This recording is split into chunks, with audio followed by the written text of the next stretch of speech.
Меня в доме сейчас к вам в спину выйдет.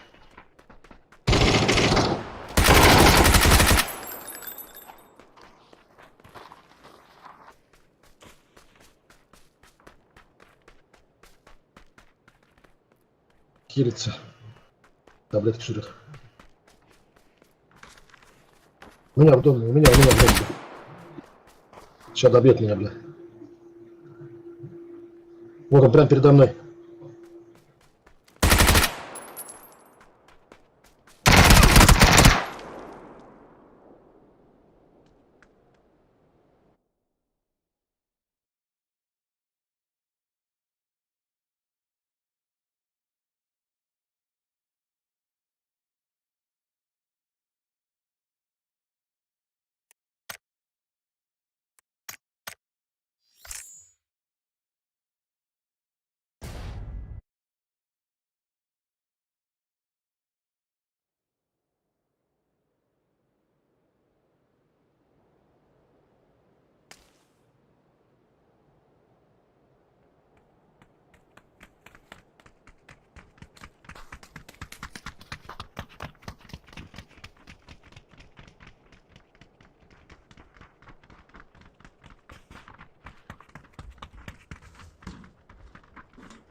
А, лисичка, ты тут?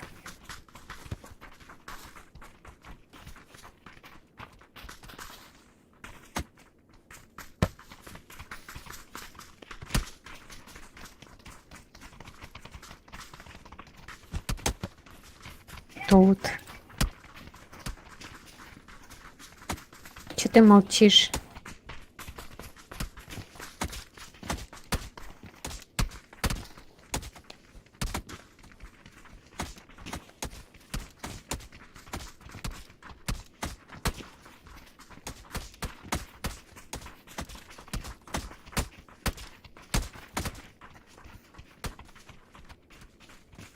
Так, о, моя любимая карта. Так, у меня глаза разбегаются, куда прыгать.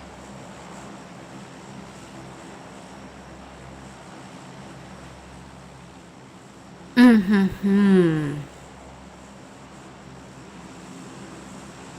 Сначала посмотрим, сколько народу прыгает.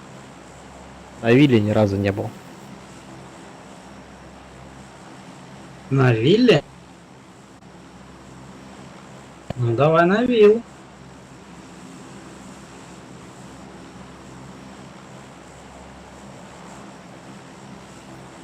Ты примерно на сколько? На 1000 метров прыгаешь? Не, Один квадратик 1000 метров, да? а вот это я не знаю. Я знаю Ой. примерно на какой карте до куда долетает.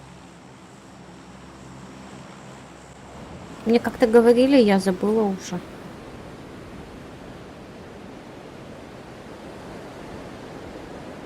Опа, вон, прям над нами летит. На 105.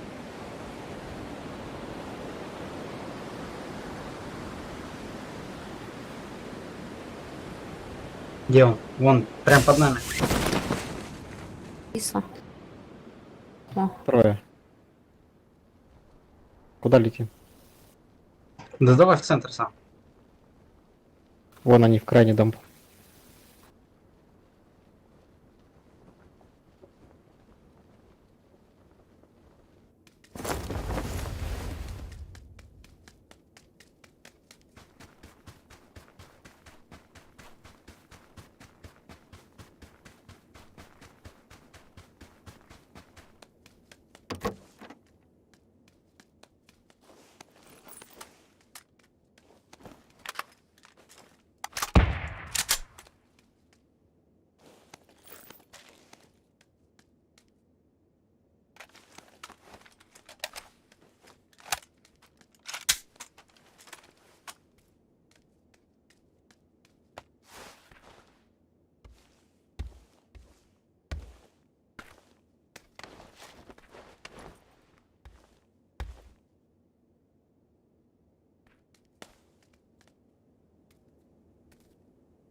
Коллиматор нужен срочно.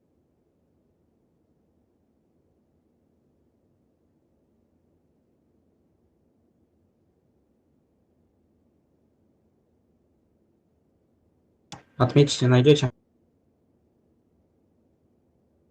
Угу.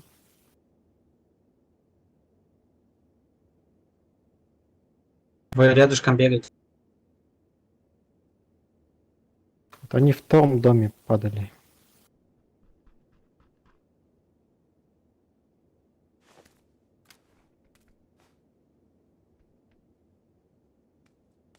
Да, где-то.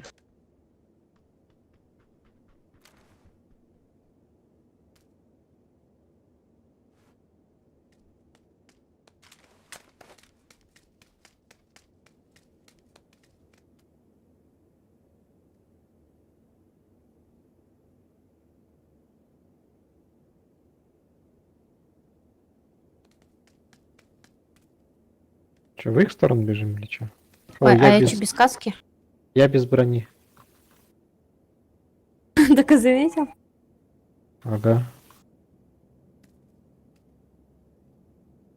Ой, я миник вместо СКС возьму. Семерки тут выкинула, сколько надо, берите 150 штук.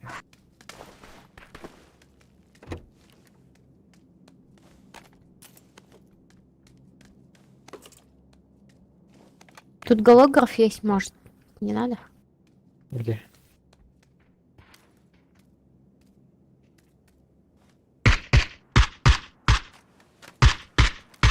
Ты где его стреляешь? Раз. Все, убил. Да, выбежал. Выбежала тут мышь.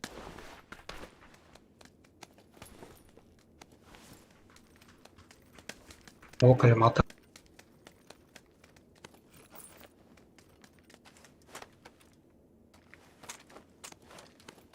Что, забегаем? В тот дом? Я думаю, просто потихонечку подкрадемся. Так они уже дальше побежали по-любому. Бегают, бегают. Так, 6х. У меня в доме. 6х.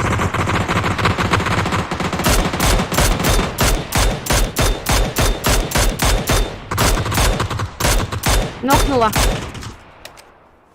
Добил. У меня аптечки нет, и я бинтами. Сейчас кину. Их же трое был, да? Но этот Да-да-да. нокнулся. На тебе это аптеки, я тут взял штук 10.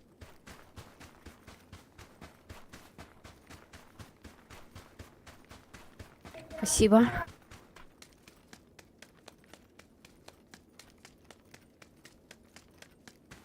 Мы, походу, с ним друг друга испугались. Это точно. А он, походу, вот к этой штуке в упор подошел и не мог по мне стрелять. Так, еще один, да? Да. Должен быть. А ты... А ты убил третий? Ты убил третьего? Но после этого никто не умирал еще, получается. А этот же нокнулся. Да.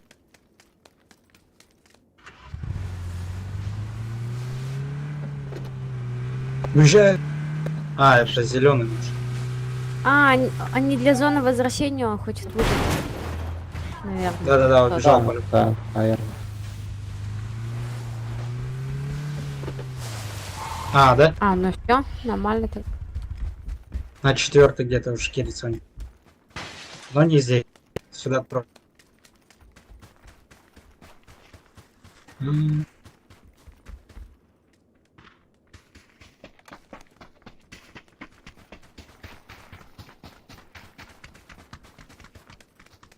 Все поняли. Разобрались. А мы-то ходим, ищем его. Кому? Кому? Кому забирайте? Где? Кому? Ты какой? Бегу, бегу. Я второй.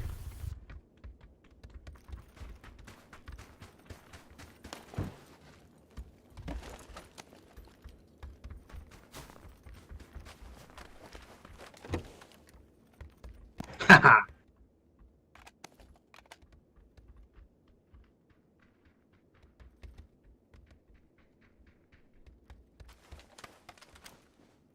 Так, ну я вроде собран.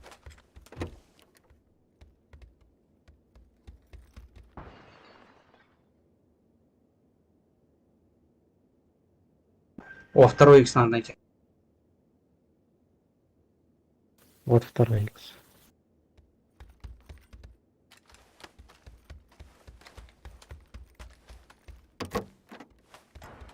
Для пулемета боковой нашел. И 2х надо еще. Пометил. Все, ёпта, погнали воевать.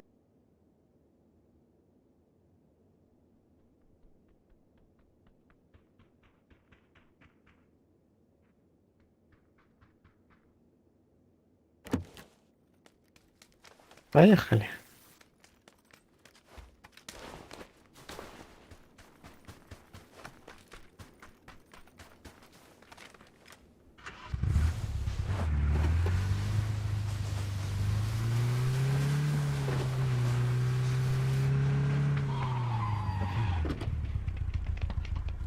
Кристина.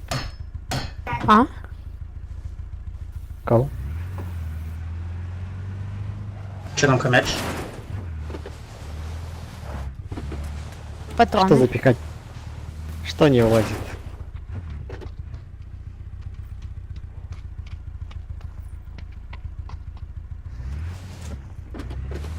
На мои патроны. Ты все забрала?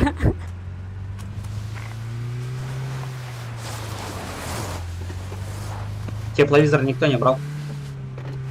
Я взяла.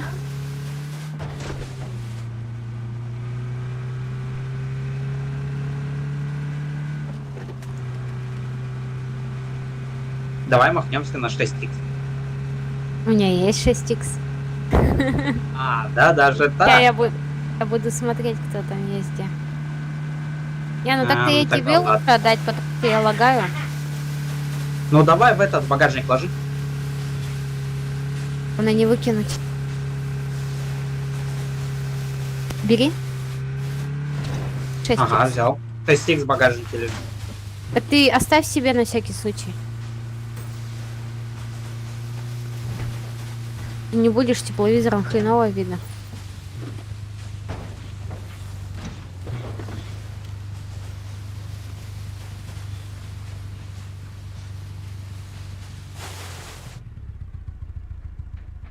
Ты чё выпрыгнул?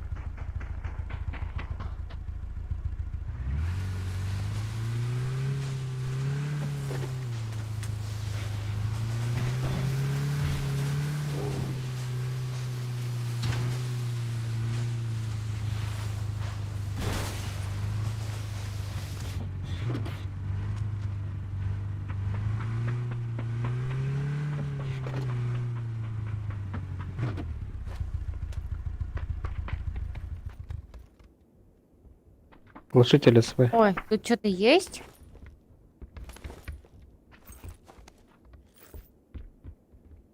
Да.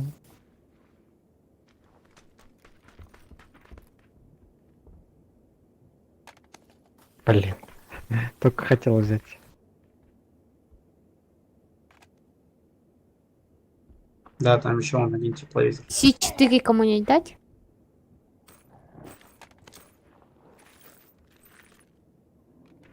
Компенсатор МБСВ скинула тут. А на грозу что ставится? Глушитель? Да-да-да. Фига ты, сколько всего. Я скинул на грозу глушитель. Ой, я МК возьму.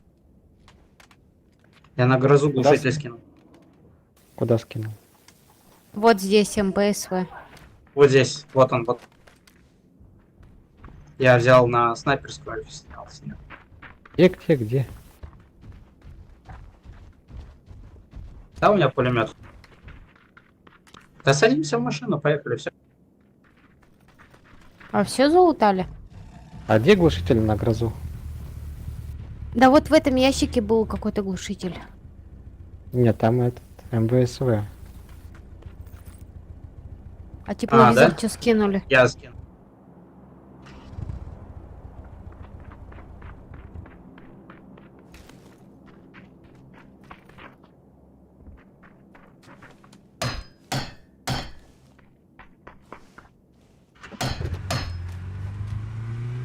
В зону сразу.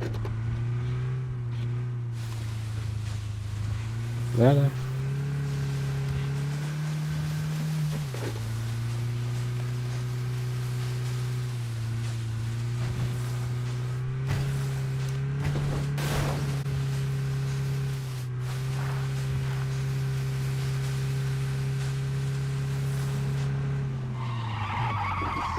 Давай побольше топ.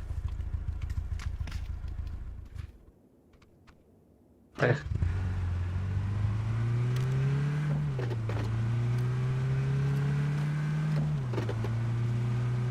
Можно еще раз к медведю сгонять.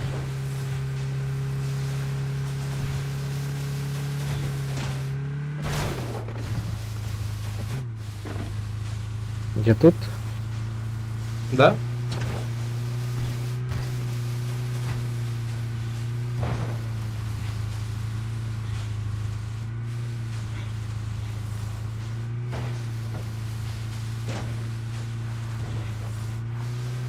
Тут эти поезды ездят, вот эти штуки катаются.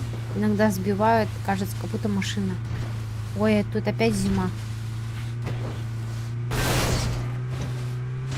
Вернее, метель.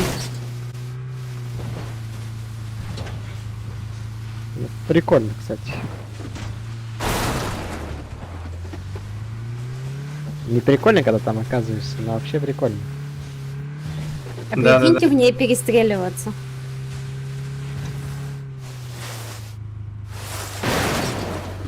Где он? Тут еще одна дырка.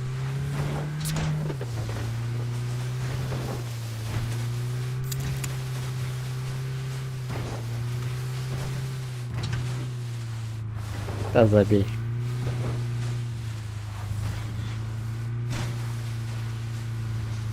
А, ну в зоне. А, дальше, наверное.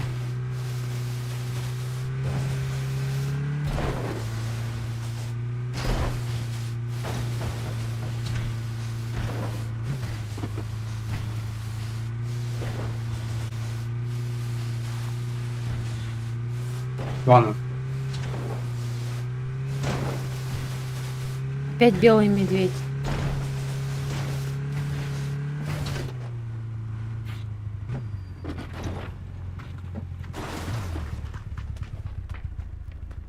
Компенс.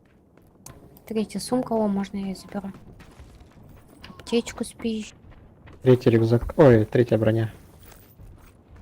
Блин, я случайно пятерки за... Скинула их обратно. Вам оставил. Мотоцикл.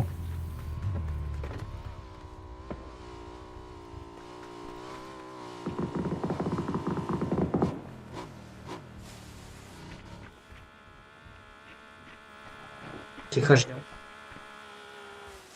Стоять все. У меня магазин. Патронный магазин.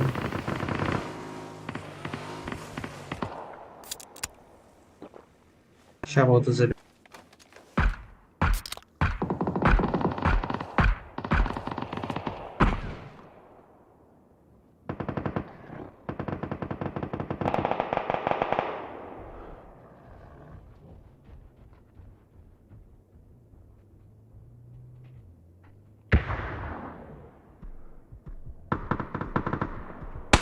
Видим, что их сражают.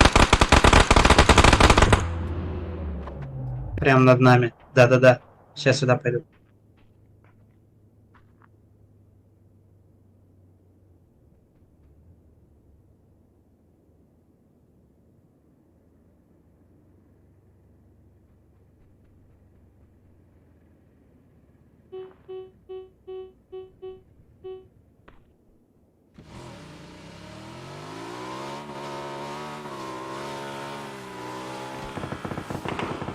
Может, они не знают об этой дырке?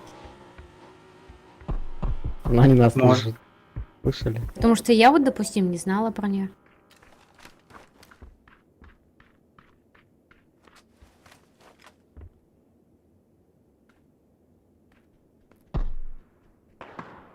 Нет, тут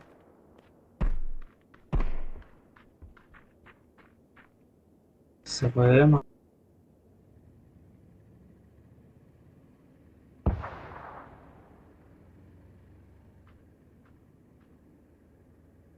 БДСМ проехал.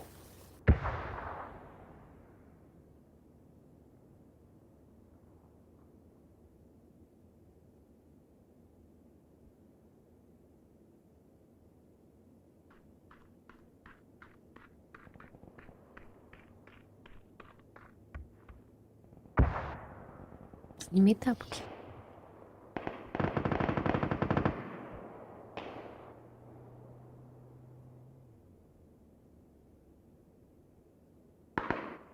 Ну, в принципе, в зоне. Нормально. У меня тапки со всей одежды снялись. Я их одела. А, тут спасательные шары есть. А ты чё белый костюм снял?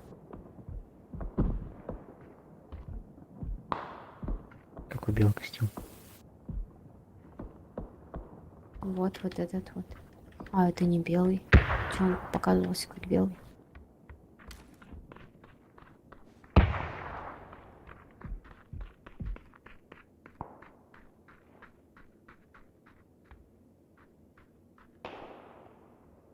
На Ctrl нажимай, чтобы тихо ходить. Да рядом уже никого нет. Пойду с тепловизора.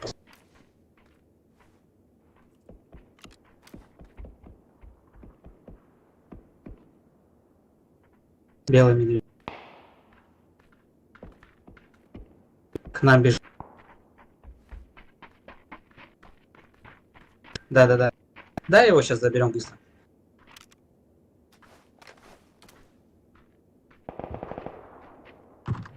Даже боится к нам сам бежать. Опа, кто-то стреляет. А он, может, сюда и не заходит? А дамаг дают с белого медведя? Не знаю.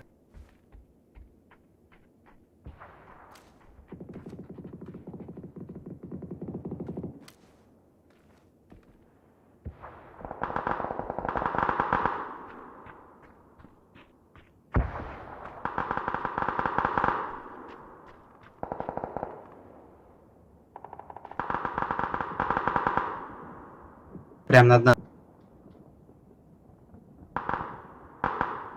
Кто, медведь? Не-не-не, тело стреляется прям жестко. Я не слышу. Вот прям здесь. Да не, это сзади.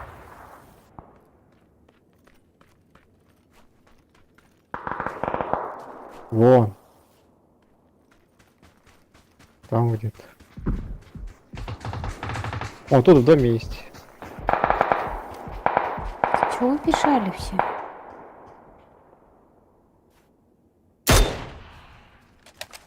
Точку. Точку. Тут еще медведь бегает.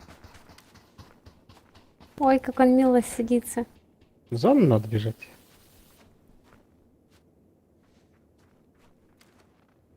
Челик бежит. По мне!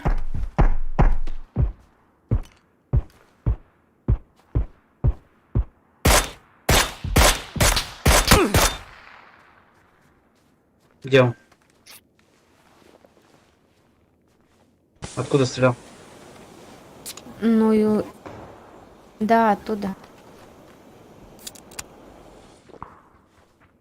Медведь к ним, по-моему, побежал.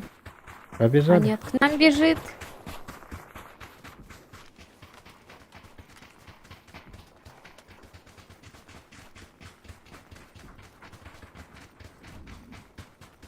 Медведь, аккуратней. Второй. Медведь!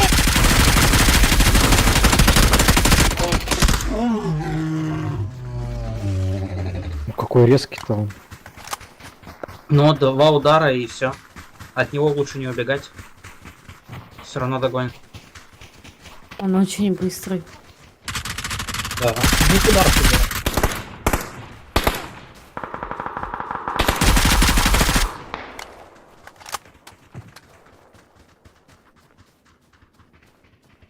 Ага, чувак.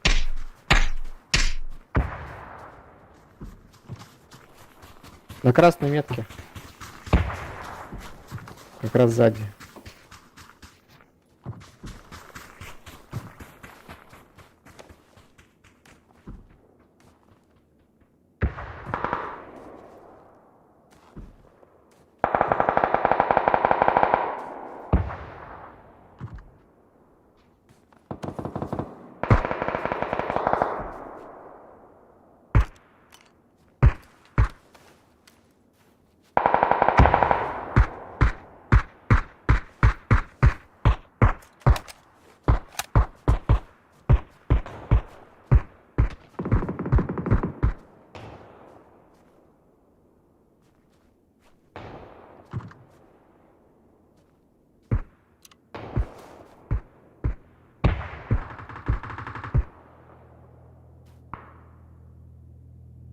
Ебать, у меня за окном что-то взорвалось.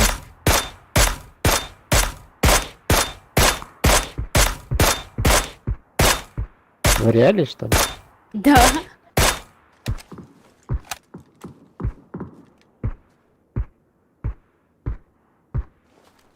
Куда стрелять? Да, я через тепло. Метки бросайте. Синюю. Там через тепловизор.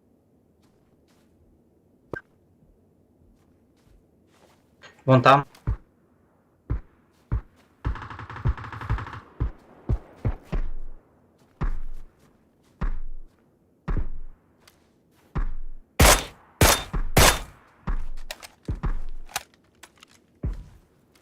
Как же пули долго летят. Ну, через успевает тепловизор. перебежать. Да нет, я про СКС.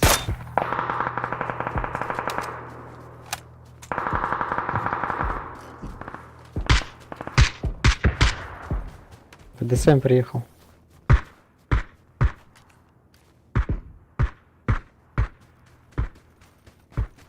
Зона пошла.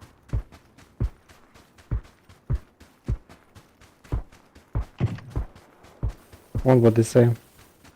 Тут еще кто-то стреляет, по-моему.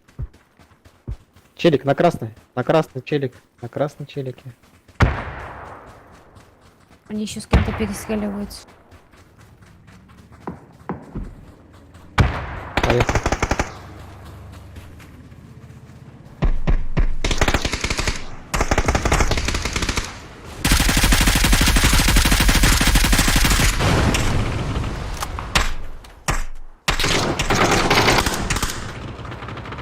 Убил.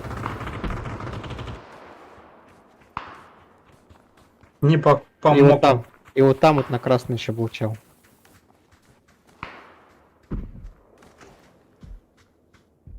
Через тепловизор не вижу, пока убежали вниз.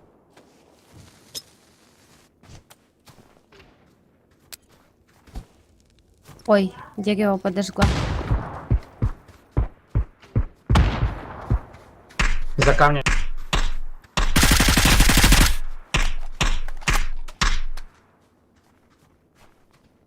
Одного убил на красный.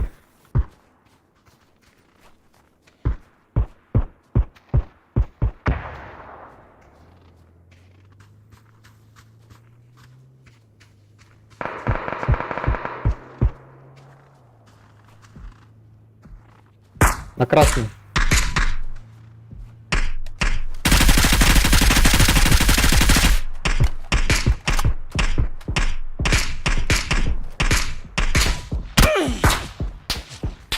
А Сверху второго? нас. Кинь дым, кинь дым. Блядь, добивают крыс. Кинь дым.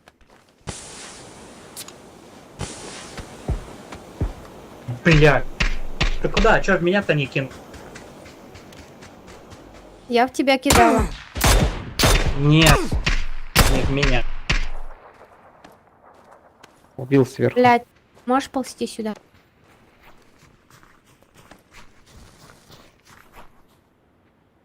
Я там Сверху что-то убил. кинула. Убил ты его? Да-да-да, на красный убил.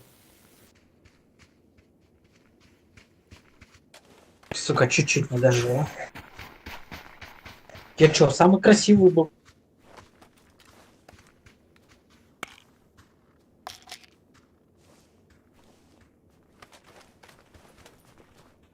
Там ремонт для брони есть.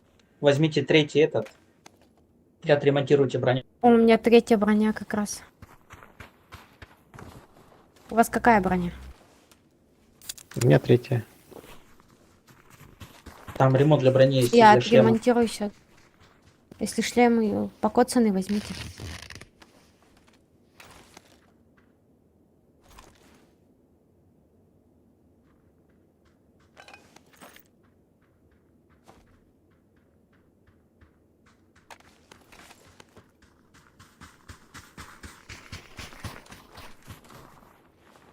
Ты чё Экстренной меня помощи. раздела? это- Это за секунду поднимает чела. То есть подбегаешь, нажимаешь, и он сразу стоит. Блин, а у меня эти гранаты лежат, мне места нет. Возьмите кто-нибудь экстренной помощи. Взял, да? Он за секунду поднимает. Так, пока у нас, да, зона еще есть.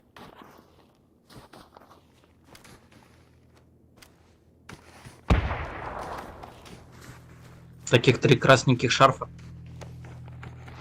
Вообще палевные.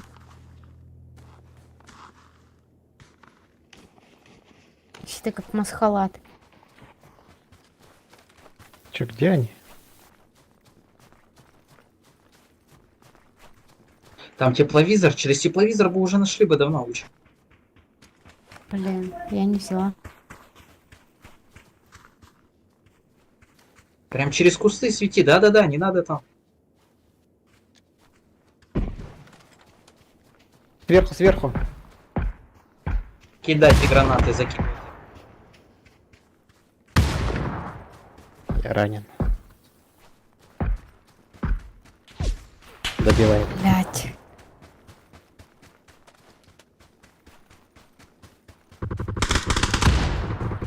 Вот он за камушком.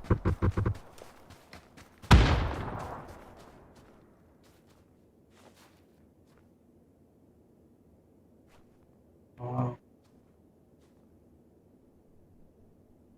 Сиди, зону жди. Сами придут.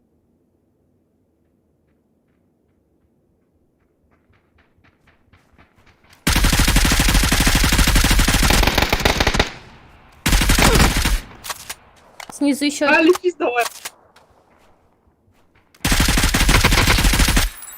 Нифига ты Красава. красавчик. Один троих. Это хорошо, они вместе были, ну, втроем вместе бежали. Че, будешь еще раз с нами?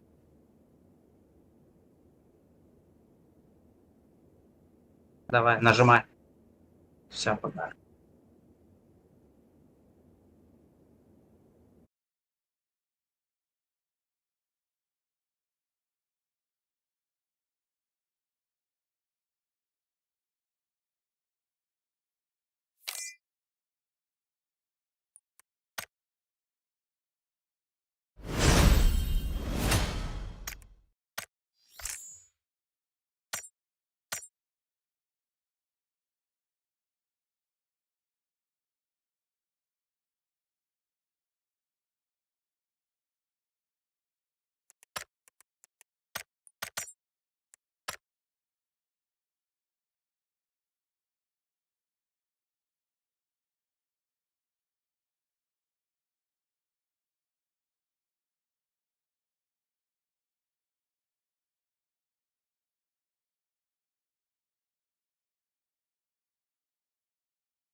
Че, куда?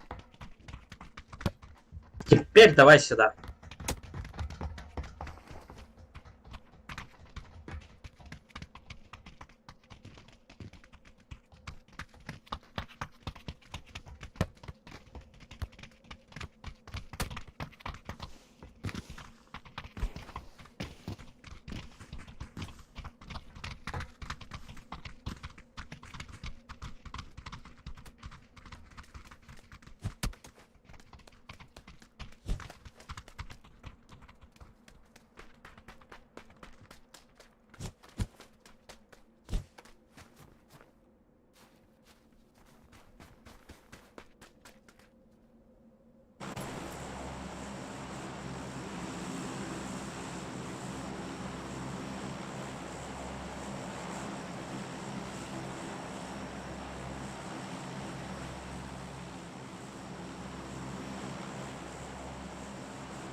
Байконура здесь нету, да?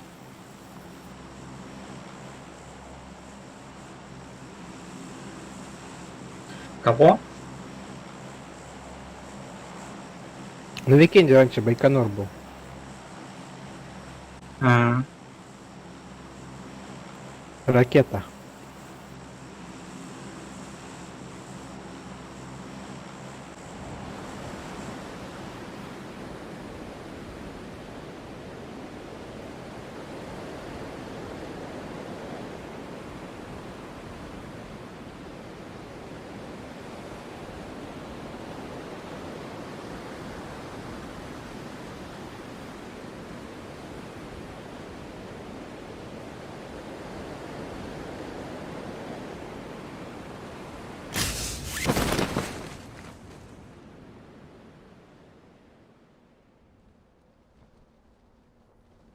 что, никого нет? Да.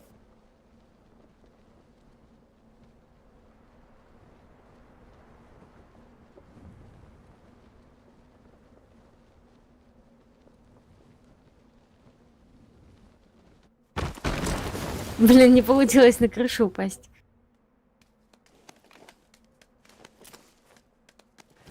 Бывает в жизни огорчение. Так, тепловизор нашел, это уже хорошо.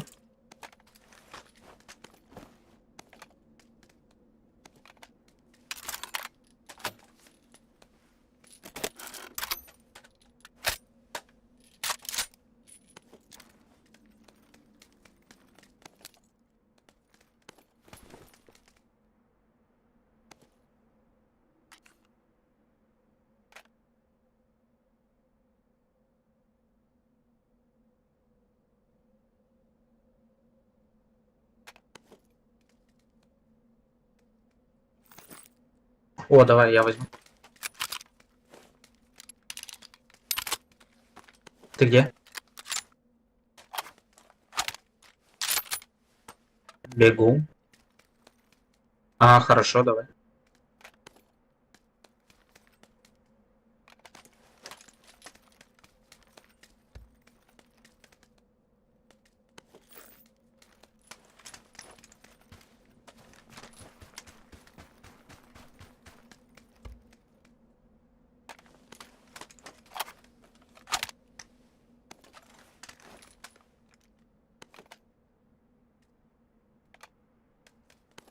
Обычно.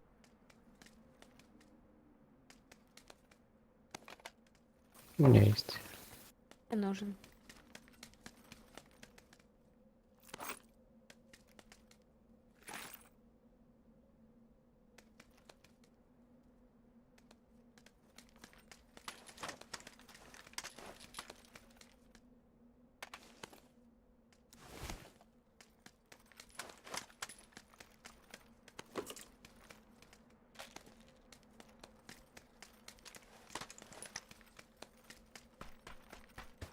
Ремкомплект для шлема надо? Бери, бери. Я для брони взял. Пулемет никому не нужен.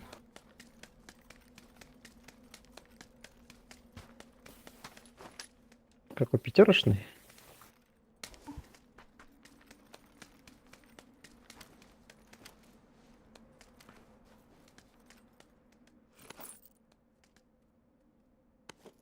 Я бы пулемет еще раз бы. Оптика нужна. 6х есть. Давай.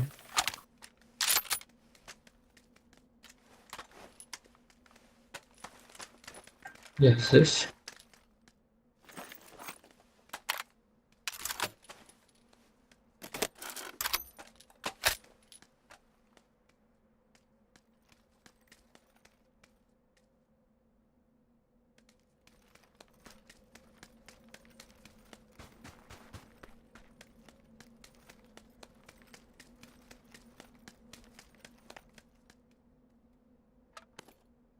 Нет.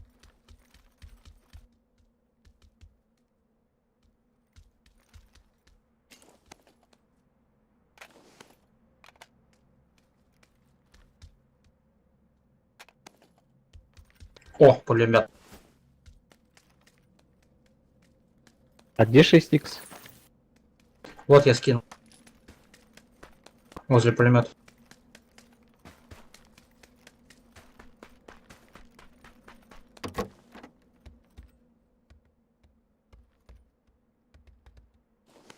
Поджопник найдете, скажете. Жопа. На пулемет.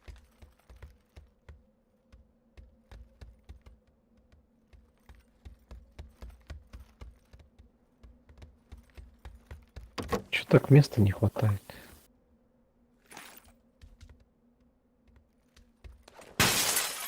Потому что сумка не третья.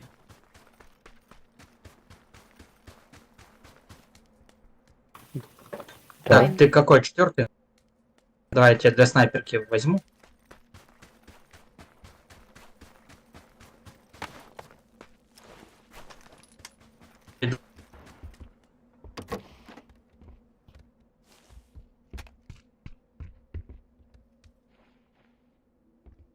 Иди. Бери, я после тебя возьму. Я- А. Спасибо.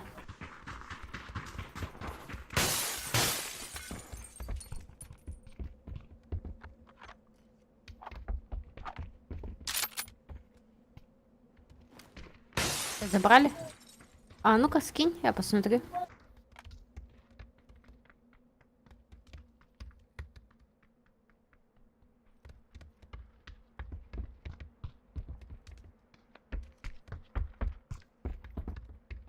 А, да, подойдет. Я компенс тогда скинула. Забрал.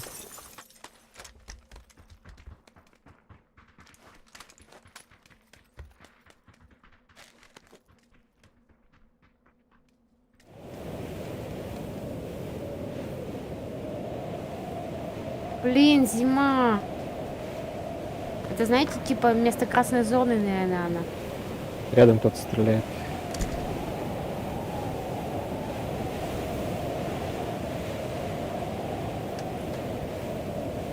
Да. Даже в здании? Блин, и тяжело ходить. А, как пережить ее? Бусты.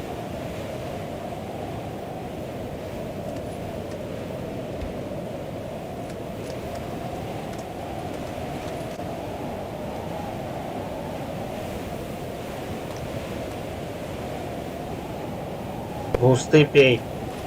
Пью-пью и бинтуюсь.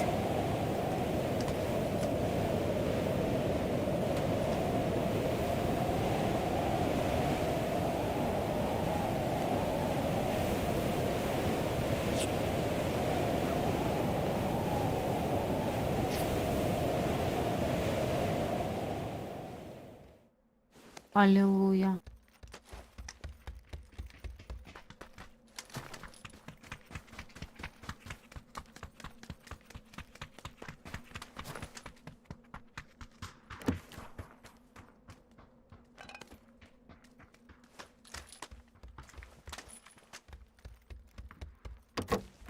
Чё, поедем? Домой. Я X никакой не нашла, может, видели? А чего молчишь-то? Четверку там где-то я оставлял. Ну, Там, может, где я щас шестерку увидите. забирал.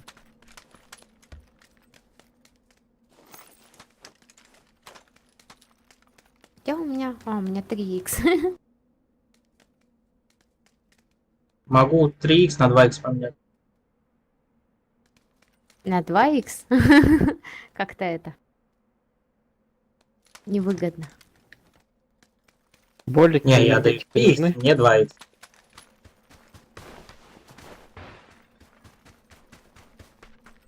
Болики энергетики нужны? Да, вроде бы все хватает. Пока хватает. Тут просто дофига их. Большая аптечка есть.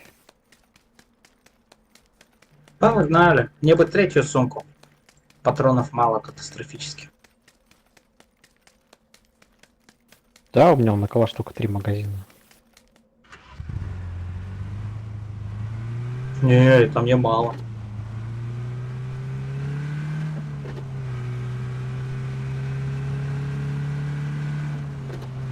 Я минимум с собой 250 таскаю. Не, я тоже, просто нет места.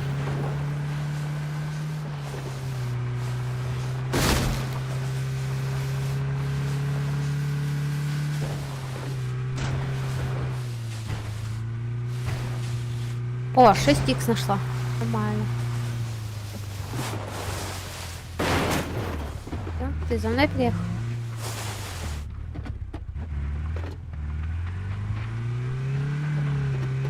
О, Нива есть.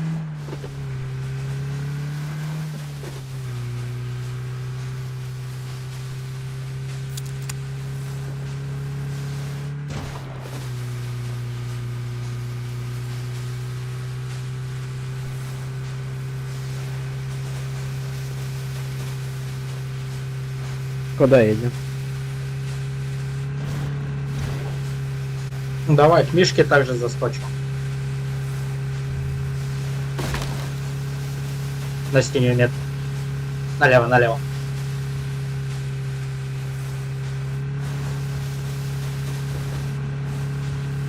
Может, там третий рюкзак выхвачен.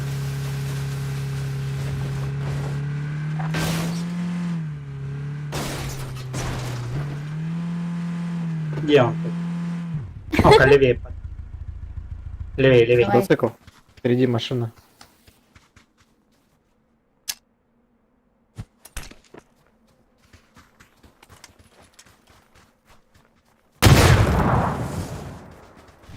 Слева.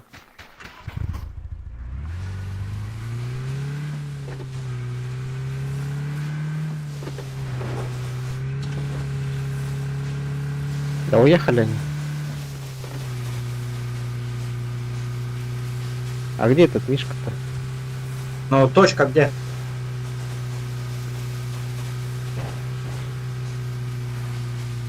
Где-то там, да. Где-то тут точка. Туннель. Ниже, ниже. А, вот он, вот он. Вроде бы.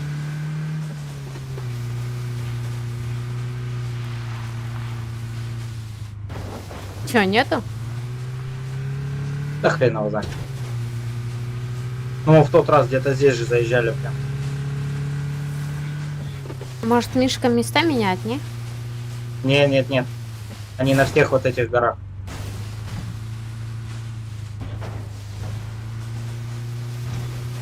Ну, поехали в зону тогда.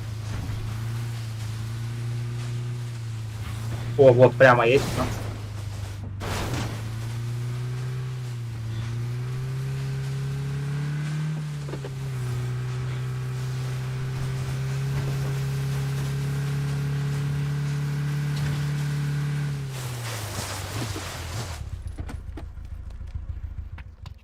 А, ну давай. Догоняйте. Да, мы уже новую взяли. И не подбитую.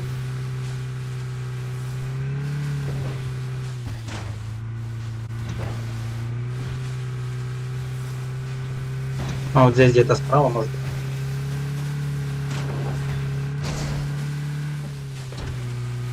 А, вот здесь вот где-то, да? Где-то тут последний раз мы брали. Да-да-да. На той стороне только, видимо.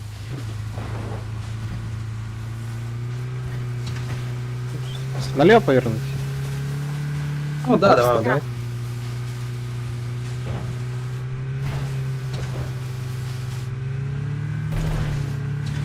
Еще левее, мне кажется, надо взять.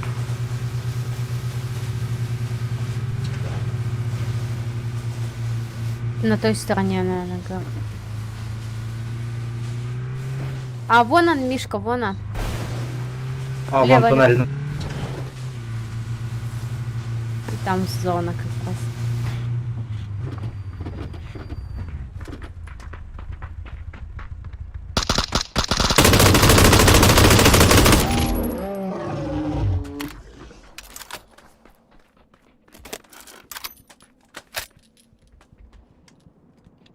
Все по комплекту возьмите и тепловизор. По комплекту чего? Тепловизора? Ящик, ящик. А, У меня комплект для брони. Возьмите, кому надо.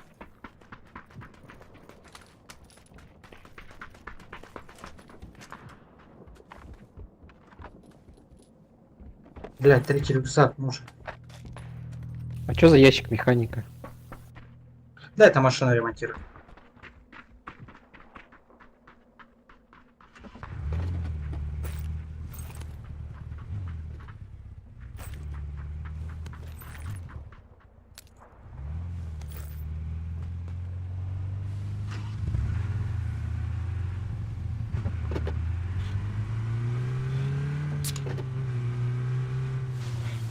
Опа, машина.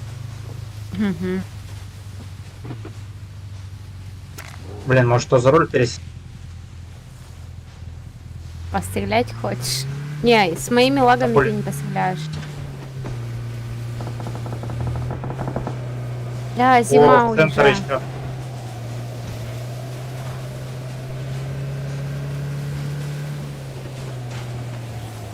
Им повезло.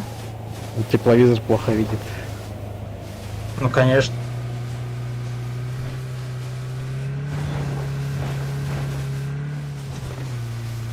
Вот, челюк. Бля. Ну, у нас сейчас тачка взорвется.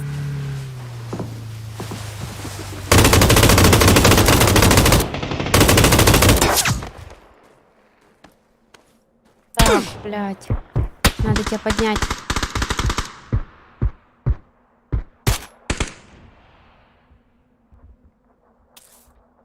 Сука, что, добили? Где они? Я не вижу.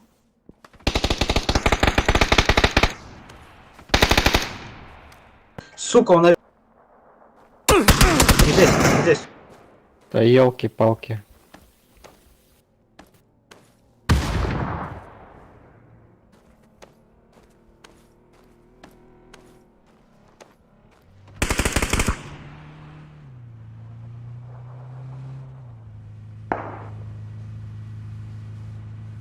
Это другой вообще чувак.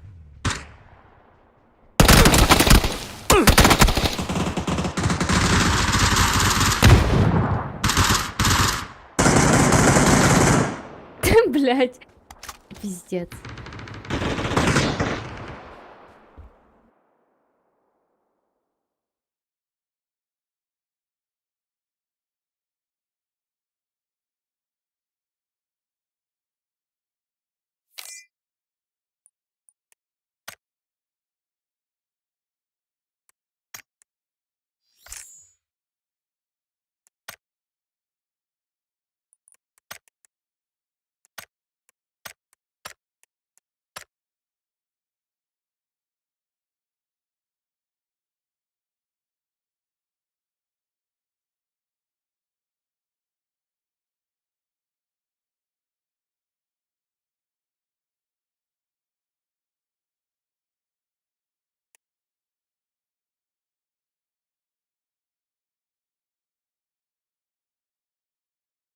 Чё, он смотрит за ним?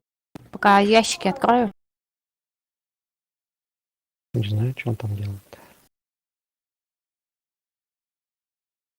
Как я курить?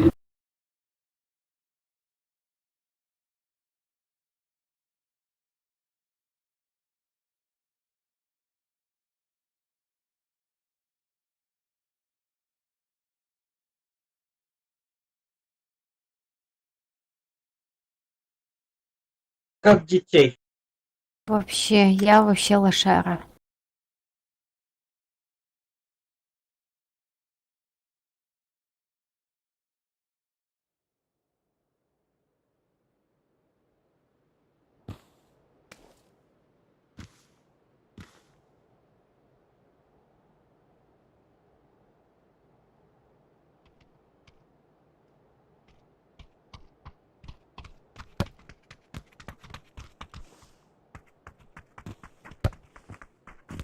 Так, вот здесь вы предлагаете. Пойду покурю.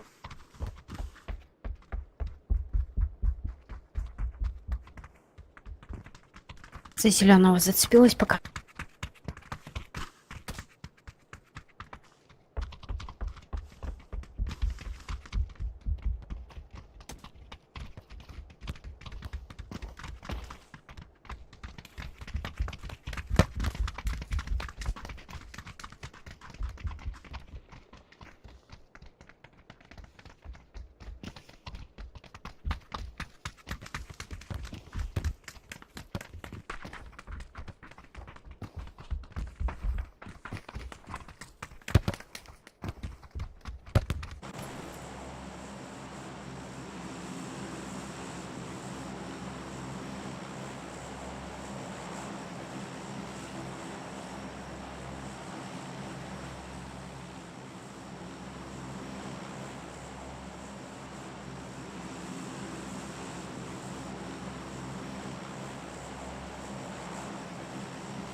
Я тут.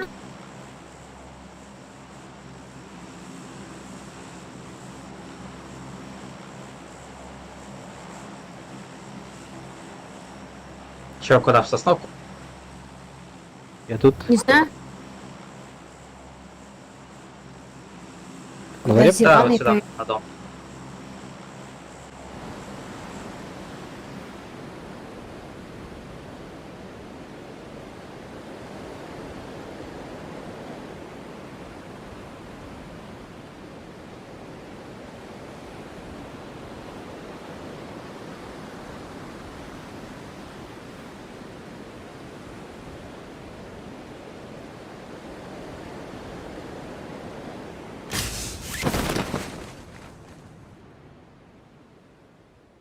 Склад лесен.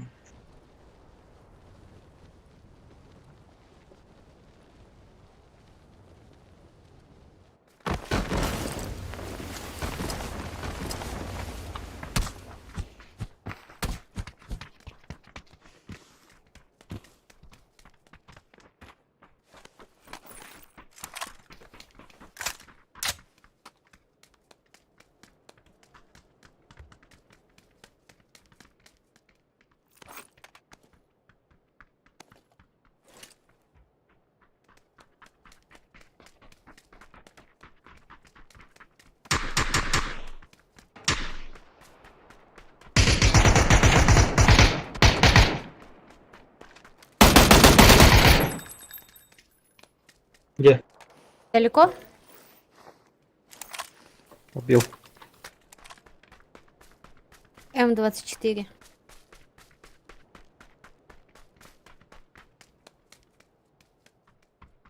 Хилка нужна. Блять, ни одного на ближний бой нету. Да, вообще с каром бегаю, ну. А я с МКшкой.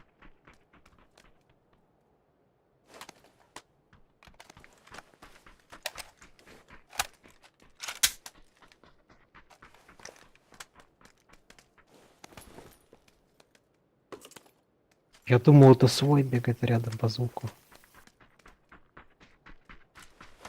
Они где падали вообще? Там дальше.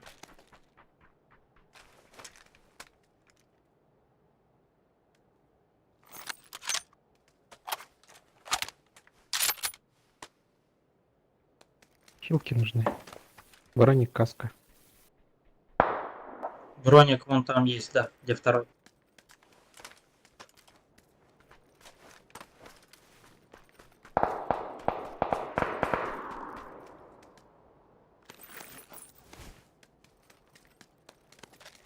Здесь кто-то ходит. Дверь открыта.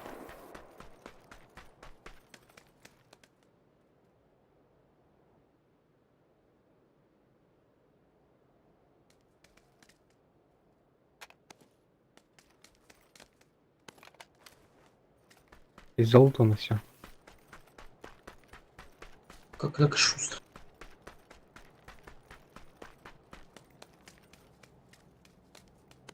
Надо хоть что-то на ближний бой.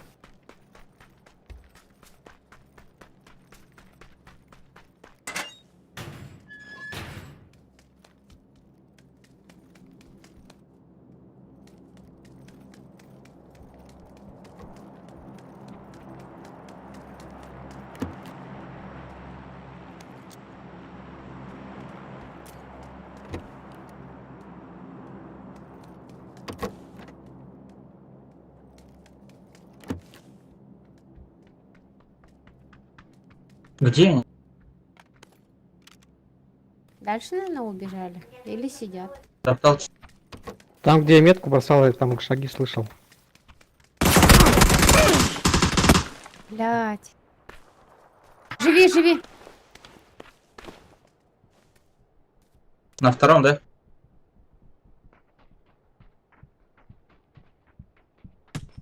Вот здесь.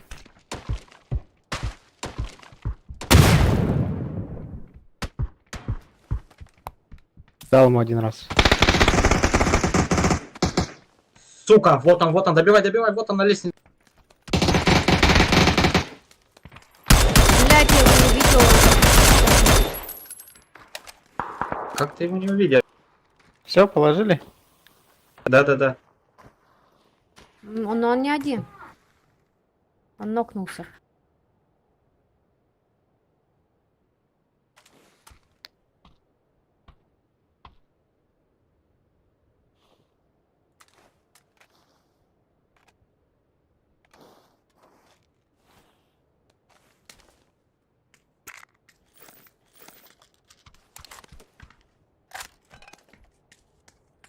Шесть икс вот сзади тебя, четвертый. Тут Карли.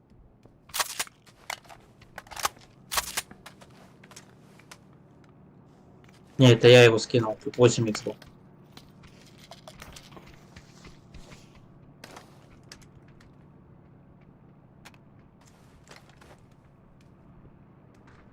На параплане. Не знаю.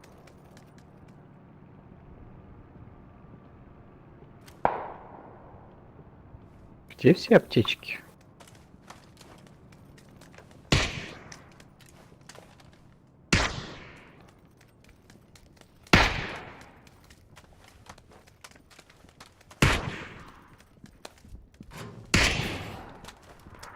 Четыре икс пометил, надо?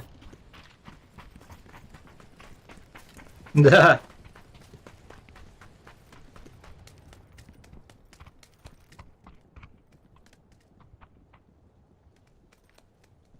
Кучу пятерок скинул.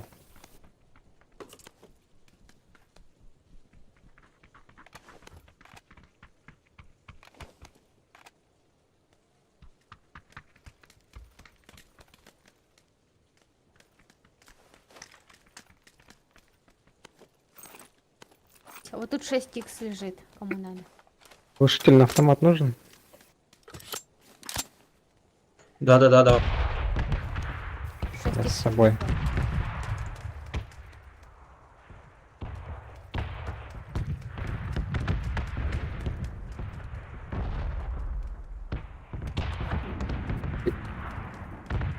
Я ни одну аптечку не нашел. Я тоже бинтами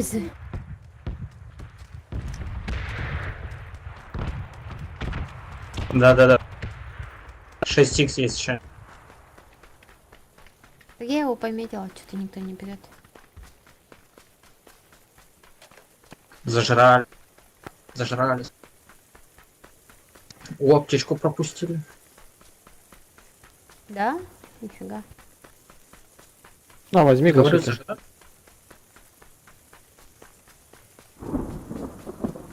Да? Где? Что вы тут подошли? Вот, вот, вот, вот, вот. Могу компенсатор скинуть. 4 икс вот. Давай компенсатор. А, я его А, уже забрал. Ну, на. Ну, ладно, ладно. Где-то еще пламегас лежал. А, вот он, возьму его. На МКшку пойдет. Блин, мне бы носик еще на этот, на кара.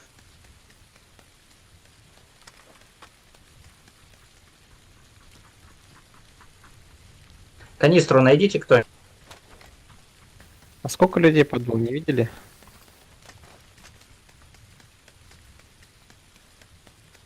А тачка вообще? Тачка-то вообще есть? Я сейчас БДРМ это вызову. Ищите этот канистру. Че, она пустая? В ангарах вот этих вот по-любому. Не-не-не, он жрет дохуя.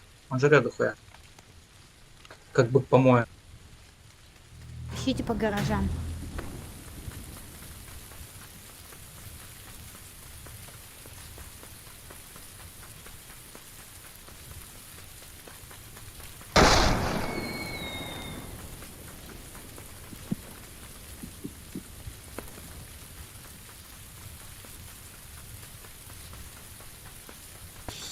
Че, нашли?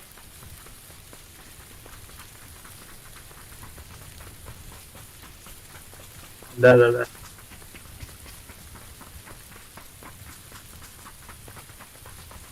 Иной раз даже подрывают тебя на ней.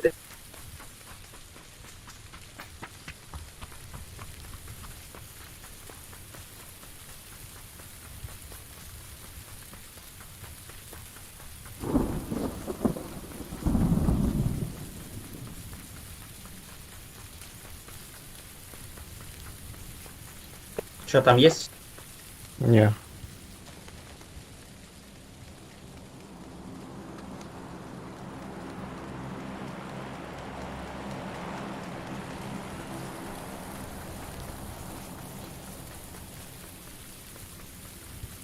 Да ладно, давай, сейчас, поехали. Бегите сюда.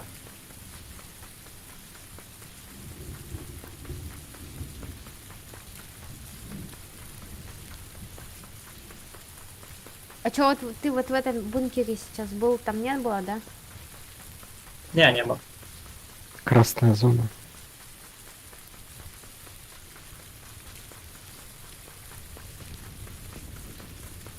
У меня 3 есть.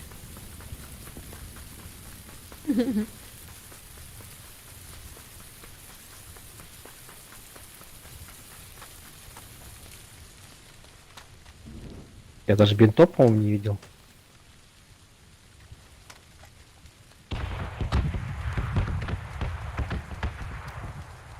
А у меня даже и бинтов офигеть нету на руках. Я единственную пятерку, которую взяла и сбинтовала.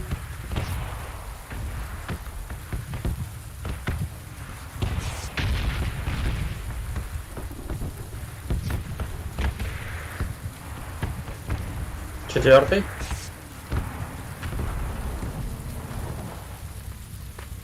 Бинтоваться надо, бинты найти по дороге.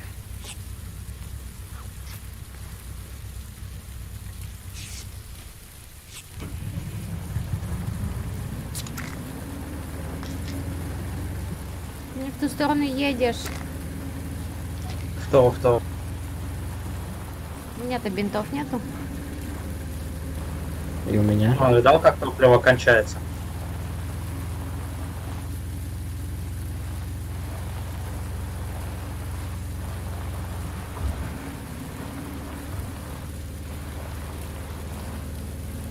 Блин, ну давай сейчас дальше. О, мотоцикл, мотоцикл. Вон еще одна машина впереди.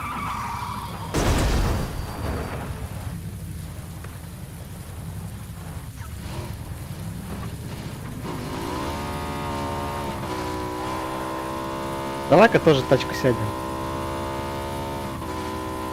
Да давай, садись в машину, я на БДРе.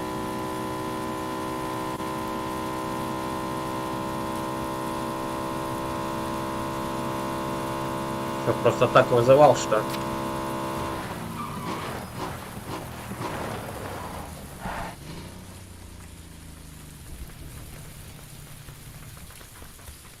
Да, поехали из зоны, выйдем.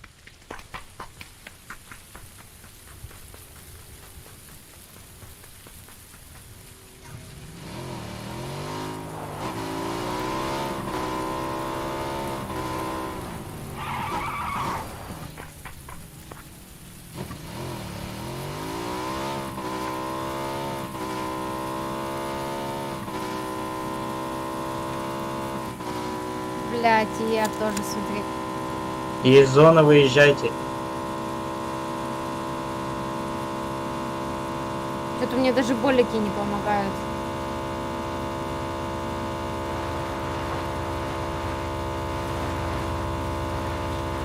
Тут вот она. Ну, конечно, О, пытались Телек, встречать. Телек. Блять.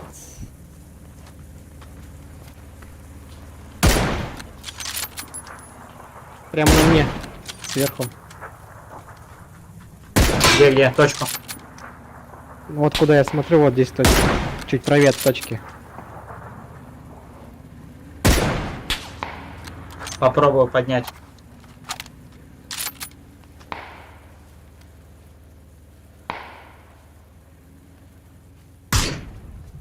Между зеленой. Еще тачка он едет.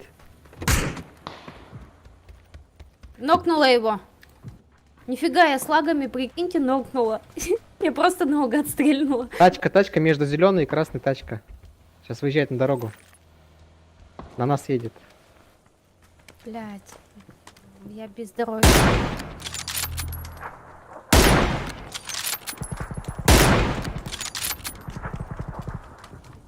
Опять зона. Бери. Аптечку быстрее У лечи. меня есть, у меня есть. А у меня вообще все уже нету ничего, я сейчас сдохну. Так что ты едь. Сейчас едь, тебя не заберет сдохни. четвертый. Да не забирай, я сдохну сейчас.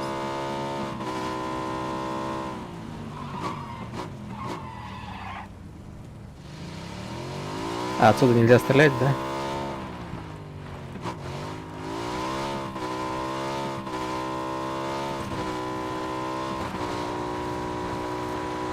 Зона, остановись, пожалуйста. Татай уже задний ход. Да-да-да, стрелять. У меня наушники сели, я меняю.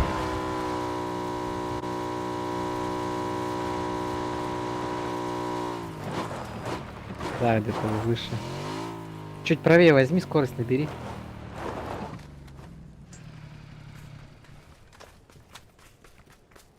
У меня одна аптечка есть. У меня 3. У меня 3 сейчас кину. Вон, подъедь к ним. Тут все залутано. Кристина, сюда иди, вот здесь у нас аптечку возьми.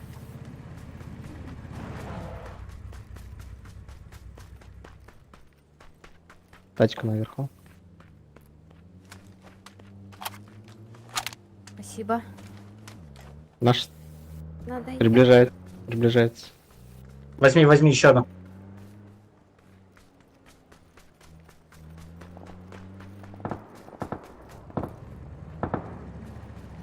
Все, в зону, поехали в зону. Давайте в зону, в зону. Зеленый, едь в зону. О, народу-то капец еще много. Да-да-да. Надо место хорошее найти. Зеленый, сейчас зона пойдет через 40 секунд. У тебя машина есть? У него мотоцикл. А, ты уже пешком? Давай тут пешком, в принципе, можно уже идти, наверное. Да, сейчас. БТР для чего брали? В зону? Надо от него играть в зоне щас. кататься? Сейчас от него будем играть. Он народу еще Он знаешь, как хорошо? аккуратнее. За него прятаться можно хорошо. Даже если он подгорит. Вот он, челик. Опа. Вот челик.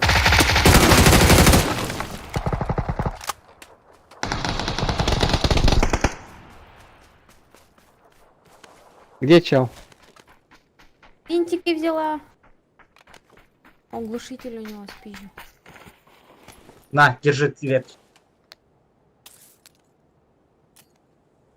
Вот аптечки есть. Броню будешь брать? Я взяла. Сейчас. Зеленую у тебя есть аптечки-то?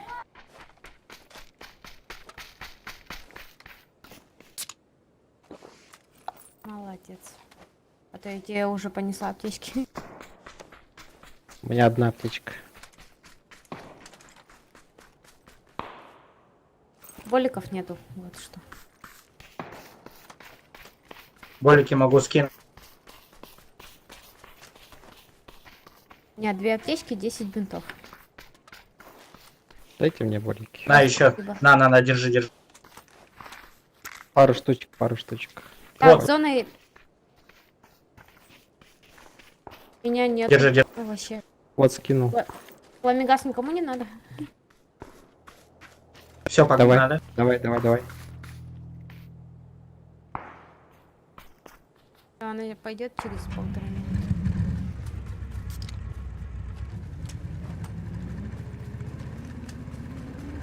За нами.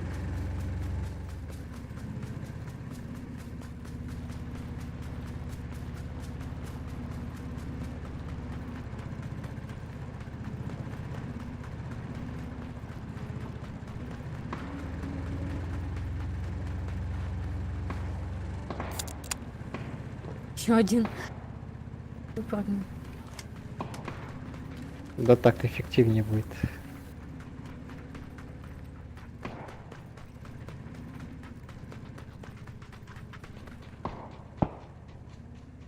Ты только далеко от нас не уезжай. Снизу где-то стреляли.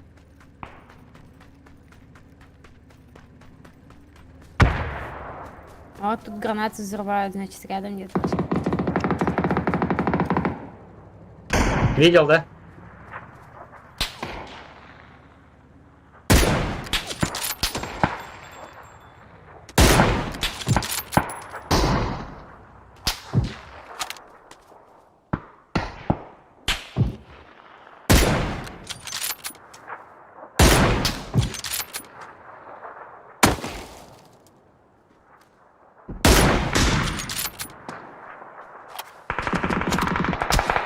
Ой, Четвертый спасай. давай, поехали. Ты там?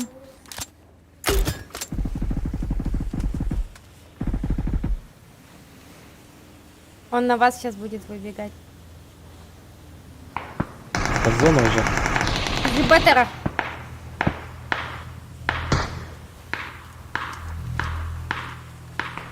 На оранжевой метке. Я не успел. Блин. Нам беттер наполовину пощадили. Опускай, они друг друга палят. Кто-то там стреляет.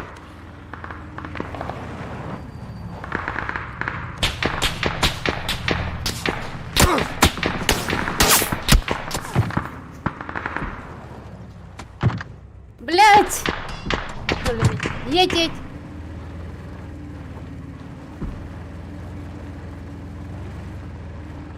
О, их попали, ты Не знаю. друг друга перестреляют.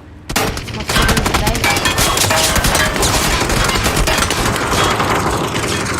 Все, выпрыгивай с него.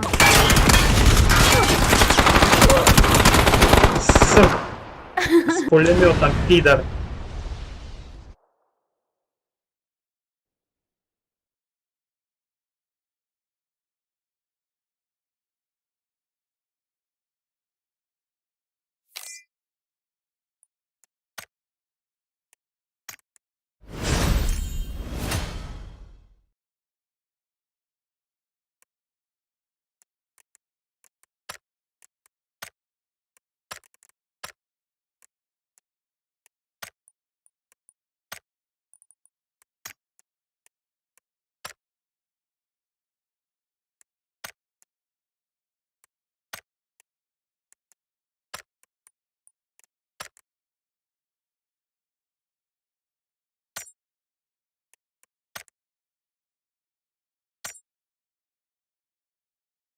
Надо кофе налить, пока запускаемся, кофе налью.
Я здесь.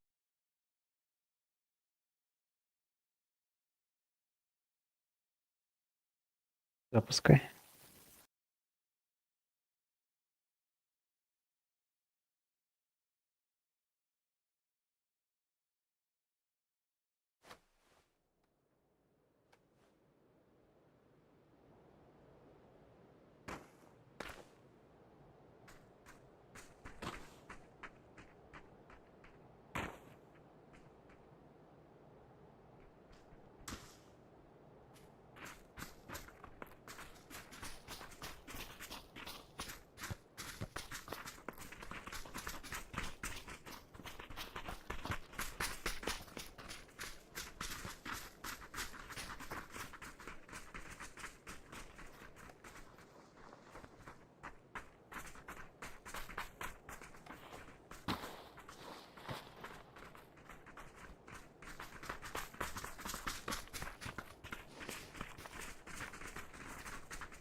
Ну, давай не летим пока.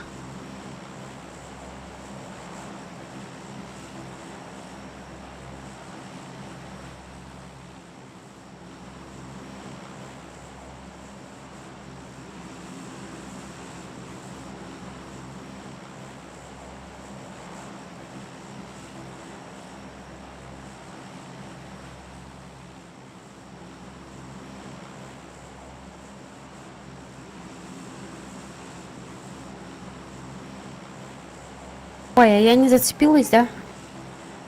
Не, Все, зацепилась.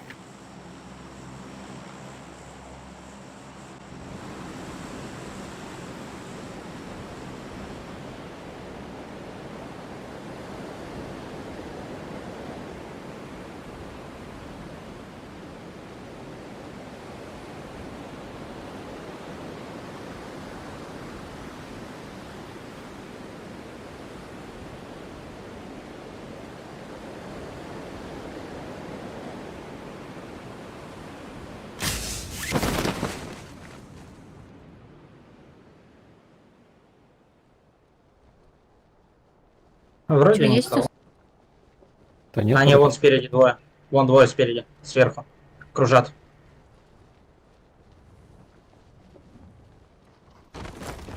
Недалеко высадились.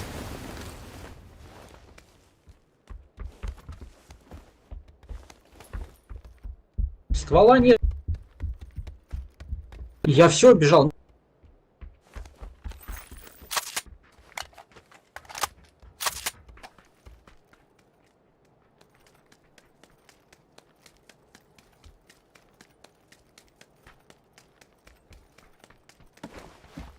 Где они высадили? Где-то около синей метки.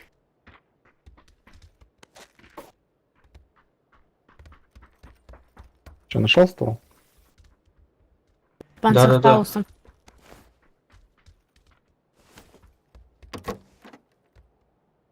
Стомс. Вот они в доме здесь вроде.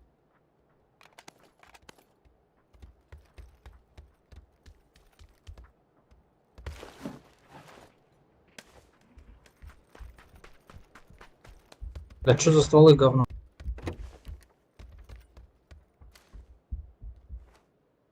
А я думала, они где манекены? Там.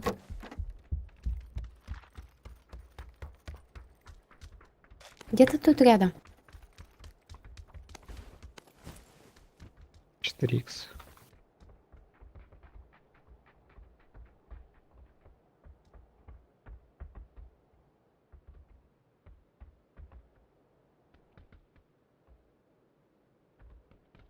Вот здесь в доме вроде.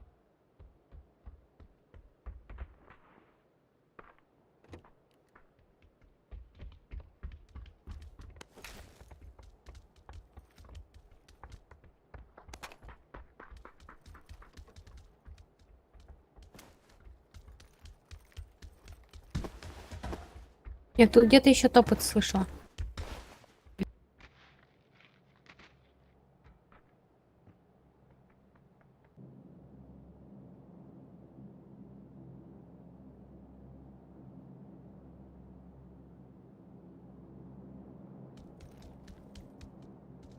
Тут не лутано. Ну я лутаюсь на втором. Напротив. Да, там. Еще один рядом где-то бегает.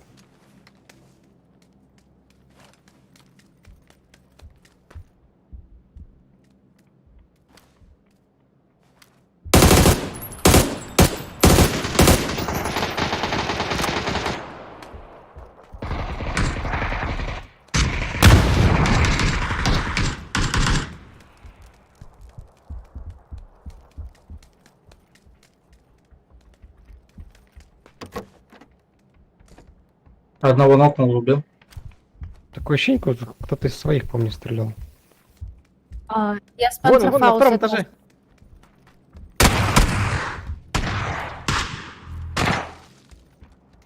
Нокнул его. Он наверху, наверное. Да, Тебе никто не... Не, вот на красной точке он стрелял, стоял.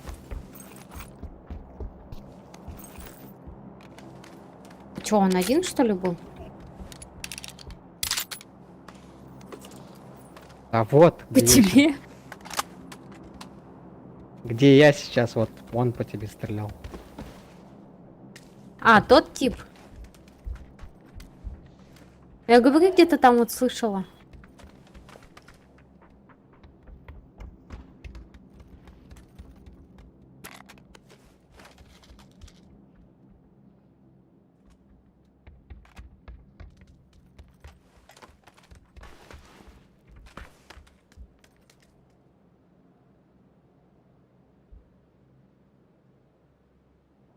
Они в этом районе лутали.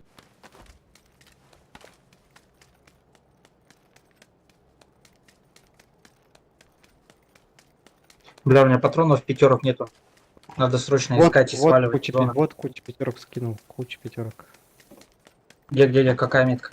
Пометил Бегу, красную. бегу. Жопка Штук нужна, 200 есть? ручка нужна. Ну 100 точно есть. Блять, опять проблема с соседями.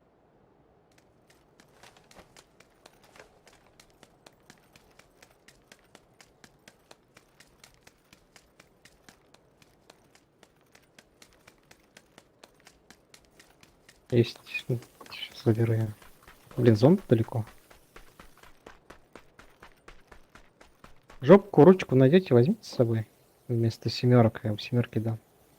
Я с первым рюкзаком бегал, только что поменял.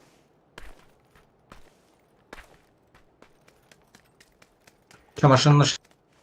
Есть тачка. Где пятерки? Я же помечал, там на лестнице они были. Я забрал. Мало 138. 138. Все, поехали, бежим.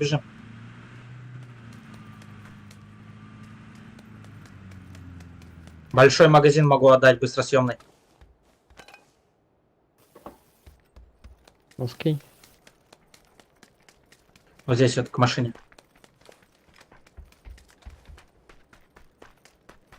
Ага, уже просто большой магазин.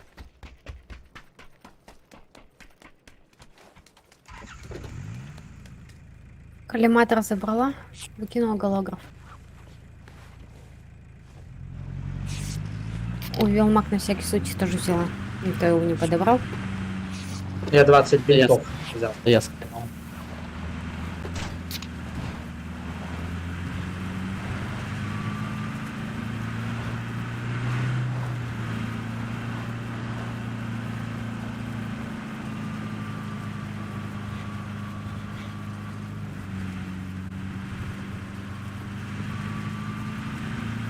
Ладно, тут хоть карта небольшая.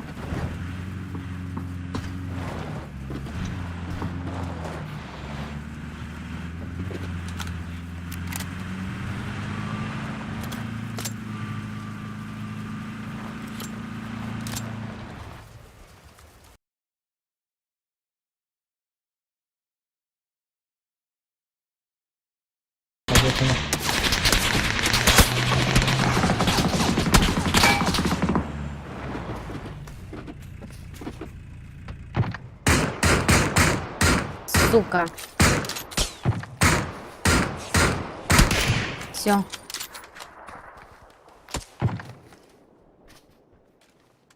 Хуя мышь, блядь.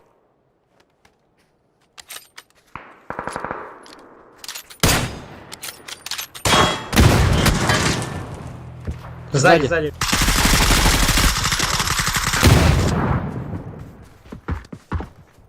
Нашего-то чё?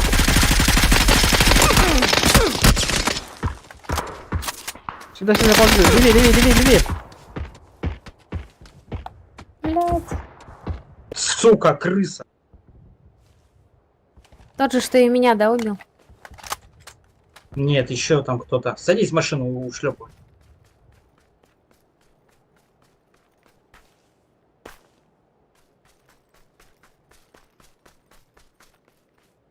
Аптечки хватайте, все хватайте.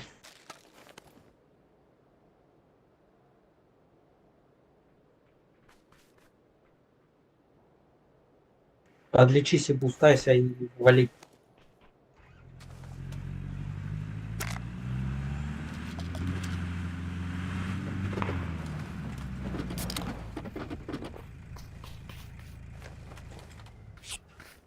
Пинтусь.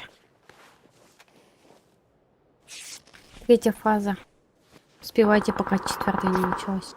Да, полностью бустайтесь, да. Все, бегите. Да езжайте.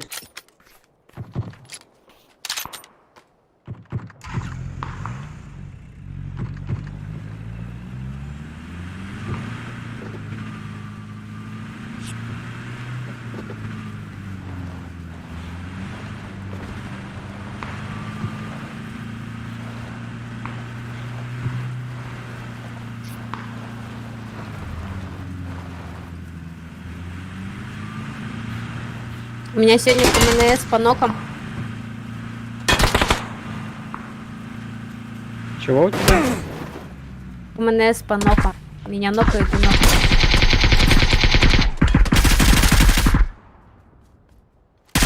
Слева.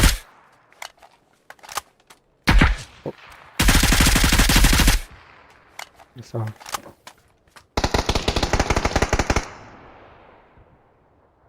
Кто-то добил Опять. ваших. Опять зомби.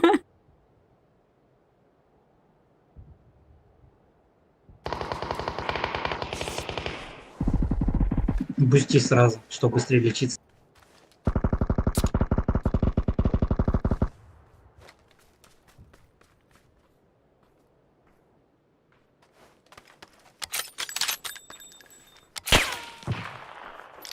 Сзади.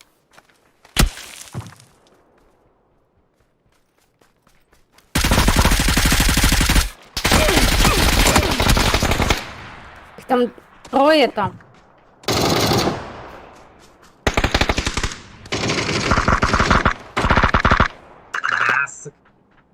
Видишь? Надо было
Я не знаю, сколько сегодня этого страдальца получила, но это пипец.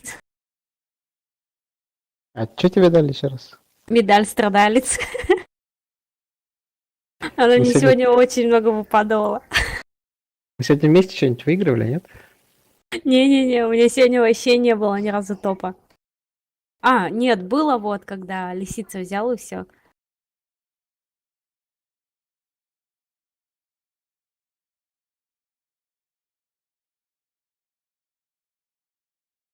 Ну, так не имеет в виду вместе, чтобы выжили. Нет, я сегодня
Давай сюда.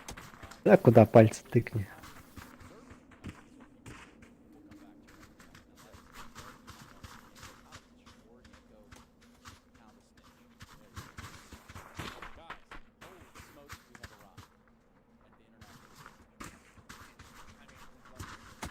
С вечером 15 градусов. Я вообще в шоке.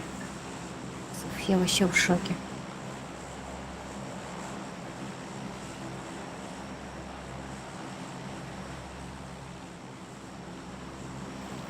У тебя московское время? Нет. Плюс один? Плюс 2 от Москвы.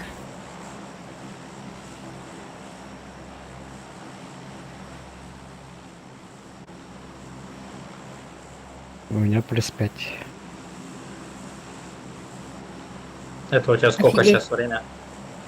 2 часа. Сейчас ночь. 2 часа.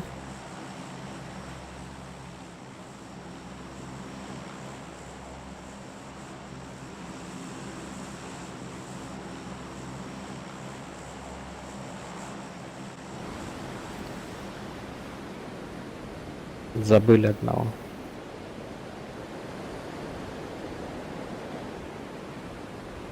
Блин, я сам сижу туплю.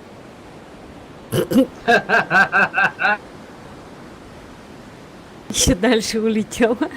Да я забыл прицепиться. Телефон не забыл.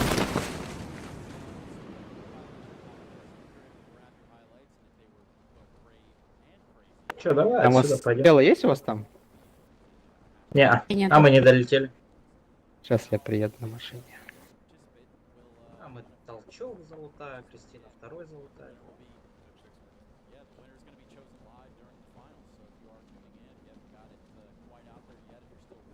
Удивительно, да, в туалете что-то есть. В туалете всегда что-то есть.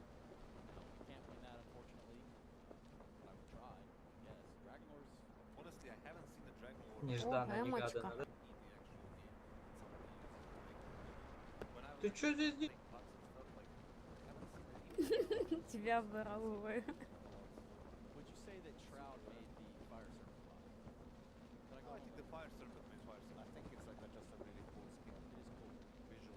Кайф, кайф, кайф.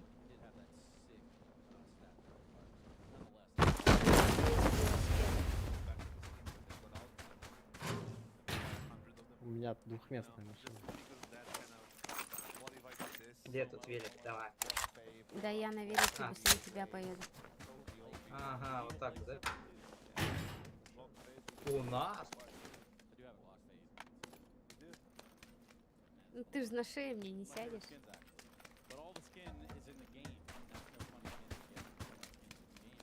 А ты вот давай велик, я тебе покажу как. А ты вот давай.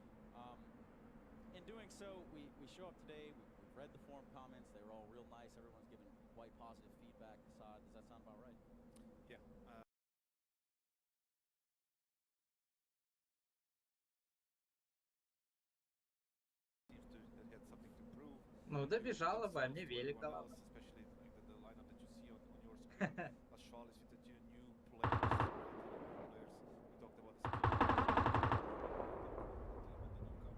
Опа, это у вас что ли?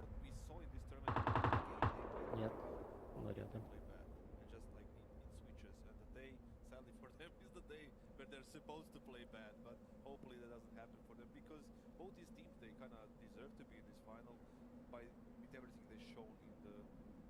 Я тебе второй велик нашла.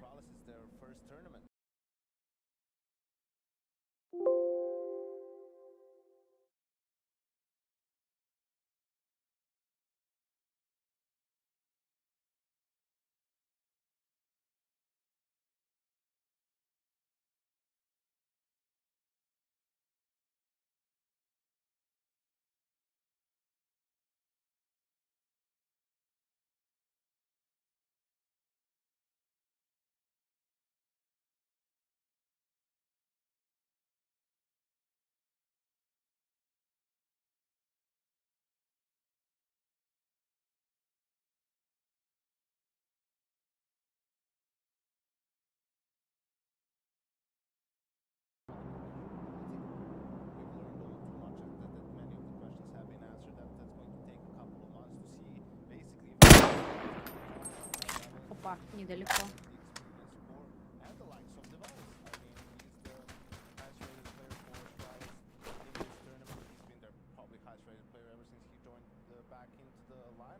Не пугай так старушку.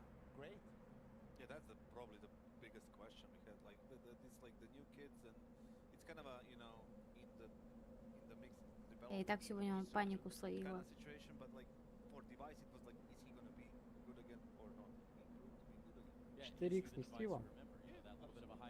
Неси, все неси.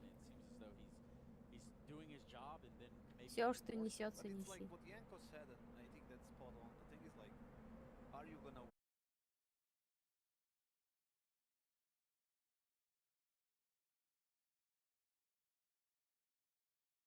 what can they do? Жалко, нельзя закинуть, конечно. А, кстати, да. Там же багажников тоже не сильно много. Так, можно патронов там чего-то напихать. А можно с собой возить, да? Ну да, в машине, у которой есть багажник. Кого? Машину с багажником взять и таскать там вещи в ней. А, ну это да. Ну, сейчас попробую закинуть в багажник.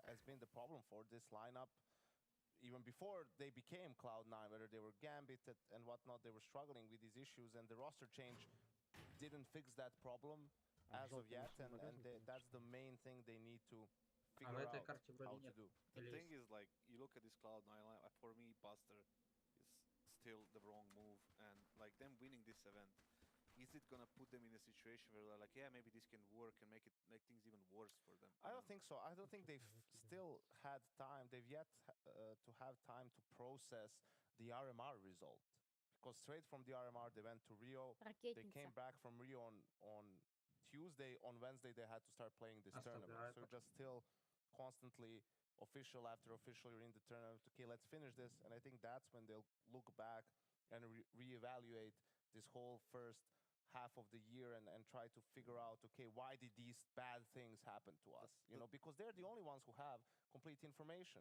We can see the server and see what the players do and see what calls they make, but we don't know what the communication was like, what the idea was in the round, and who messed up, what the goal was for some of these tournaments, who works how in practice, who's what kind of a teammate. Like, only the people directly involved with the project have all this to them to decide whether changes need to be made, whether it's a roster change, whether it's role changes and whatnot, or is it just unfortunate and they need a little bit more time?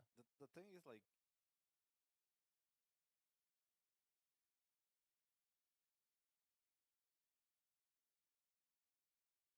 right, they Не linger было на снайперку. after you don't Или просто qualify на автомат. for after you don't qualify for the major, it's gonna stay there with you.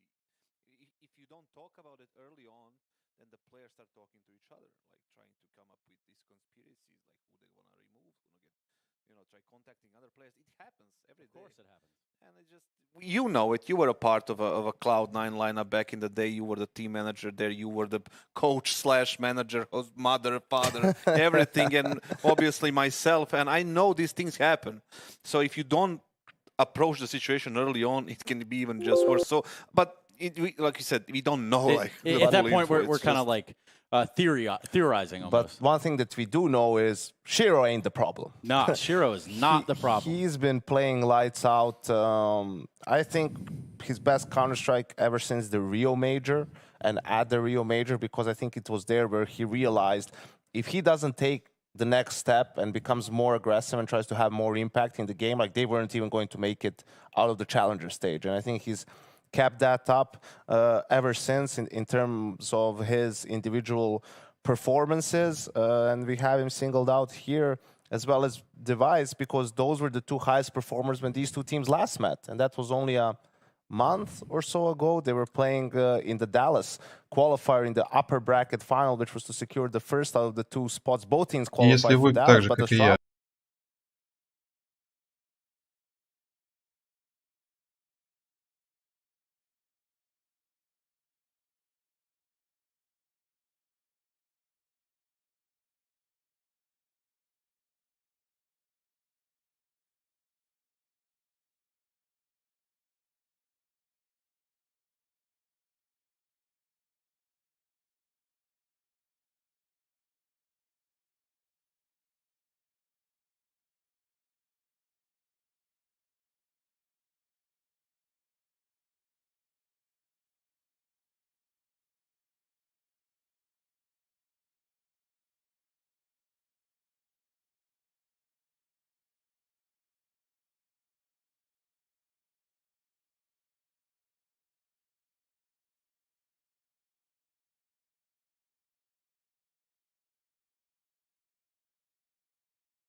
last time around, okay, Astralis Okay. immediately they decide to pick. Well, both maps are different. Astralis picks Overpass into Cloud9, which is extremely brave. Cloud9 last time around, they picked Mirage, they won 16-7. They decide to switch it up and go for Vertigo, and then Inferno as the decider.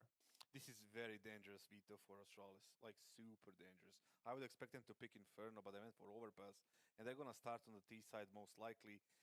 And I feel like if they don't get one of these two, if they don't get to Inferno, actually they need to get to Inferno to actually win this map. So they need one of those at the beginning. It's just like it's very difficult veto for them right now. I don't. For me, it screams like a Cloud9 is gonna take this one, but you know we've seen bigger surprise, and obviously it's Cloud9 the finals. But look at and that all this. Inferno down there. What a 50-50. Is it really like that? Well, yeah, probably. I mean, historically, right, you identify Astralis with Inferno, and for Cloud9, it's a bit of a weakness for them. I think also Vertigo win rate and Overpass are a little bit deceiving. I think those are two of the best maps for Cloud9, really. But you can tell also Astralis feels like they don't have much of a choice. Like, Ancient hasn't been amazing for them, but still would have probably been a better pick. Last time around, they won Ancient and Overpass. But I think that both maps were overtime, or one was 16-14, the other one was overtime. And also, you know who the worst player for Cloud9 was with an 0.76 rating? Nafan? Exile. Oh my.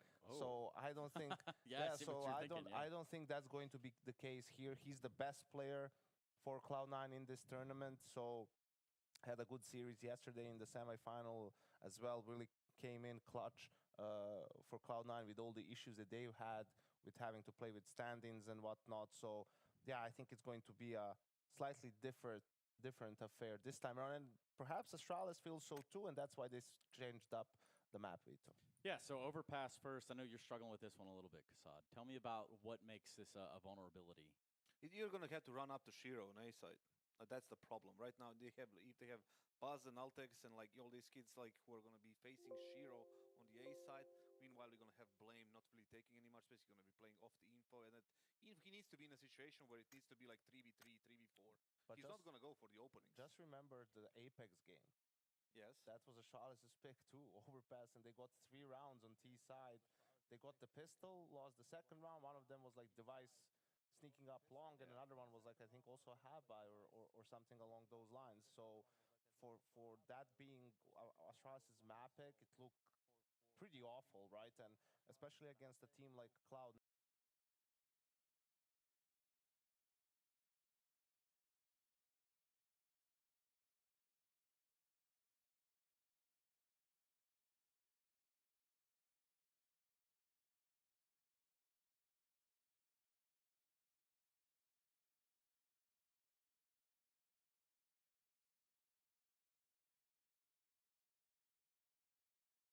Forgot about the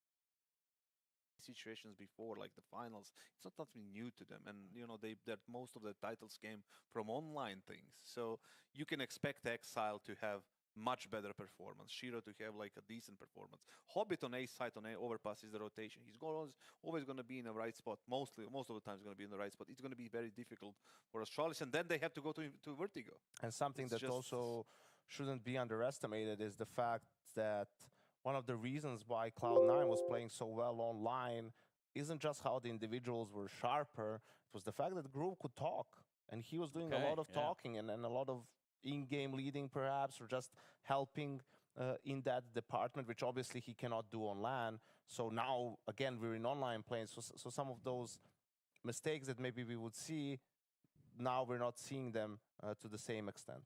Now, I don't want to say that there is a caster's curse, right? I don't want to say that. But for this next gentleman that I'm going to be bringing into the fold, he very well might be cursed. But also, congratulations on your announcement today. And in doing so, I think we're ready to get this grand final just right underway. So let's do it, Henry.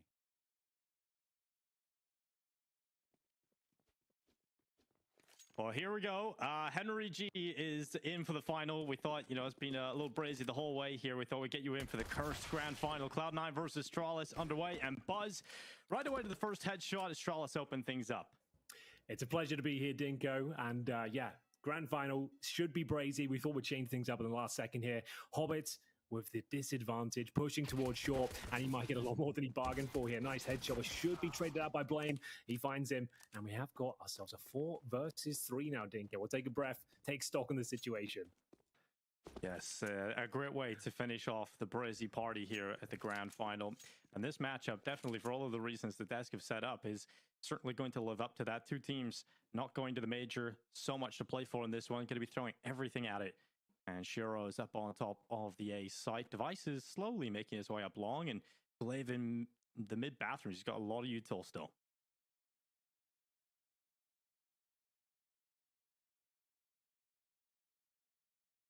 Here he comes. Good old Device looking to kick off this long fight. Shiro around the side of the truck. Device now makes his way in, crosses back. Shiro barrels back towards the stairway, just trying to stay alive. Device has asserted some dominance, and that has forced Shiro away. Astralis have a clear sight to play with. And Blameth on that lurk on the other side of things is going to try and catch them unawares as Shiro's up towards heaven. He's dropped on down. They realize this round is a done deal. They won't be able to compete for this one. Astralis will pick up the first round of play, and Blameth now, he's loving these kills. All around his side of the map on the save call. He's giving them no mercy. Oh, nice shot from Blameth. He'll round it out. And Astralis, they do have the first round of play. Interesting storyline coming into this final. Obviously, Altex coming in, replacing Zipex. And it's been a pretty good run for Astralis. I think this team are going to be feeling very hungry coming into this tournament. Even they've nothing else to play for in the next sort of month or so. So definitely looking at this grand final with both these teams throwing everything they've got at it.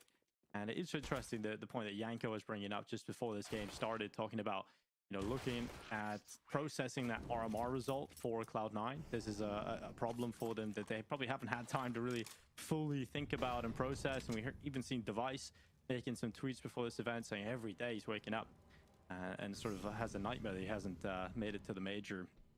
And that will be playing in the back of everyone's head. So this could be a small positive at least to take away if you take the #1 prize today.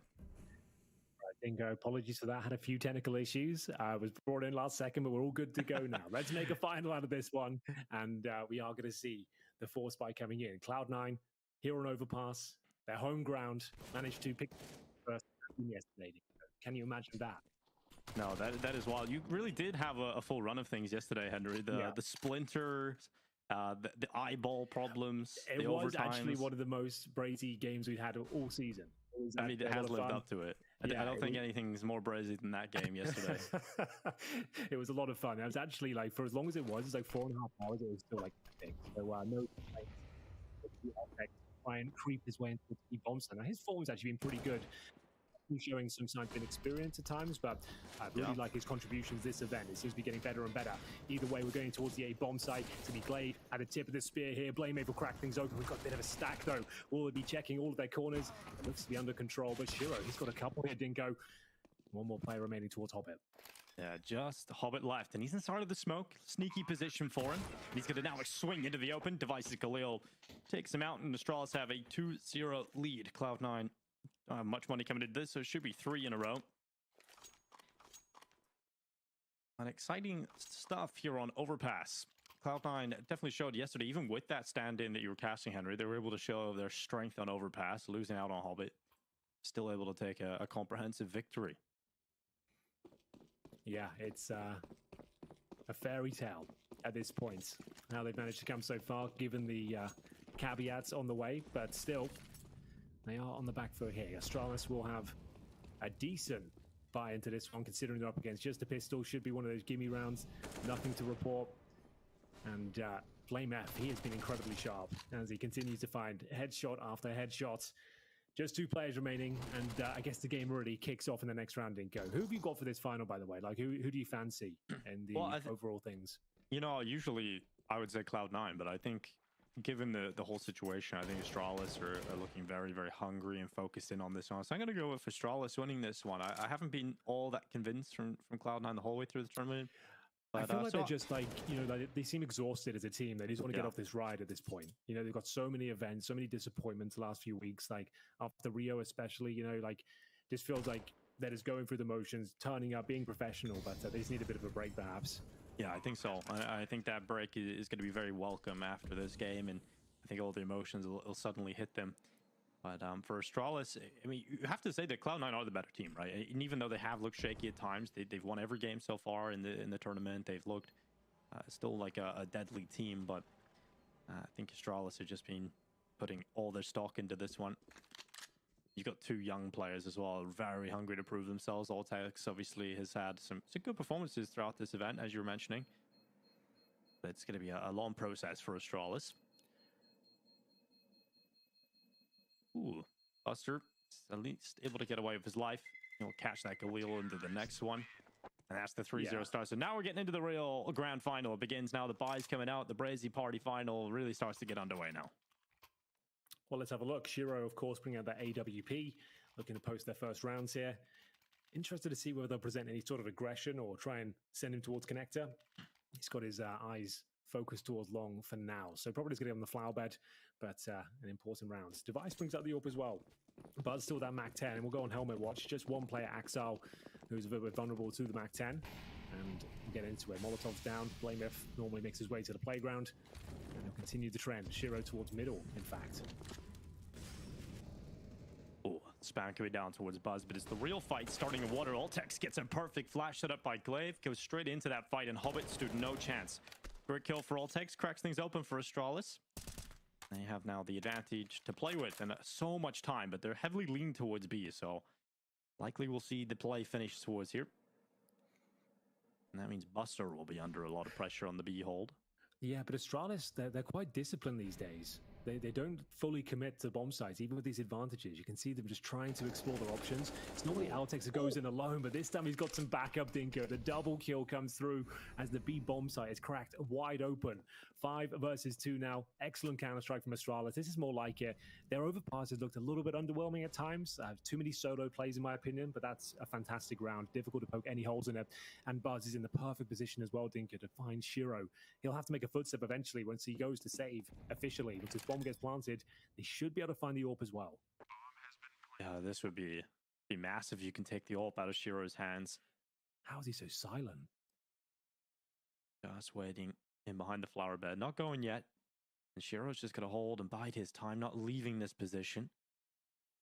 Once that time really starts to tick on the fuse of the bomb, Shiro seems to be aware of this kind of position. It comes down to timing, and timing has worked completely against Shiro. Buzz jumps up. He's desperately trying to take it away, and he will. Shiro does not hold on to the AWP. Time does not favor him. And Axile now under pressure too. They might lose everything here. It looks so likely that they lose absolutely everything. Axile composes himself, but still Blamef wins that. A 4-0 start from Astralis. And you're right, Henry. They look so dialed in on this T side. There's nothing really wrong about that round at all from them. It was perfect. Yeah, well, this tournament has been absolute pandemonium at times. We've had some really, really interesting rounds, to say the very least, and Astralis has certainly been part of a few of them. But yeah, like I said, really nice round in general, working that opening pick, the assertive push through Monster as well from the in-game leader and the young gun, and finding that double kill. You can't ask for much more than that. The timings were absolutely spot on, applied enough pressure, found a weakness, and now we get into the next round here. Shiro with the AWP. We've got Nafny on the MP9. But do they want to purchase any further? They've got maximum loss bonus, but only gets you so far on the CT side. And I was going to say a tactical timeout would be pretty reassuring right now, just to kind of talk about these many different options in front of you right now. And Shiro, yesterday, he went missing in that final map, one of the decider maps as well. He was very quiet throughout portions of that game. It looked like OG had won it, and they did win it, Henry, in my eyes. When they didn't check the defuse, that's when it all came crashing down around them and give Cloud9 the golden ticket back into it. But that was, honestly, I've casted what? Have you recovered from that yet? Thousands of rounds of CSGO. That might have been the most insane round like I've ever witnessed. I just flabbergasted with the result. And that was for the game as well, Dinko. That was so crazy. Yeah, I'm glad I was part of it. It was a moment in history, I suppose. And Device, he'll be opening things up in style as he gets a nice pick towards the bathroom. Looks like a double kill once again as Astralis keep marching forward towards the A bomb site, taking down everyone en route. And now just a 5-on-2, Nafany and Buster looking at 6s and 7s here. Not really much they can do with this one, I'm afraid. Nope, 5-0 lead for Astralis on the T side of Overpass, and doing it against Cloud9. Getting a big T side is going to really help matters when it comes to winning this first map. Up next, Vertigo. That's going to be the fallback for Cloud9. But the thing is, you're looking at Astralis in this tournament so far. The Vertigos looked good. I mean, yesterday they took a win against 9. They broke that big streak that 9 had been building up on Vertigo. Yeah. And Altex had a good map over there too. Yeah, that's a really good point. The Vertigo streak being broken is significant. I think that's like a milestone for this Astralis team. Like taking down one of the world's best when the teams look a little bit shaky. It's starting to come together now, and it's great to see. Buster pulls one back, at least, Dinko, and we're going to have a 4-on-1. Altex, though, has looked pretty sharp, to say the least. Should be able to close things out, no problem. And it's the 5-0 dream. Astralis are on fire, and Shiro can't afford the AWP, but he's been dropped by a teammate. So yeah, there we go. So he hasn't really been activated yet. It's been a streaky tournament for Shiro. Had some really, really strong games, some quieter ones as well. But the team work overall for the squad has been quite impressive, all things considered. And yeah, just bust up. Try and stay one down with him, but he does get caught out. So Shiro back towards long. And Astralis, they haven't really put foot wrong at this point. So Axel flashing up, trying to get some early info. Blame F doesn't cross this time. It's going to be interesting to see how Cloud9 approach this with lack of util. Nafany gets netted down, 66th health, and they smoke out Monster on the deep plate. Buster trying to be a little bit more advanced up towards short, but you can't really hold this for too long. You kind of stick around here for a bit. They don't really have the utility to support it for long term. And so Astralis will then be given water control if Glaive continues to move. But maybe this boost is being watched for Device. So he's watching this. They haven't overextended, so the AWPer of Device ain't gonna get that chance. All quiet on the Western front for now, Dinko. But not sure that will continue. Waiting for a mistake to be made here on the Astralis side, looking for a boost, someone to step out of line. But so far so good. CTs have got 3 players towards B. And Device might get boosted up behind this smoke, saying with the this first pick, and there is the boost. Axel's there to receive it. Could be the first frag. Device is coming so close to finding so many of these openers, but he just hasn't got it. 35 seconds, and Astralis going to be going back to B. As the last piece's utility starting to be thrown out here for Cloud9, and Hobbit gets close. The Monster play comes in. Hobbit and Buster together in tandem shut down that attack through Monster, and now this attack looks weak for Astralis. This will be their first round conceded. Hobbit and Buster step up on the B site. It's just Buzz and Glaive left. No time to really make anything of this. Glaive is going to throw his hat into the mix and see if he can get something, but the answer is just 1 kill. Hobbit replies again, and Buzz now sending himself forward. Doesn't want to die after the time, and will keep his huge stack of cash here. 5-1, but Cloud9 finally on the board. Yeah, that's exactly what they needed. They were getting to the danger zone there. Not very convincing rounds in the build-up to it. One finding many responses in terms of the kills, but they managed to keep 4 players up, and they get an injection of utility going forward as well. So they're on their feet, and a little bit of residual cash as well. Like we said, a lack of grenades there, quite a lot of reinvestment, but Buster getting the job done there. Solid Monster defense, perfect smokes as well, working in tandem, and Hobbit. Massive amount of damage here. Solid B-hole, Dinko. Just what they needed, and hopefully can keep it up, because Astralis are looking very powerful right now. Yeah, and that's done with less utility than Cloud9 would have liked. Done with the FAMAS as well, so now they've upgraded everything. We'll see what Astralis decide to go with here. They were really waiting on Cloud9 to give them an opening in the previous round, setting up Device across the map. Didn't get those chances.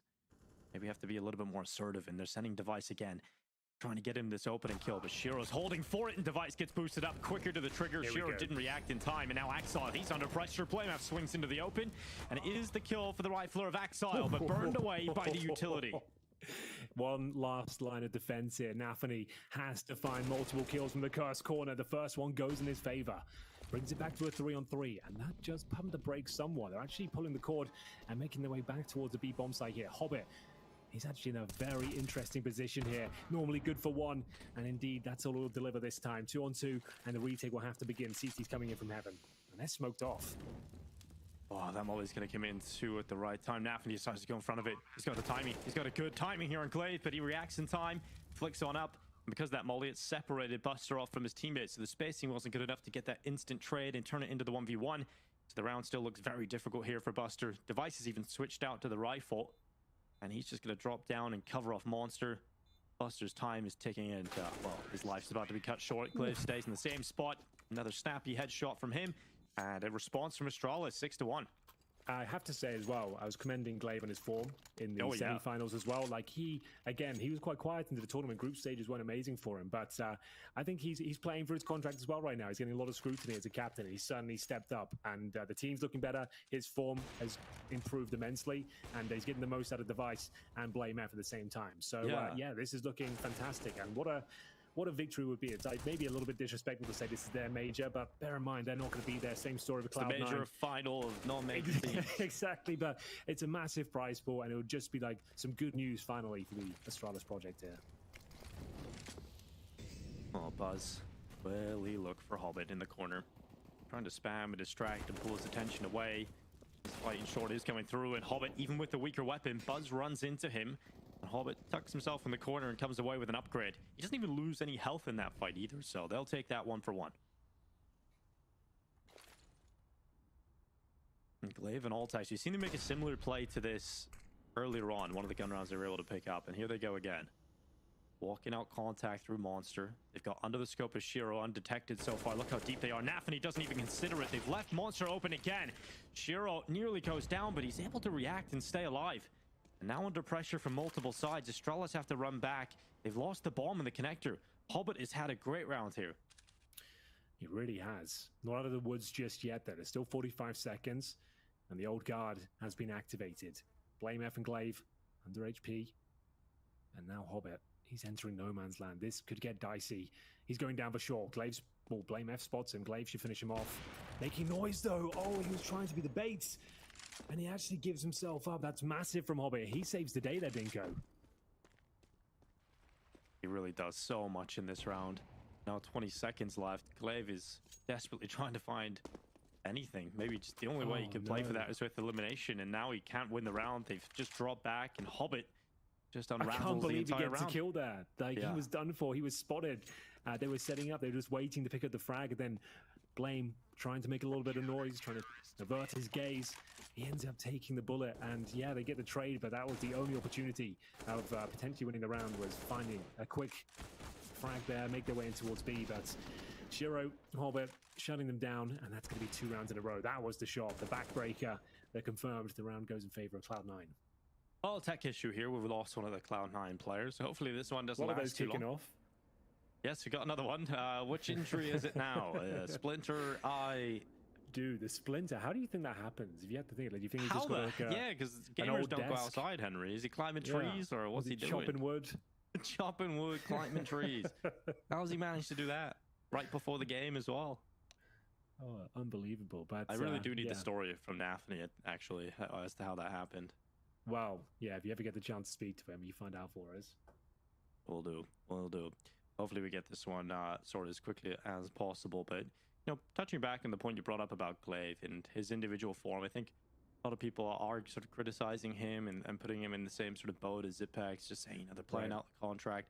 But for me, you know, at the RMR, you could just see the emotion on Glaive's face when they didn't make it to the major, and how disappointed he was. Like, he was distraught that they didn't make it, and to me that just speaks volumes as to how much he still wants to put into the game. I mean, you look at the legacy, they will leave behind nonetheless, but as a competitor, you want to try and get more and more of that, and they miss out on the last Go major, the only major of the year. My heart bleeds for him, man. Like, someone who's such like an icon of the game, like Device as well.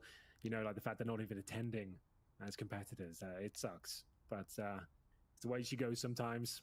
It's unfortunate, but the new game around the corner.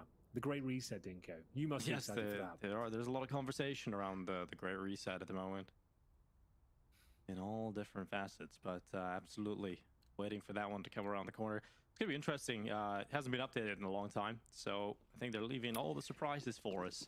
I think so. I feel like at the majors, the next deployment. Who knows? Yeah. Well, look how delayed the stickers are as well. Usually we'd have those by now. Actually, yeah. That's a good point. No, but let them cook, I say, Anders. Anders, Dinko, you can see how much Anders casting I've done this week. I've rebranded to Anders. Henry's first cast is the official Anders Right, and let me Henry get my head duo in the zone. is Here we with go. me. That won't happen again. We've got this. Here we go, slipping on out in towards water. Astralis, they're going to find a very passive setup that Cloud9 have deployed here.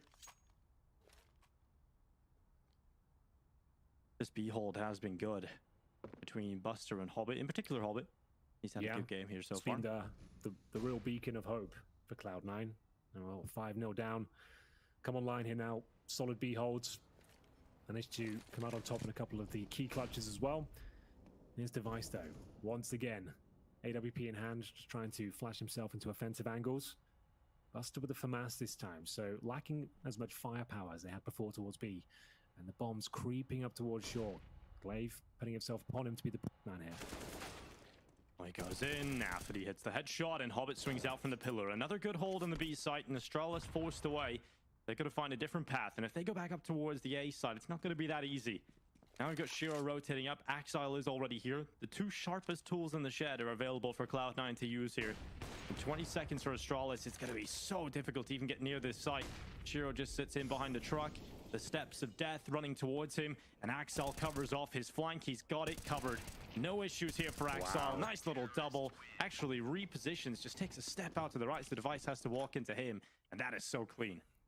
Yeah, real nice hat trick there. That's a solid A-hold as well. So really finding their form at this stage. It was a bumpy start, but they're looking solid at this point. Nice defensive holds, good crossfires throughout.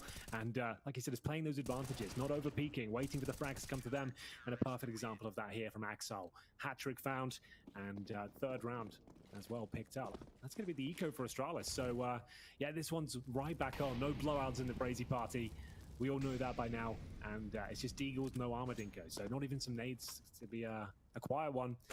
Bleed out the utility and headshot each other if you're on the CT side. You've got nothing else to do. Yep, keep yourself entertained. I think 6 rounds already, though, for Astralis on the T side of Overpass. That's good, especially with so many rounds left to play. If you can squeeze out another one here and get 7, that's huge already. So a good start from Astralis. Although you don't want to go into the second half just completely flat. I'm gonna find some form towards the end of this. So far, so good in this round for Cloud9. 2 kills coming in. Was tuning into a lot of your cast here with Anders, Henry. It did sound kind of brazy. There was a lot of long hours, a lot of bow talks going in there too. Yeah. Anders got exposed. That was unfortunate for him. Yeah, I did yeah. actually think Anders has a very youthful complexion. His face, look, there's no wrinkles there. No, yeah, now it's been pointed out. Like, I definitely noticed something wasn't quite right. So yeah, I'm glad that was at least unearthed this tournament. At least we got that out of the duo, you know. Yeah, thank God but for yeah, that, it was like. Wasn't so much exhausting. It was just phenomenal. Like how every game it looked like it locked into 0. Thought, okay, we'll catch the schedule up this time.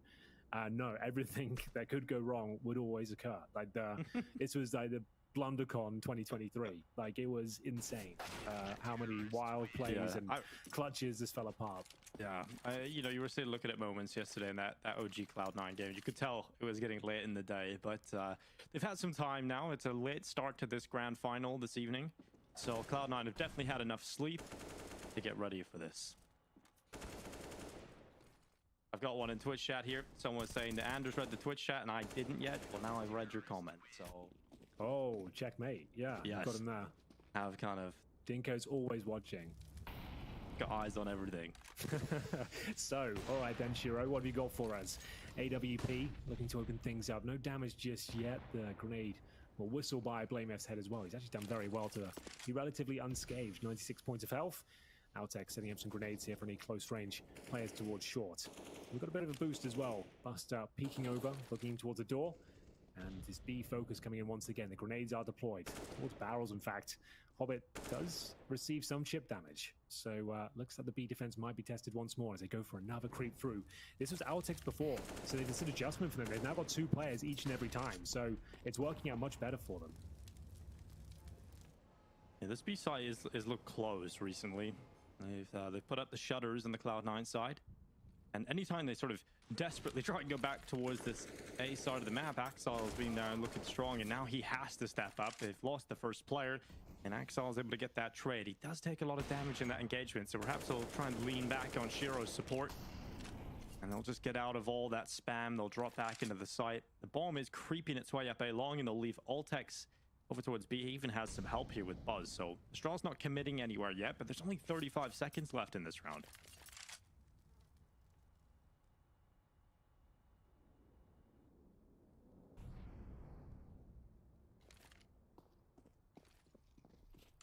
Flame F sends the smoke out. Shiro up on the truck. He's got Axel very far back right now. 15 seconds. Shiro looks to delay. He's taking the first. Buzz is down. Device needs to sprint into the site. Luckily, that nade lands in the perfect position, and Device swings. He does it all. He even goes back and plants the bomb. Device just takes out both of the A defenders, knocks that bomb down, and now a 3 versus 2 post plan. Well, here we go, Dinko. It's looking very convincing for Astralis there. Device does the majority of the heavy lifting, to be fair. I thought there'd be more execute potential considering that low timer, but they just used the one smoke in CT, a flash goes in, Molotov deployed, and Device let off the leash there. Vital kills, found on arrival, and yeah, Altex to find the encroaching CT towards spawn. Buster has no choice as Astralis their first in quite some time here, avoiding the 5-round deficit. So that's not too bad. Nice recovery. And Cloud9, in terms of cash, I think they've got plenty. So saving the AK is always great on the CT side, but they've got more than enough money to have a strong buy. So Astralis not out of the woods just yet, but a pretty decent round with 3 players surviving. As I mentioned, like we've commentated a few of their overpasses in this tournament, and they've definitely made adjustments along the way. I'm noticing their T side looks a lot more active. Their pick potential towards B now is actually looking quite good. Before they were finding 0 frags as one player kind of limping in towards Monster. It just wasn't working for them. This new adjustment with 2 going in as a pair, working in tandem, it looks very promising. So let's see if they can keep it up. They've got that 7th round I was talking about for Astralis already. For Cloud9, they can't really let too many more slip. On the other side of things here, Shiro gets burned away from the connector, and he's forced to reposition, but Hobbit is back in that corner. His little Hobbit hole. He's loving that in the moment, and Altex, he's pushed out towards short. Sees Buster eventually getting aggressive there, but he's going to drop back. Boost Device up for the mid-peak. Buster does decide to get aggressive. He decides to walk right in towards Altex and take that headshot. Yeah, using the advantage of having the AK-47 on the defensive side. Hobbit will have a freebie as well. Buzz doesn't see it coming whatsoever, and a nice decision as well, just to fall away. Just give it up. You've got the 5-on-3, maintain that advantage. Make them work for the frags, but Axel's got other ideas. He wants to get up close and personal. That's an open as well. Blame F will capitalize. He gets himself in towards Optimus as well. This is uncomfortable for the CT's Dingo. It's not the best position to be in here. Blame F runs down. A nice double lineup. Nafany and Buster on the stairway. Blame F just boulders right through them. And the smoke goes up to cover it off. They've got to give it up. That's it. I think it's over. That was a 5-on-3, Dinko. They actually threw it away. Like I said, they were playing it perfectly. They performed at the fadeaway. They didn't want to be part of it. And Axel changed his mind. I think he was already in the bathroom to commit to a fight. And once he goes down, Blame F threads the needle. He spots the gap. He jumps towards Optimus, and then the flashbang from Glaive as well is absolutely spectacular. Did you see how blind they were in the corner? Double kill confirmed. Smoke down, and round stolen away. A 5-on-3 advantage. And it's Axel. What's he doing there, Dinko? So he ran around from long, I believe. Yeah, and it doesn't work out at all. Gets caught, made a little, was the looked just a little intention of silly, that play? really.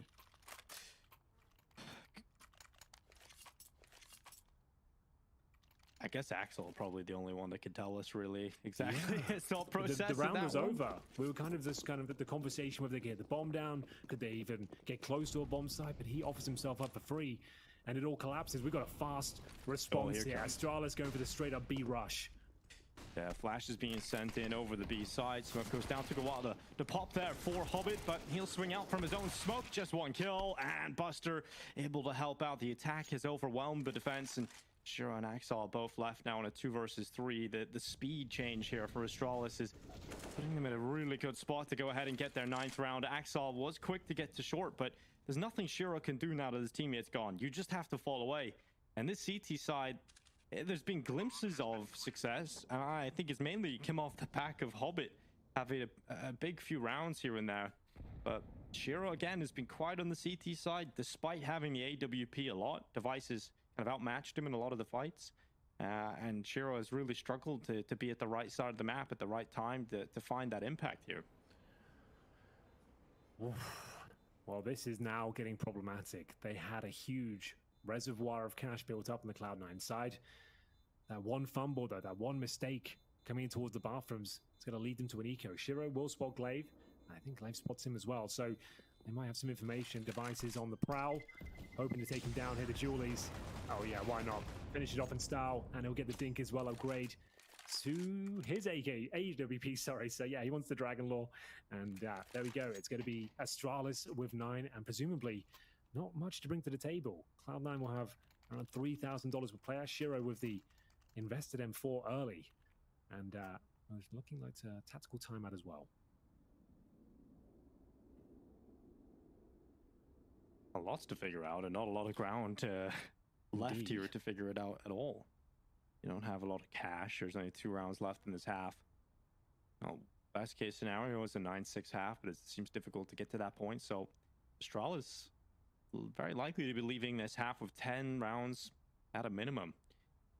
Double figures on the T side of Overpass. That's got to really help your grand final showing.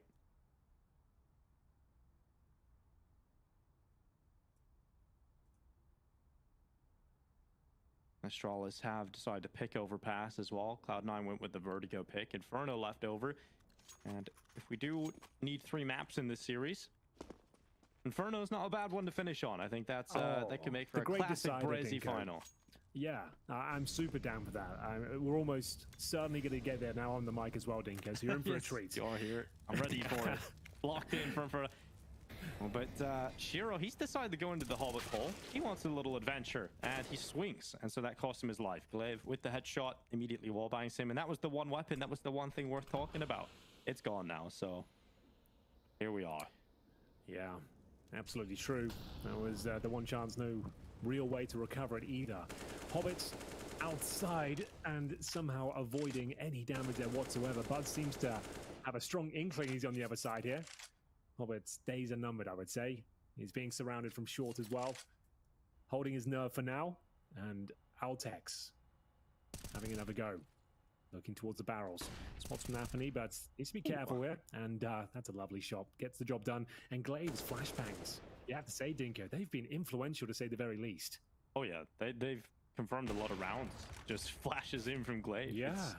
It's some crazy impact out of him. And another player, Device has been having a lot of impact in the rounds and doesn't have the most amount of kills, right? So it's just been impactful. Misses a few ones that could have probably bolstered his stats a little bit more there. And that is going to be very clean from Astralis. They're going to be heading to 10 rounds here. And the buy in the next round for Cloud9, still going to have weaknesses in it. So very likely we see 11. Could do. It would be quite a comeback for Cloud9 to make this competitive. Well, you know what? Like we've said it before, they're kind of synonymous with bad starts in CSGO. I think if they get 5, maybe we're okay. It's the last round coming up next.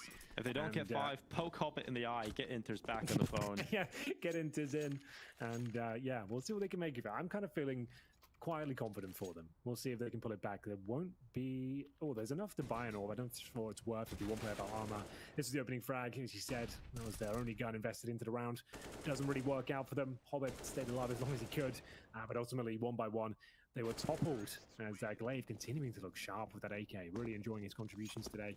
Yeah. And 5 rifles. No kits, no helmets. Fortunately, no Mac. Oh, there is a Mac 10 in the mix. That's sick. Altex has played the game perfectly, so he can afford the AK, but he knows the Mac 10 will be brutal in this round when they're struggling, Dinko. This is big from him. Great call. Well, they're going to be sending him in close. Buster's got aggressive a few times in this exact position, and he's come out on top of it. Buzz close. Oh, had to win that fight. He was very close to losing it, but he'll hit the headshot. And now the bullets and the flashes continue to rain on into the site. BlameF charges, and he has been so good in this first half to kill on Nafany. Here, Hobbit around the site. He's done a lot of work. He slips out to the side of the fire. They haven't found him yet, and they can't feel comfortable in this site until they do. And Hobbit, well, he announces his position with a kill on Glaive. And Shiro swings in on the rotation. It's suddenly only Device left. Wow. This round has it all. Lovely little sequence there from Cloud9. The Wombo combo comes in with the grade. Famis to finish off the frag, and Device has every opportunity to try and close this one out. He's got time to work with. Bomb on his back. 100 HP and a smoke. Oh, this is He's such a opted sick to play. push. Yeah, it's nice. Oh, Shiro's angle though. He's ready for this. Device has to be perfect. And he goes around and Shiro is just too tucked in. There's the 5th round Cloud9 needed. Not the best first half from them, but it's 10-5 as we close the first half of Overpass.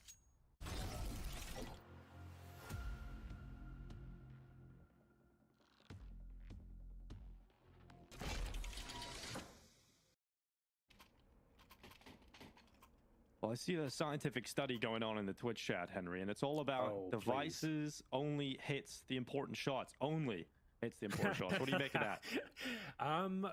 Wow, it's an interesting angle they've come with. I'm not sure. I feel like he does more than that. Famously, I think he's considered one of the world's best snipers of Counter-Strike history. So I'd say that's probably untrue at this point, but I'm willing to look into the paper if they have one. There's the new device thesis, I think. The return. So, 7 guns, Dinko. 7 Becoming guns indeed. Quite meta these days. Yeah, we do see a lot of Joe Berettas. I think it's interesting because Glaive used to always have them. He's got the USP this time. He's dropped there. You can see he's got yeah, nothing. he He's has, dropped 2 pairs. So, yeah, he's the one dishing them out. Well, Device now has the information of this long play. And here they come. Utility being sent in towards them. Smoke will land in the site. And Cloud9 are stacking the attack through long. Playmap is getting flanked on. And that's not a comfortable fight for him at all. Hobbit will be very happy about collecting that. Wow. And Device and Buzz all chiming in. The USP is looking so clean here for Astralis. Axel was at the back of the pack, hoping he could cut off some of those rotations up through connector. But that did mean that he was expecting his team to at least get the bomb down. And they didn't do that. So now Axel's in an unrecoverable position. Yeah, that is absolutely massive. Device is looking so crispy. That was wild with the USP. Very calm. A lot of pressure. Surrounded by smokes, flashes as well. Axel, it's not impossible he wins this one, but it's very unlikely. Would have to find Buzz quickly, which he does. Now this round's back on. You've got a low HP Device as well as they scramble to get defensive positions. He can still recover the bomb. Still has plenty of time to plant as well. No utility for Axel, but he's got armor and the Julies himself now. If he finds Glaive, this round could crumble. And they know it as well, trying to whittle down at the clock, and they come out on top. Nice shot from Device as he finds himself a hat trick. Once again, 11-5. Astralis one step closer to taking the map. It's just looking very difficult now for Cloud9. They don't win the pistols in the second half. They don't get the bomb down even, so you don't really get to see the force spy come in full force, you know, get the Galeals out, maybe an AK in there, but you won't really have that to play with. So you're going to see them take this full eco. They'll have a smoke, that's it. So Astralis confirmed to get 12 rounds. And what a Brazy comeback it would be if Cloud9 are able to pull this one all the way.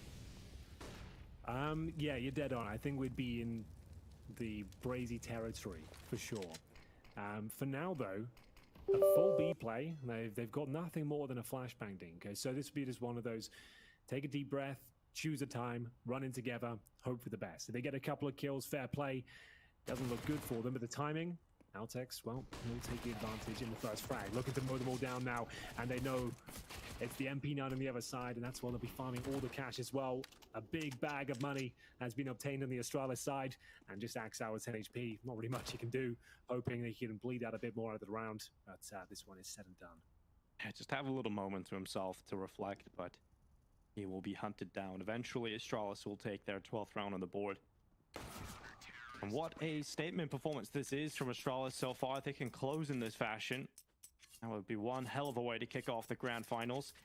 They have already won a tournament with Device's return. It was back at one of the CCT online tournaments, so no stranger to picking up an event with Device already. Doing some good work in the online sphere. Cloud9 were heavy favorites coming into the Brazy party, but for obvious reasons, they're probably very exhausted. Oh, absolutely. I think that's a valid piece of information to consider. It's been a really wild calendar for them, and they've, like I said, been professional throughout, and they keep turning up. They haven't refused or taken back their slots, like we saw other teams do, for example.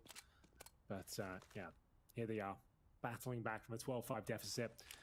It's their opponent's map pick. We move on to Vertigo next, but they do need this round.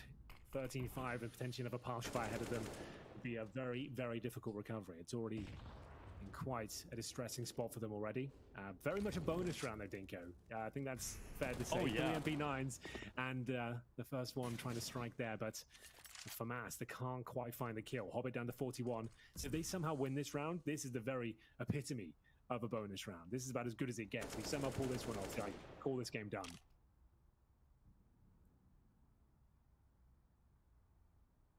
If they slip up here, Cloud9 would be kicking themselves. I think you'd just be focusing in on that next map, trying to recover on Vertigo. Deep smoke on device.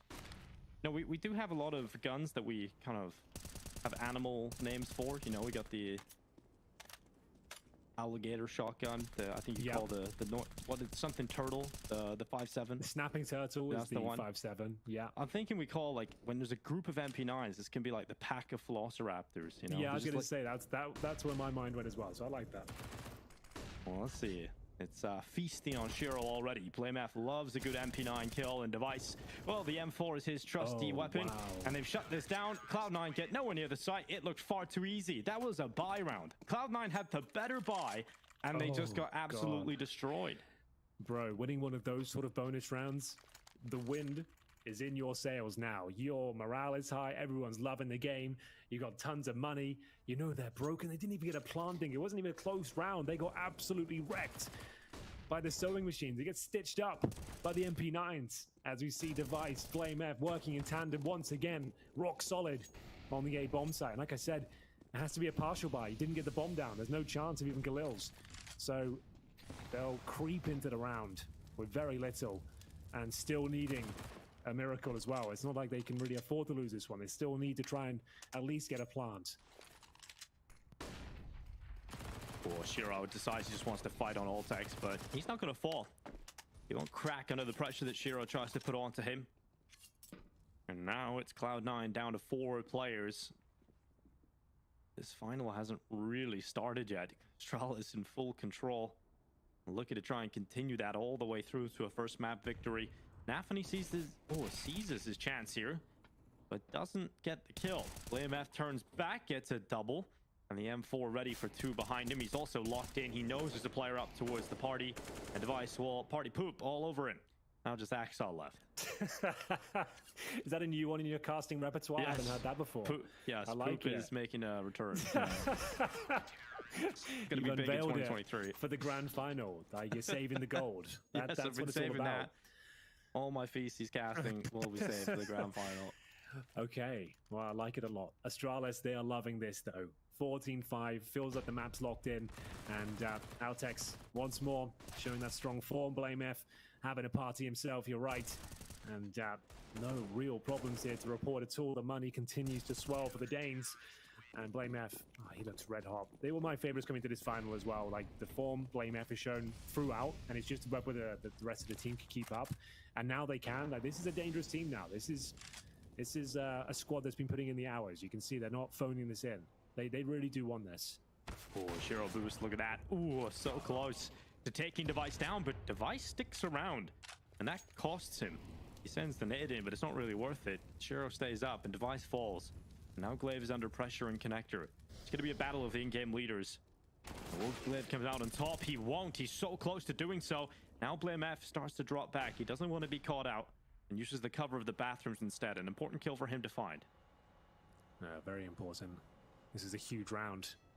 For obvious reasons, need to try and avoid that map points, and oh no, this is so tantalizingly close. Altex almost single-handedly wins the round, but look how low they are, Dinko. Nafany and Shiro, they're walking wounded right now. As they try and coordinate themselves back towards middle, BlameF, he's on the prowl once again. Not as precise as you might expect. Just needed one bullet there, but on the other side of the map, Buzz, he'll strike blood. We've got a 2-on-2, and maybe even the advantage towards Astralis as they hunt for this final couple of kills. One round away from map point.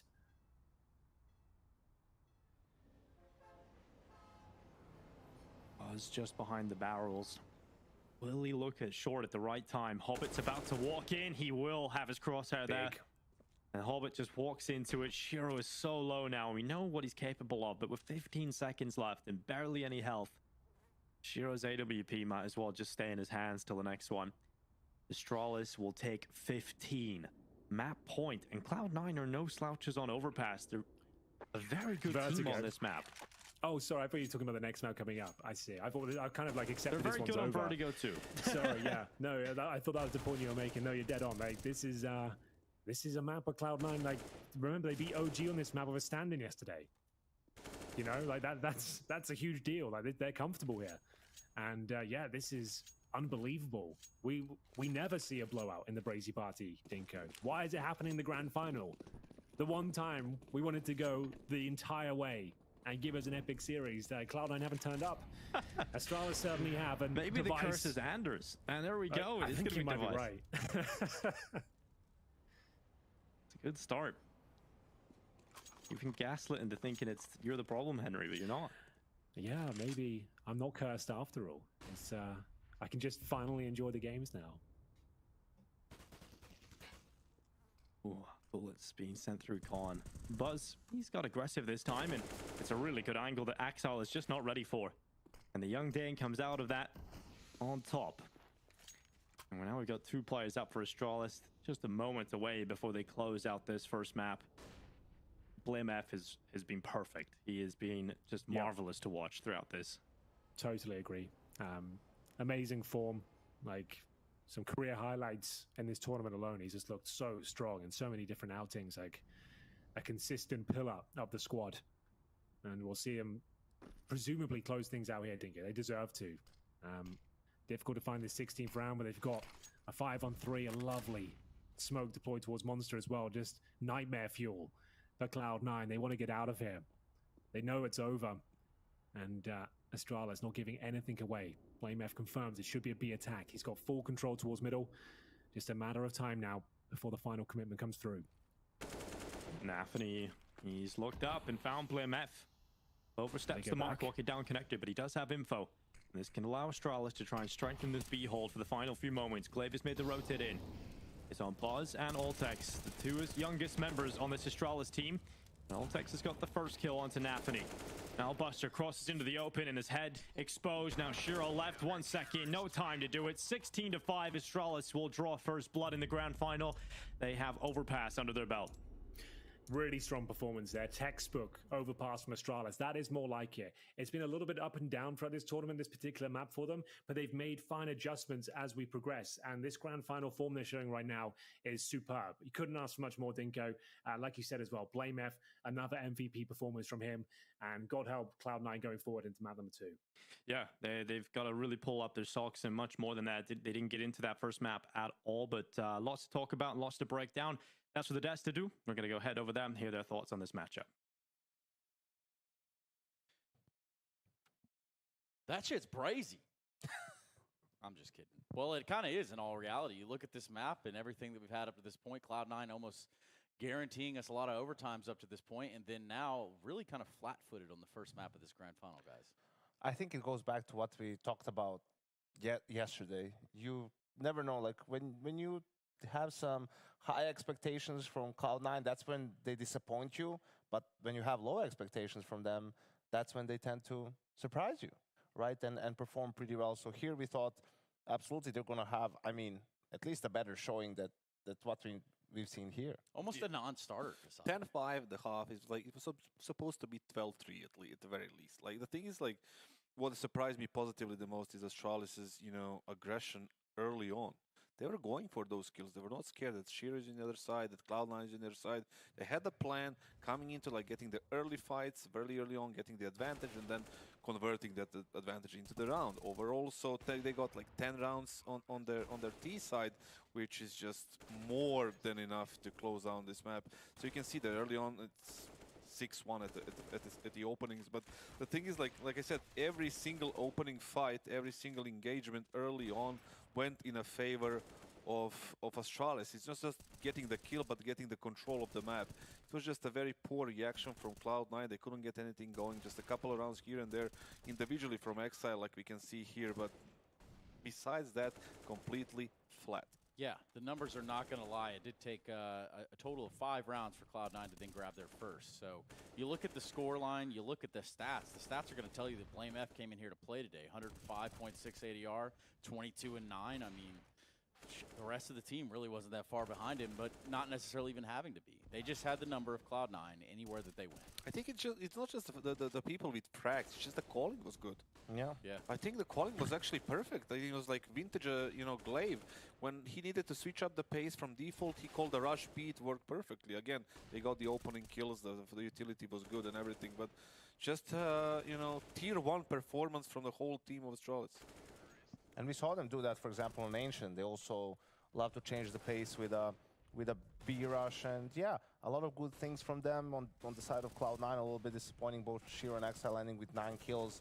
Shiro was only with like 35 ADR or something along those lines. And when your 2 best players perform like that in a grand final, this is probably the result you're going to get Every single time. Man. Speaking of which, don't think we're going to be getting Little Mo in here anytime soon. So maybe that's why this has gone the way it has. It's all Jason's fault. I tend to agree with that no matter what the situation. So Just I don't Henry know. brings that, the opposite of what is supposed to happen. Every Yes. time he does it. Henry lives on opposite day, every day of his life. Speaking of which, shout out to him for jumping in very last minute there. But yeah, you look over on the side of Cloud9, and it was a kind of devastation. Talking about every turn, every twist of the wheel was never in their favor at any point, it felt like. They felt helpless. Like, that's how you feel. Like, this is like the definition of helpless in a map. It's if it was like, they started on the T side, God knows what would happen. We have like 16-1, 16-2. But the thing is, like, I have been on the receiving side of this kind of maps quite a few times, and it's not fun. From Astralis too. From Astralis, yeah. Just stand and deliver, huh? It's just, you can't do anything. You're just hitting a brick wall all the time. And you're just, every call they make, they feel like they make the call where they go when you're not there. There's just a few people there. So and even if you have a stack there, you just die. It's just so frustrating. We saw Cloud9 lose around with the better guns too at a certain point. So again, things just weren't meant to be going their way. Now, the realities of this are that when you look at Cloud9, you think about like what it is that they didn't have in the first map. How do you even soul search and find that going into another map, regardless of the map itself? I don't know, but Cloud9 is probably the best team to do it. They've had to do a lot of soul searching recently because of different things. But yeah, I think we've seen they're a team that's definitely going to stay in it, that's going to try and grind it out. They lost both pistols in this game, right? And not only that, but it was 5-0 down in the first half. It was 6 in a row for Astralis in the second half to close it out. So just a little bit of a better start to try to gain some momentum so they don't always have to play from behind and, gain a little bit of confidence. I think that could go a long way for them. Confidence can go a long way. Competence can go even further. So we'll go to a break, come back. We got just a little bit of time on the clock. I'm talking about a couple minutes here, and then we'll come back and we'll get into all the fixins that make this a Brazy party. Drop. Upgrade.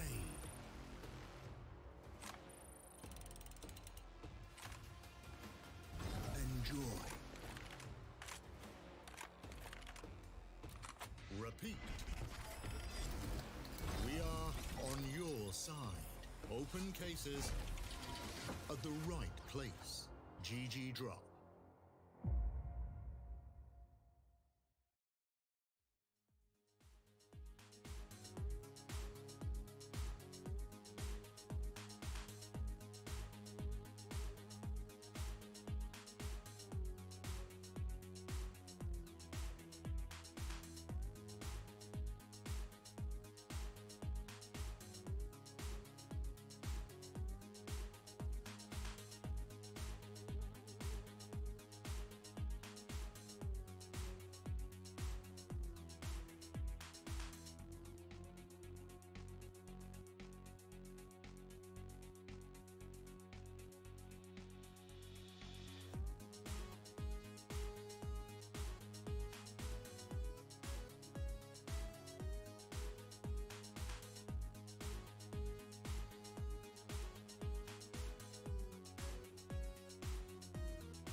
Drop.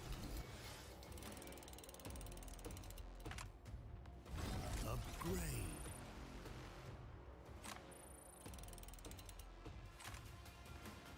Enjoy. Repeat. We are on your side. Open cases at the right place. GG drop.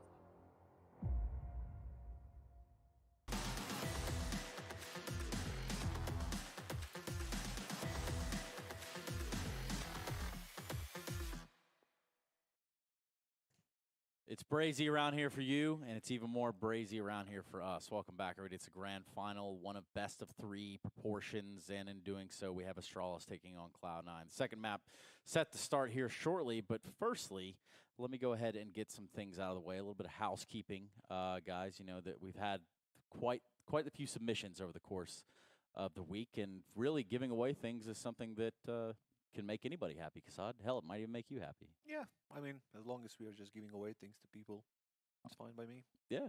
You want to give away anything live on air right now yourself? Like maybe I can give away some advices later on. Oh my God. Well, About that's life. invaluable. I don't know what's cooler, that or a fire serpent. Just like, pick a category. yeah, okay. Advice. Yeah, cool. I'm gonna let you think about that one while I try to handle this. Nextly, we're talking about a Brazy move, right? That's been kind of what we've asked for up to this point. We're talking about submitting your own clips, and then we kind of figure out exactly which move was brave and crazy at the same time. So we will be jumping into that shortly, but now would be the time that I can tell you about the Dragon Lore, as I'm sure most of you have had your eyes attuned to it. Me, personally, I'd love a Dragon Lore. Probably never going to have one, and I bet they look extra cool in Counter-Strike 2. I want to call it Source 2, Counter-Strike 2. Counter-Strike 2. Counter-Strike 2. He has a name. It's CS2. Yeah, CS2. Sorry, guys.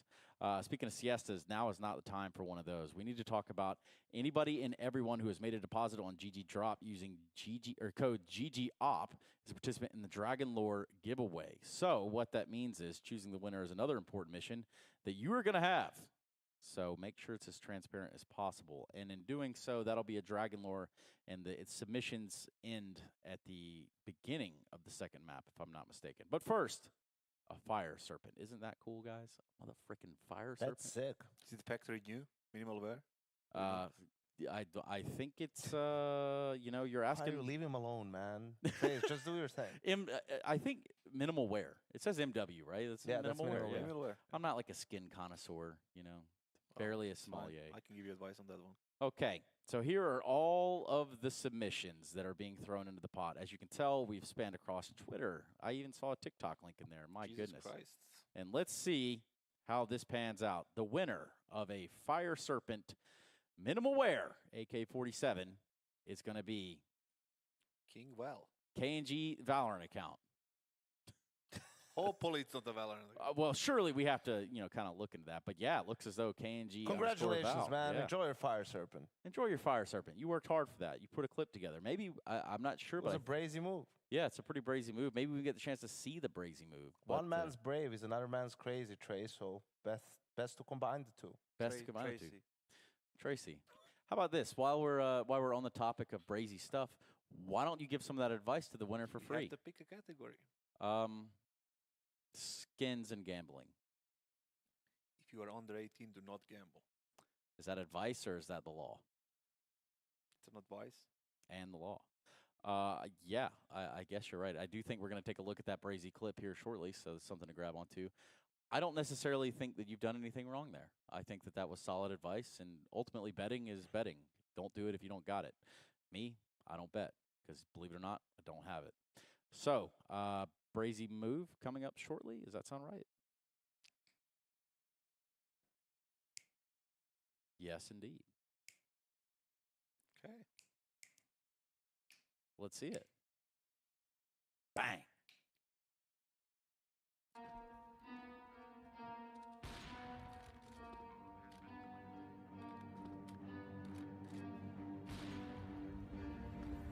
Bitch, I got problems on problems on problems on problems on problems on problems I solve them. I run through the money, the pressure be calling. Left on my blessings, I feel like I'm falling. The birdie is back, tell me I'm garbage. I'm going through something, that's why I ain't calling. Phone and progression, it's all that I wanted. The phone in affection, I summon and dub it. Cause bitch, I got problems on problems on problems on problems on problems on problems I solve them. I run through the money, the pressure be calling. Left on my blessings, I feel like I'm falling. The birdie is back, Tell me I'm garbage, I'm going through something, that's why I ain't calling. Phone and progression, it's all that I wanted. A phone in affection, I summon and dub it. Why you be all on my line about nothing? Why won't you go get you $1 or something? Don't hang with a nigga who lying for nothing. I see that we different, you riding, I double. I don't do discussions on bragging about hundreds. Don't go to your places, I know that they sunken. Don't call me your brother, I barely could trust you. I talked to a shorty, she bagging the bugging, and I'm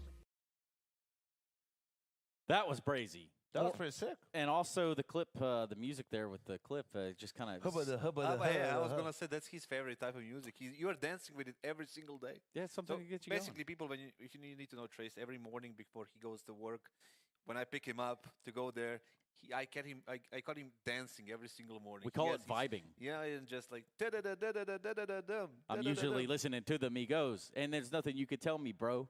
And anyway. it actually makes my day. Really? Really does. Damn, I When I didn't see know you, that. when I see you in a good mood, it makes my day. But what about the bad mood days? How often does that Well, even I'm happen? here to help you with those. Oh, so the advice is don't gamble under it. Don't be in a bad mood. Give some advice, Dad. If you're having a bad day out there, maybe you didn't win the Brazy move, but you're still in the running for the Dragon Lore a little bit later. Tell me about some advice. It shall pass. This too shall pass. Exactly. Okay, but like not through Gondor or any of the places in Lord of the Rings. Bad days will go. One does not simply walk into Mordor.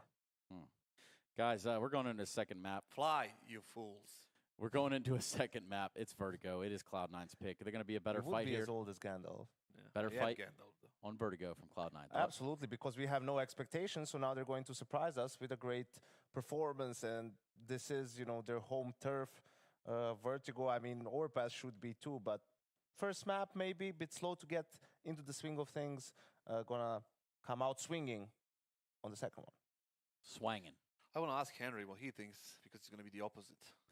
Yeah, I love that idea. Let's ask Henry Greer what he's thinking right now as we jump into the second map of the grand final. Yeah, I'm afraid maybe Cassad is onto something, Dinko. I do think the 2-0 is coming in for Astralis in convincing and comprehensive manner. That's where I'm sat. I just feel like they look too strong right now. I know there's something in the water with the Brazy party. There normally seems to be like a really strong performance followed by a weak one, but I feel like they've got their thing together now, and I feel like Astralis are going to be running away with the grand final, in my opinion. All right, so we're going to 3. We got Inferno locked in as that final map then, Henry. That was a great, wholesome death segment. I love that. That was great. Cassad's happy because Trace is happy, And what would you ask Cassad if you could ask him anything for advice on anything, Henry? I don't know. He's a very wise man, isn't he? I think like Gandalf the Grey. Exactly. I think I've worked with him very closely. You have to bear in mind, I've actually been able to access his wisdom firsthand. So I've actually already asked all the questions I need to. Like him and I go way back. I live next door to him in Belgrade the as well. knowledge bank out. Yeah, so I've had my fill of Cassad time. I'd like to have some more in the future. Who knows? But for now, I guess you're sticking with Astralis as well. Yes, I think Astralis looked good yesterday against 9 on Vertigo as well, right? But I'm just interested. That's a good point. Yeah, I'm just interested to see how the game is gonna play out because we've seen Astralis yesterday. They didn't play like the most normal T side. They had a lot of B centric plays on the T side, and their CT side. I think the B side looked a little weak at time. I think Buzz is a huge liability. So if Cloud9, who are also a very good Vertigo team, they can sort of see that in the games and the demos before this. I think Buzz is going to have a tough time if they focus in around the B side. But a positive side on that B bomb side was Altex yesterday. He had some massive rounds when Buzz would go down. Altex had to get a multi-kill, and there was some rounds where you've got a 4K on the B hold solo. So I feel like Voltex has a good game again, and Buzz steps up a little bit. Astralis should take this, but I sense a few weaknesses here and there. Yeah, I'm not sure. For Astralis, at least, it's been a pretty pitch-perfect game for them. They haven't presented any mistake. There's been no nightmare rounds for them. If that continues, I feel like Cloud9 are a lot of trouble. They haven't really had a chance to sink their teeth in yet. They haven't really had any big moments or any real momentum. They had 5 rounds in a row in the first half, but then it was completely shut down. They didn't pick up a round past that point. It was a bit of a nightmare for them overall. They are going to have to step up across the board. We had some moments of glory from Axel, and we'll see if they can continue and find us a third map, Dinko, as it sounds like the game is ready. Cloud9 take on Astralis here on their map pick of Vertigo, and Astralis starting on the CT side here. So we'll have a look at the buy on the T side. We've got a couple of Molotovs, couple of smokes, Dinko. A lot of teams favoring that B execution, having that river of flames leading up to the bomb site, but obviously can go either way. A couple of decoys in the mix as well. And we are off to the races, and they are leaning towards B at the start of the round here. Yeah, Hobbit's going to be going in quick. He's at the front of the attack. In the meantime, Astralis are thinking about this mid control, and the skates are back on. There he goes. Ultex skating his way through middle. I haven't seen that. Is that like a thing you guys have noticed? That's the first time. Yeah, it happens every now and then. You get a little skater going on, little skater boy. Okay. But it is going to be this play in towards B, but Ultex is skated right behind them. He is in behind this. He could foil their plans. There's no one here on the site itself, but now there is. Now that rotation comes in. Glaive comes forward into the site, and Ultex is in behind them. That smoke will delay him, and he's just executed the first. And he's going to drop back. He doesn't overextend. He doesn't give away that pathway back into the A side if they decide. And now he goes in for the double tip. The rotation is starting to come through. How have they gone past Glaive? Glaive just stewed on the smoke. He stewed on the smoke, and they walked right past him. And now Glaive might just activate into a perfect play here. It's one quick headshot. Now 3 players on the stairway. What a weird round. But Astralis making it happen. And Hobbit has everything to do. The 1 versus 4. They run him down. And he will be taken out by Blame F. What a great pistol to watch from Astralis. That was entertaining. Yeah, another perfectly executed retake there from Astralis. Like you said, the B bomb site was open. Altex on that flank as well. He holds his nerve. He gets that initial kill, and a lot of the players will be tempted to swing for the second and find the glory. He's just such a nuisance at that point because they now can't really commit to the bomb site. They know someone's behind them. He finds a kill, peels off the situation, and bides his time. And the moment they start readdressing the situation, actually pushing into B, that's when he repeats, gets his second kill, and that's all Altex. Really nice round from him. And continues the strong form we saw in the first map. 1-0 Astralis, and no bomb planted, and they'll still force buy in the second. So, oh, the bomb was planted, it was, wasn't it? So, beg your pardon. So they do get the rifles out. And for now, Blame F looking to fend them off towards the A ramp. MP9 towards the scaffold position. And Glaive on the front foot, looking for the first pick. Does spot one, and just going to be dropping some grenades down. Good nades as well. Well, yesterday, Astralis didn't have to actually deal with too many ramp takes from 9. Cloud9 are a very A-ramp-centric team, and you can see Nafany is already using that. He's one of the most famous ramp players. A lot of smokes named after him. That set the meta during the online era when he was on top of the world. And he's got that first kill. Now Device playing committed towards the gap at short side. This MP9, it can rattle away and take death real quickly. Hobbit's low as well, but the attack is coming up towards the top of the ramp. Ultex just with 1. Glaive, oh, he's got the rifle at the ready. They swing into him. It's just a single kill. And Device is also out of there, so just Buzz on the other side of the map. And Cloud9 with a force buy, they find their way just walking up the A site. Yeah, it all started with Nafany, as you said. It's his calling card, synonymous with that A ramp. And now just Buzz. He looks like he fancies his chances. At least going to try and cause some damage here. The first kill is clinical. Second player lying in wait on the bomb site here, and will outmaneuver him as Cloud9 do confirm their first round here. They bite back after losing the pistol, and you would assume it has to be the force buy for Astralis here. You would assume so. It's not going to be a great buy, obviously, but that previous round was strange. Glaive got the early info. They knew they were walking up the ramp. He's seen him on the jump, and they look ready for it. They have 3 players in that spot, but Nafany just makes that contact play, gets underneath the Xbox, and they just didn't see him coming. But here's the force from Astralis. There's a stack on this A side of the map. Yeah, nothing at all elsewhere. So 4 players holding towards A, 1 in middle, and now he's actually peeled off towards B. So we do have Buzz in there, at least with the Deagle. Doesn't look great to take this round, but they hear the Molotov, and that's the cue for Blame F to swing. He finds the aforementioned Nafany, and they're going to commit him towards B bomb site. If Buzz can find 1, they're really onto something here. Maybe a second. Can't quite connect the dots, but it's significant damage towards Buster. Well, Astralis up a player, but once that bomb goes down, it now becomes very difficult to get back into this. They're going to molly out the construction. Astralis are going to have to buy some more time here. They don't have any nades to get back in here, nor any kits. So if they were to win this, they would have to go immediately. I think they're just setting up for some damage here. They're not seeing anything happening. Might just back off now and save these weapons with the Kevlar. And that's going to be Cloud9 heading up to a 2-1 lead on Vertigo. Not suffering that huge loss that they had on Overpass, right? They had a slow start into the game. You mentioned that as a narrative with Cloud9. They're kind of synonymous with slow starts. It has been something that's plagued this team. Yeah, but no slow start this time around. No, certainly not. Not the end of the world for Astralis. Probably was the correct call. They weren't going to win that.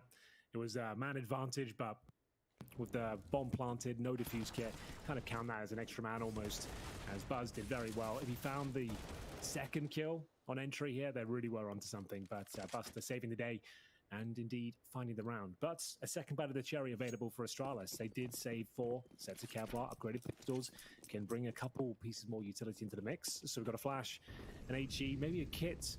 Wouldn't go amiss, but the money's just not there to justify it. So a little bit of a B stack this time and a push in towards B main, but elsewhere Cloud9 fast contact play up towards A.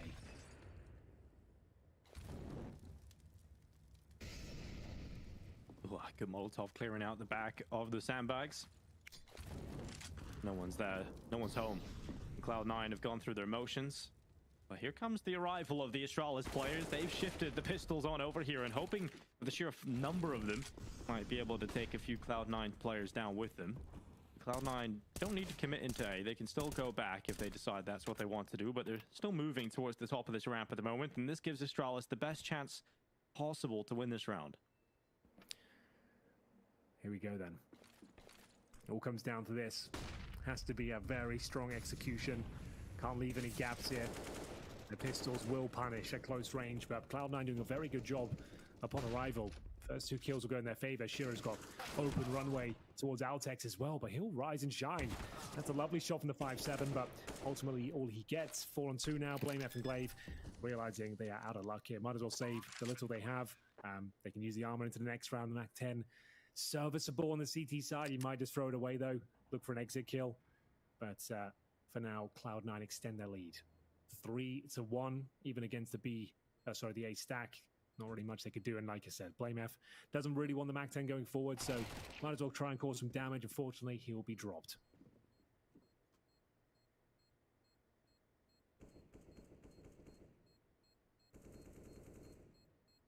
Glaive might get Nafty here. 5-7 should take him down with 1 bullet. Ooh. And unfortunately for Glaive, he doesn't land a bullet. And that's going to be Nafty hanging on to that M4 upgrade. He started the round with the MAC-10. 3-1 now for Cloud9. That's the cone of death itself. Don't touch that.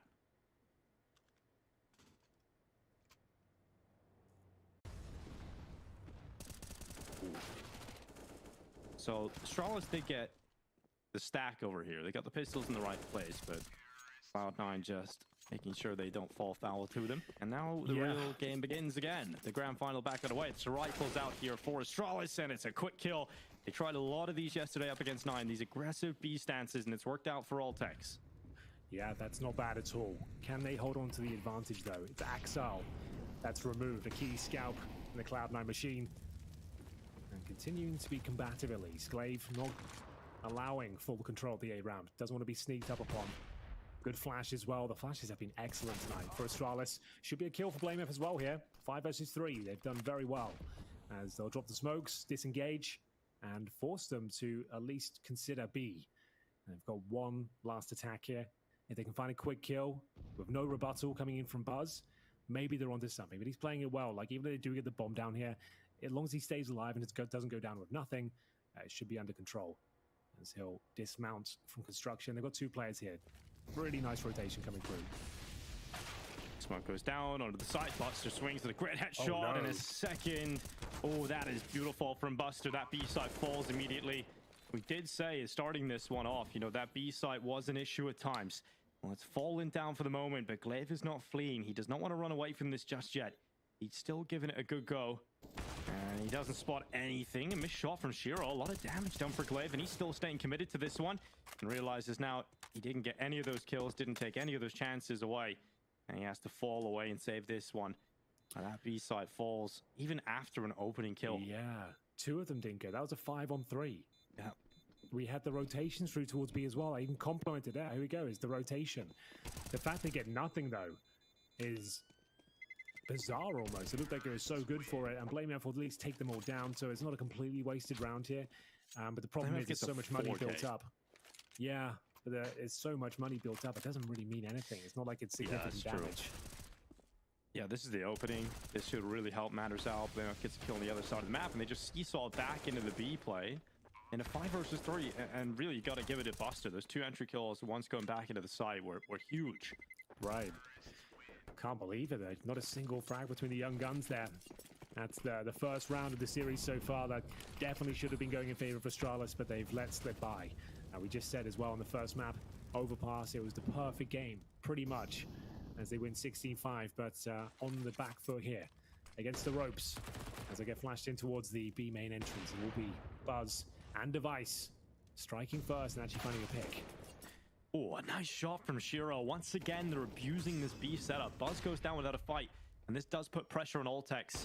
He has got the help of Device coming in that quick mid-rotation. And now with the presence of the AWP, Cloud9 decide they don't want to go back up those B stairs. They'll just drop away with that kill, keep them worried towards B, and hope that there's a weakness now on this A side. Looks like they can send Shiro out for the mid lurk as well. Well, it's a full reset. Got Blame F repositioning, holding the sandbags. There are Molotovs, there are HEs. He's incredibly vulnerable as they slowly but surely start to creep up the A ramp. Here comes more utility. Blame F does reposition once more. And they're going to fall off. So they've taken vision away with their smoke, but Blame F being active, he might be able to confirm that no one's there. And I think he has, indeed. Yes. So they can rotate now. Watch these rotations of the CTs. Look towards Glaive especially. He'll be towards middle and trying to make his way towards the B bomb site. So they've read this well. They've got the advantages. Can they close out the round? Well, they're just hoping the Altex and Device setup is strong enough. And Glaive can watch that mid lurk. Altex does very well. First kill is his. Glaive catches off Shiro. Felt like he needed to make the play, and Altex gets another one. Great work from Altex, who has proven over the last few days he's capable of holding this B site down. And Device, hits the shot. Nafany will go down to the pistol instead. Device hops up on top, and that's Astralis back to winning ways. Well, there we have it. A round that looked like it was a little bit precarious for Astralis there once again, but it's that key play from Blame F there. Managing to get the information that Cloud9 came up the ramp, took vision away, and then he took the brave, maybe even crazy maneuver to pick up himself and confirm no one was there. And at that point, funneled them in towards B. The rotations were on point. Device in position to get that opening frag. And then Altec, like he said, solid B hold. Glaive watching towards mid. And very solid round here. Cloud9 finally do get a response after finding 4 clean rounds here. We'll kick things off. Shiro, lovely headshot. We catch you in the nick of time. Whiplash coming back into the action there, and Shiro straight away with a kill, and he's got to make that rifle work. It is the only weapon in place, the hero this round, and Altex has made sure that it is only one. Once again, successful in getting the trade kills on this B site, and Blame F, he smells the pistols. He knows he can get a bit more aggressive against them. He loves to do this, and he goes down into the ramp. Nafany has no chance at dealing with Blame F's power, and so much time left in this round, but not a lot of options left for Cloud9 already. No, certainly not. It's looking a bit rough. Was a round they just decided to, you know what, we'll just get 1 AK-47, some deagles, see what we can make happen. Lovely opening pick. You would think they might just commit, try and capitalize upon the advantage, but no. Allowing Blame F to maneuver once again. He brings a couple of kills back in their favor. And the boost. It might actually work out, you know. Altex needs to be careful here. Could be crept up upon. Glaive's ready for it. Here. Yeah, you're right. And they fumbled it somewhat as well. Glaive the barber. Oh no, it's a butchered haircut. Luckily, Altex able to come through once again from Tetris. He just stands here and delivers kill after kill. He's been so good to watch. And even against the weaker weapons, he calls that Device rotation back in, and they'll send them down the river. 4-3. Cloud9 do lead by just 1 round, but starting to get to the end of the momentum they started to build up on that T side. I think we'll see them maybe shift back into more A plays, Henry. They've tried to abuse B, as you might expect, right? With seeing some of the weaker players there and some of the newer additions of Buzz, who can sometimes give his life up. So I think we'll see them transition back into the ramp plays, because Device is being found a lot towards B at the moment. Yeah, I think that's totally fair. They've been conditioned almost now to think that B might be a little bit too strong. Here's Device. Sandbags this time. Glaive up close. Trying to find the swing as Blame F once again up to his old tricks. This time pushing down the ramp via the scaffolding. And we're actually going to be sending most of the manpower towards B for now, at least. Not too much aggro towards the ramp, but shifting their focus. They could do the old Nafany smoker at the mid stages of the ramp. Device in position to take the first kill. There is no Shiro AWP, so will have to be a flash or a smoke to try and avert his gaze. Yeah, it's got to be a good flash here. Device sends the incendiary down and he gets out of there. He'll drop back. We'll go for a repeat after the initial utility thrown out, and that's a shot you would usually see Device hit, but he misses it this time. And that's the kill for Nafany in the opening towards A. Cloud9 were looking for that, and they get it nice and free. Yeah, that's really unfortunate. They were uncomfortable. That was a bit of a panic response from Cloud9 there. You're right, Device normally hits that all day long. So quite fortunate for Cloud9 to have the advantage here. They're still looking quite uncomfortable. 30 seconds, Blame F waiting with the incendiary. Glaive, bit of a one-way towards the ramp. Biding their time, but it's running out here. We're at 25 seconds. Another smoke is deployed, another one-way. So they need to be very careful here. Glaive is trying to delay as long as possible. Oh, Glaive, peace out first. Nice first kill. Can he get another one? He absolutely will. He gets a lineup of 2 players. A little bit of luck, but they converge. And they eclipse one another and allowing Glaive to step up powerful and mighty, but it's suddenly only Blamef left. His teammates started falling around him, but Blamef cleans up the mess. Oh, that round had everything towards the end. Oh my, I didn't realize that was a 1v1 as well. There was a chance Blamef gave that up, but he holds his nerve, finds the spray, and Cloud9, even after the opening pick on Device, they let it slip without a plant, and Glaive, like you said, not necessarily lucky, but certainly fortunate they line up in that scenario. It looked like he was absolutely done for. Great movement on the first, gets the info that they're coming towards him, and then the miracle comes through, the double headshot. The stars align, and then Blamef, strong as you like. Consistent as ever, he will close things out, and it has to be the pretty much full eco dinker. We're tied out of 4-4, and 5 players wait nervously at the bottom of the ramp as they receive first damage. They've got to go now. They've got to push through. Can they capitalize and find Blamef as he gets ready to mow them down once again? They'll pull one back, but the damage has been done. Yeah, the damage is definitely going to be felt here for Shiro and Buster. Shiro picks up an M4A1S. Buster would love one of his own, but they're so low on health. Device, he misses the shot here. Oh, he doesn't even get a chance to shoot. What a shot from Buster. Alltech's now following up, looking to patch up that hole that Buster's created, and the rifle reaggressing into the bomb carrier will be successful. And just now, Shiro at short gets caught crossing too far in the open. Alltech is having another good game here on the CT side of Vertigo, and Astralis reclaim the lead. Very nice sequence of rounds here, Dinko. 4 in a row. Answering right back. That's the same deficit they suffered. And this one is heating up. This is more like it for the grand final. 1 round separating these 2 teams. First map wasn't as interesting. It was a real solid performance from the Danes, but a 16-5 blowout. Not really what we're looking for. We'll see if round 10 will continue to deliver excitement. As Cloud9 are fully equipped with the Shiro AWP this time, but certainly some concessions to be made in terms of the utility. He's just got a decoy to work with here, and we'll have to be very creative to getting the impact out of that. Device, more defensive angle towards middle, allowing them to walk out somewhat before they realize he's there. It should be good for one, but you are very vulnerable to flashes in this position. You normally crouch in this corner where Buster is, and you can flash through the window. The Hobbit might just give it up. We'll see. Oh, they peek into a dry, and Device can't get away. He didn't have any help, he had no utility, and because Hobbit was so close and pushed up, he was able to confirm the trade, but you did have to sacrifice the player, in turn getting that mid control and forcing Device out of the round. Look how far Nafany is up here as well. Blamef, oh, because he's crossed back. If Nafany continues to push forward, Blamef wouldn't see that. Now there is actually a weakness towards short. If Nafany is quick about this, he might be able to go in. And with that kill from Shiro, ooh, this A side is looking very weak in the final 45 seconds. Yeah, that was Glaive going for an information play there. Doesn't really work out for him. Gets a lot more than he bargained for. Now Blamef under scrutiny as well. Molotov lands at his front door. He will extinguish it, but now they know exactly where he is. T's encroaching in his position. Who will come out on top? Blamef somehow finds the kill through the smoke.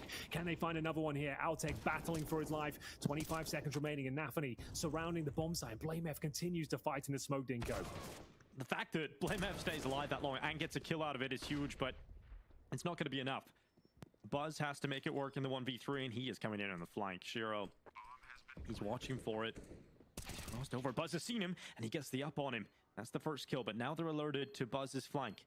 And they'll start to turn the crosshairs there, and you've got Axel to try and find alongside Nafany out towards short. And Buzz, I have seen a bit here. He's going to slip in and still worried about Nafany, and that is the right position. He confirms his location of Axel. See in the backpack, and no, he's so late. But Axel able to turn and hit the headshot. Oh, so close from Buzz, but you have to wake up very early in the morning to catch Axel asleep. What a turn. Oh, amazingly played there from Buzz as well. That would have been a great entry to the game. A little bit quieter in his performance here on Vertigo. Real cerebral as well. Like, Blame F got them into a winnable position, and then Buzz has had to piece it together. Really nice work. Got all the information, but Axel, as you said, just too fast. Beats him to the punch. It would have been such an epic clutch as well. Unfortunate for Buzz, but we tie things up 5-5. Right back into the action. Axel, the hero of the previous round, works towards B, and Flash is more aggressive this time. You can say that again. Blame F. He pushes all the way down. Fans Nafany, and Shiro, he's looking for a quick response here. He's so deadly at this A ramp, and Blame knows it. Trying to piece out, trying to get back towards safety. Nice shot from Hobbit. That's going to be Buzz again. Dying first on this B side. Unfortunately, gets caught in a risky spot. And Axel gets the second just on the edge of the smoke. Alltech stands in the open. And Cloud9 just fight for these B kills. And they win them. And they've still got over a minute left on this clock. This is looking very good for Cloud9. It really is. They are looking comfortable these last couple of rounds. And that 1v1 as well. For Axel to win that important kill, he's been really quiet. So if that's the moment where he starts to turn it up, it gets more difficult here for Astralis. Oh dear, just device here. Let's say that Glaive arrives at the potential scene of the crime. They've got 45 seconds. They don't have to fully commit towards B, but it looks likely they will do so. Device, not a great angle for multiple frags. I'm going to steal one away, and Glaive to maybe take the aggro for him. There's the aggro. Device now needs to find one. There it is. He does come through with it. But he goes down really quickly. Now 2 rifles left as Glaive has one in his hand. Blame F has picked one up towards construction, but they swing into the open. Convert on that. And yeah, just too many weaknesses there towards B early. Hobbit exploits Buzz. Yeah, and that's with the opening kill for Astralis as well. If you remember, it was Blame F pushing down that scaffolding position, finds Nafany, funnels him in towards B, if anything. But the boost eludes Astralis. They only had weaker weapons on that side of the map. The Deagle waiting at the top of the stairs. Real nice boost, flashbang combo. Got them back in the round. Slowly but surely, they broke through the B defense. So a novel idea here from Astralis. We've got a 2-man boost towards middle. Blame F to take the aggro initially, and hopefully find a couple of kills, but not too much attention towards this area. On the anti-ecos, when you know the money's low, you normally avoid middle. It's really tight and awkward to work with, and the pistols will have the advantage with those boosts and little angles they can hold, so you're better off just running a default towards A ramp, and that's exactly what Cloud9 are demonstrating here. Yeah. Shiro leading the charge. With no resistance, they can accelerate it as well, so you see that utility deployed immediately, and now they can just move in, realizing that there is no boost, there's no stacks possible close around these corners. You can just send the rifles in and have an easy time at things. Nafany and Axile with 2. Shiro with a nice shot on Blame F. No problems there for Shiro's op, and Nafany will close. No bomb plant even needed here for Cloud9. Nafany will try and put it down for the personal cash, but he won't get away with it. And it's 7-5. Cloud9 starting to find a few more openings on this T side, and they're once back again to winning ways. They really are. 3 in a row, and it's a tactical timeout called by Cloud9, in fact. They're first after winning 3. Maybe just working out the financial situation of Astralis, calculating the loss bonus, which is currently at $2,900, which leaves them in quite a vulnerable state. You can see, I know, mentioned it a few times, but no helmets across the board. Fortunately for them, no MAC-10s will be purchased. Other concessions, no orb for device. He's currently sat on 5 kills and 9 deaths. No kits. So yeah, it's a decent buy, but certainly some holes within it as the tactical pause comes to a close. Yes. It was called by Cloud9. And Device won't get the AWP, but you know, he has missed a few shots with that AWP earlier in the game. Some really important ones, like game defining. You know, maybe like that down one to the towards the rifle A-ramp. might work out. We'll see. Round 13 underway. Cloud9 possibly just using that timeout to figure out what Astralis is going to be able to throw at them. And here we go. Device aggressive in mid. It's not worked out. A nice quick call to overwhelm him.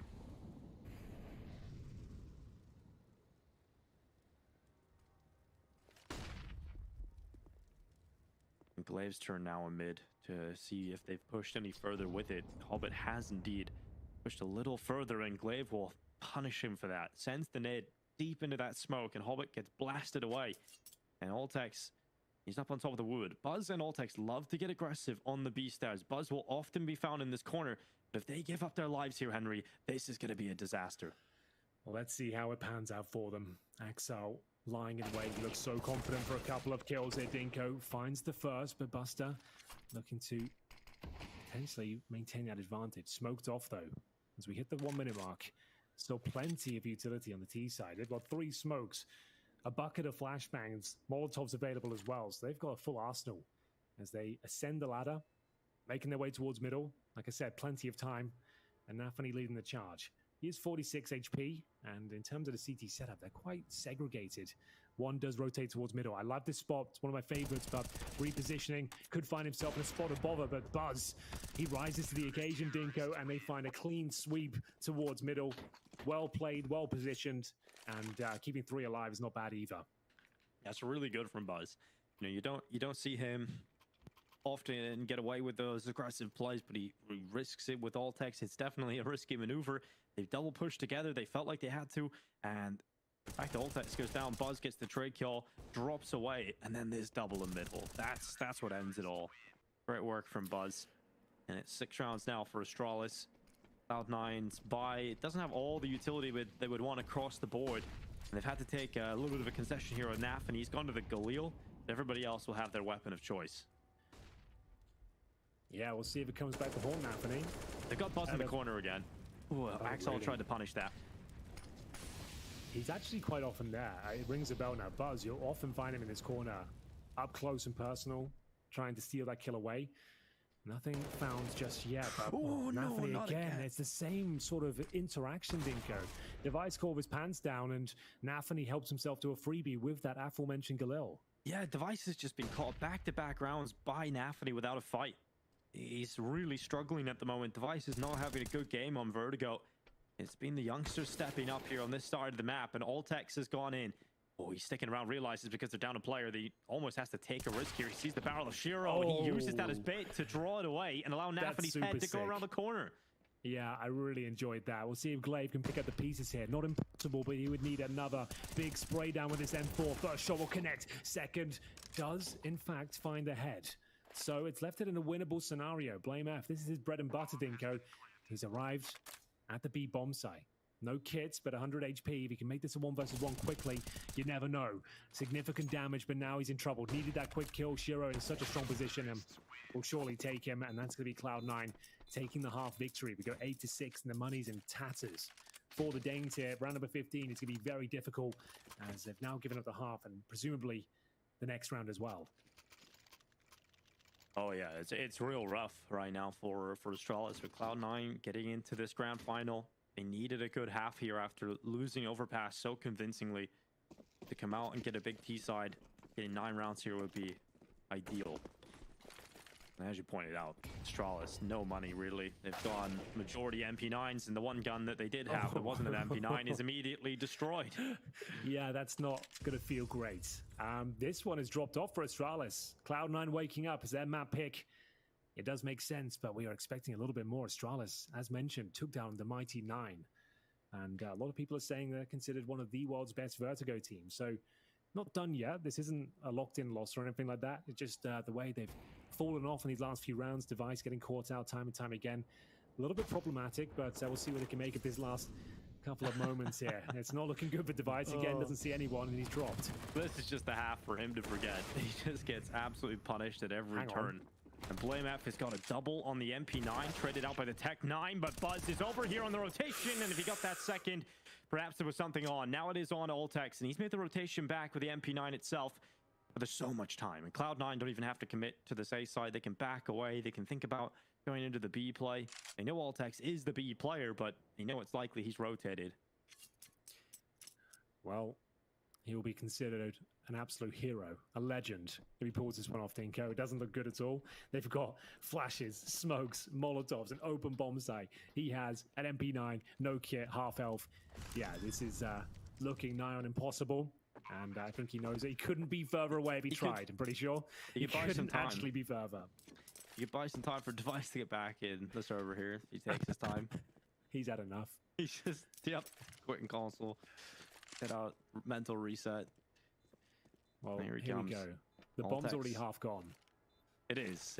He has no kit. And there's the flash being sent up. It's a pretty similar setup to the last round here where csgo gets a similar kill. A 9-6 half. Cloud9 lead the way on the T side by 3.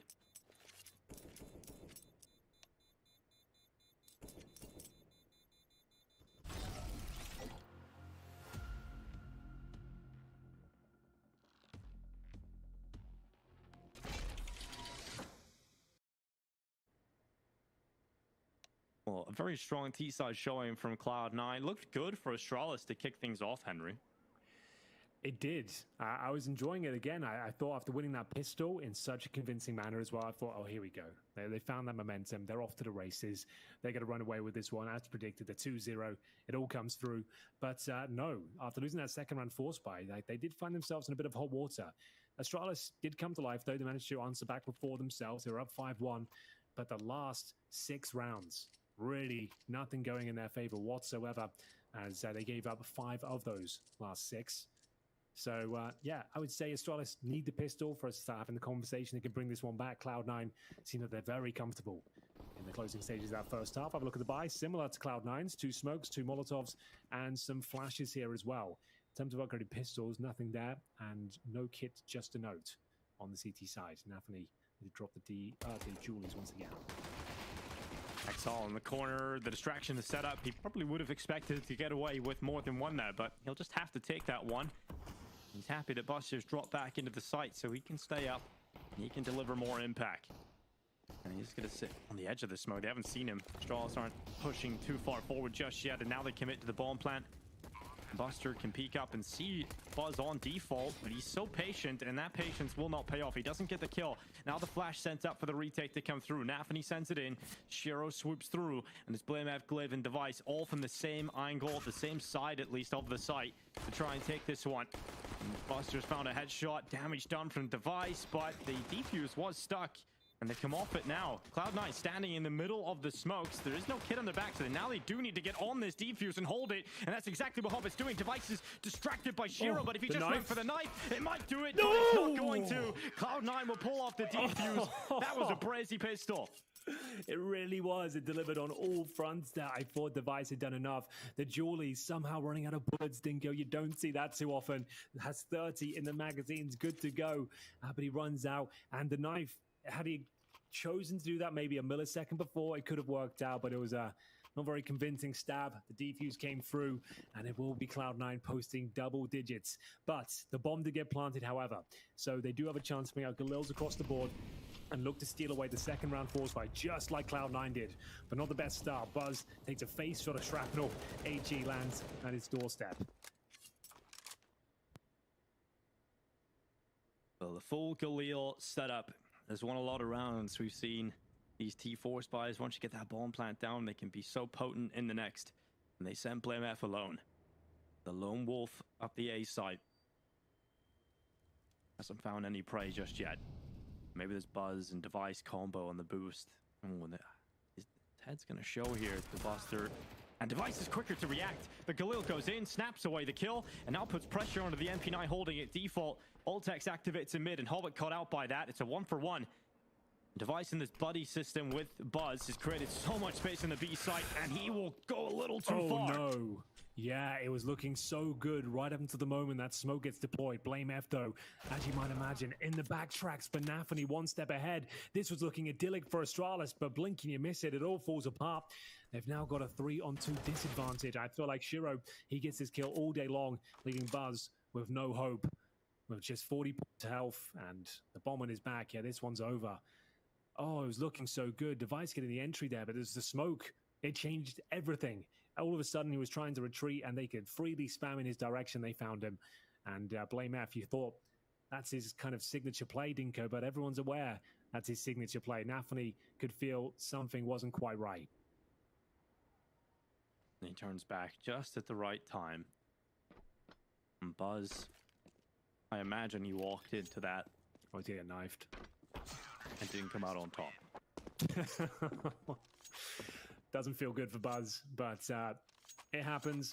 Unfortunate, very well played from Nafany there, especially having the presence of mind to take down Blame F on a big flank. That would have saved the round.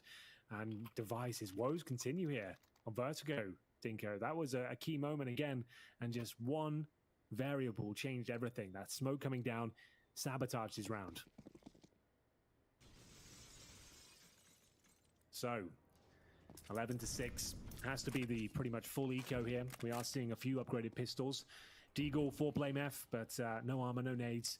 Cloud9 on cruise control, looking to take us to the Great Decider, and that's kind of what we want here today. It's a grand final. Yeah. The first map didn't necessarily deliver, but this one maybe dropping off, but it's definitely been a lot more exciting. I felt like Cloud9 will have a few more issues en route to the third. I think Astralis can make double digits still, as we'll see a boost coming in towards middle. Not going to find anything just yet. You would imagine so, but third map is most likely. It's tough to see a world in which, if you're Astralis, taking two great Vertigo teams down in 2 days in a row, right, back to back, is going to be really tough, especially when your star player of Device isn't having a good game. So it could have been a completely different half if he was stepping up a little bit. So rough times for Astralis at the moment. Cloud9 very likely to go ahead and take Vertigo away in this final, and Clave and Blame F walking up the stairway.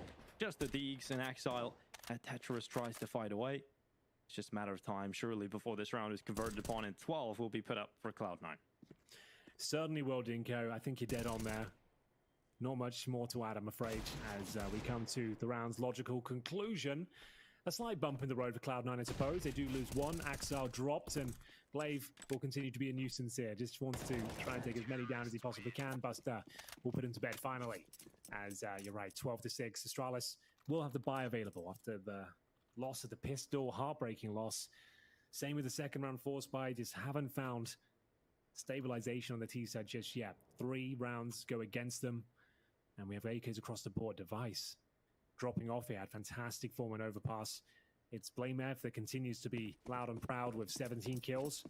But yeah, I'd say this is a must-win round here. Let's start showing that you can answer back, shut down their resources. And for now, looking towards that A round. Flashes, Molotov, smokes exchanged, as you might expect. And it's Buzz looking to find the first frag, but he hasn't suspected Axel on the other side of the smoke. Well, he's just hiding away. It's such a big play here for Astralis. He's able to get away with it. He will see Alltech stepping in, but he didn't. He didn't react. He didn't see him, and the smoke fades away. Alltech sees him. That's a big kill, and Buster does not compose himself. He is overrun, and Astralis have the B site. And with that, should be the round now, too. Yeah, that's a sigh of relief there. Didn't have to work too hard from a tactical point of view. Gifted that first kill. It was an interesting idea from Axel. Well, once the smoke dissipates, if he doesn't get a kill, that is the round over. Buster, that position as well. They've been playing there a lot, so Buzz able to adjust, find the killing blow, and the round is very convincing. That's just what they needed. As we said, a nice clean one there. Injection of cash. They'll get $3,500 per player into the next by winning by virtue of Explosion. And still pretty okay round for Cloud9 if they keep 3 players up, and it looks like they probably will. Yeah. I don't think Astralis can justify the hunt. Well, Garnell, the kid in the chat, has said that map 3 is going to overtime. No cap. You might be onto something there. I think you might be. Let's see if we get there first. You never know. Astralis, it's their first round on the T side. It's a very strong one, and Device gets the MVP. I don't think he got a kill, but he planted the bomb, Dinko. So that's he did plant the bomb. That's the most important thing to happen in the round, actually. Yeah, if they didn't do that, they would have lost the round. Yeah, it's true. I'm expecting Device, though, to get into the second half. You know, he had a quiet first half, but eventually you would expect him to get involved. And if that happens for Astralis, that is a nice cherry on top. They'll be able to at least put up a good fight. You expected double figures. I have to agree with you there. If they win this round, obviously money is not looking too great for Cloud9, and they're forced into their second timeout of Vertigo. Yeah, just a quick shout out to our main sponsor as well. It's been a great tournament. I think we can all agree that. It's been a nice kind of resting stop between the Major and Rio. We've got all the world's best teams here, many major competitors moving out to Paris next week. Sadly, neither of these 2 teams, but yeah, thank you so much to GG Drop for providing the $333,000. We're giving away an Orb Dragon Lore at some point tonight as well, Dinko, so look out for that.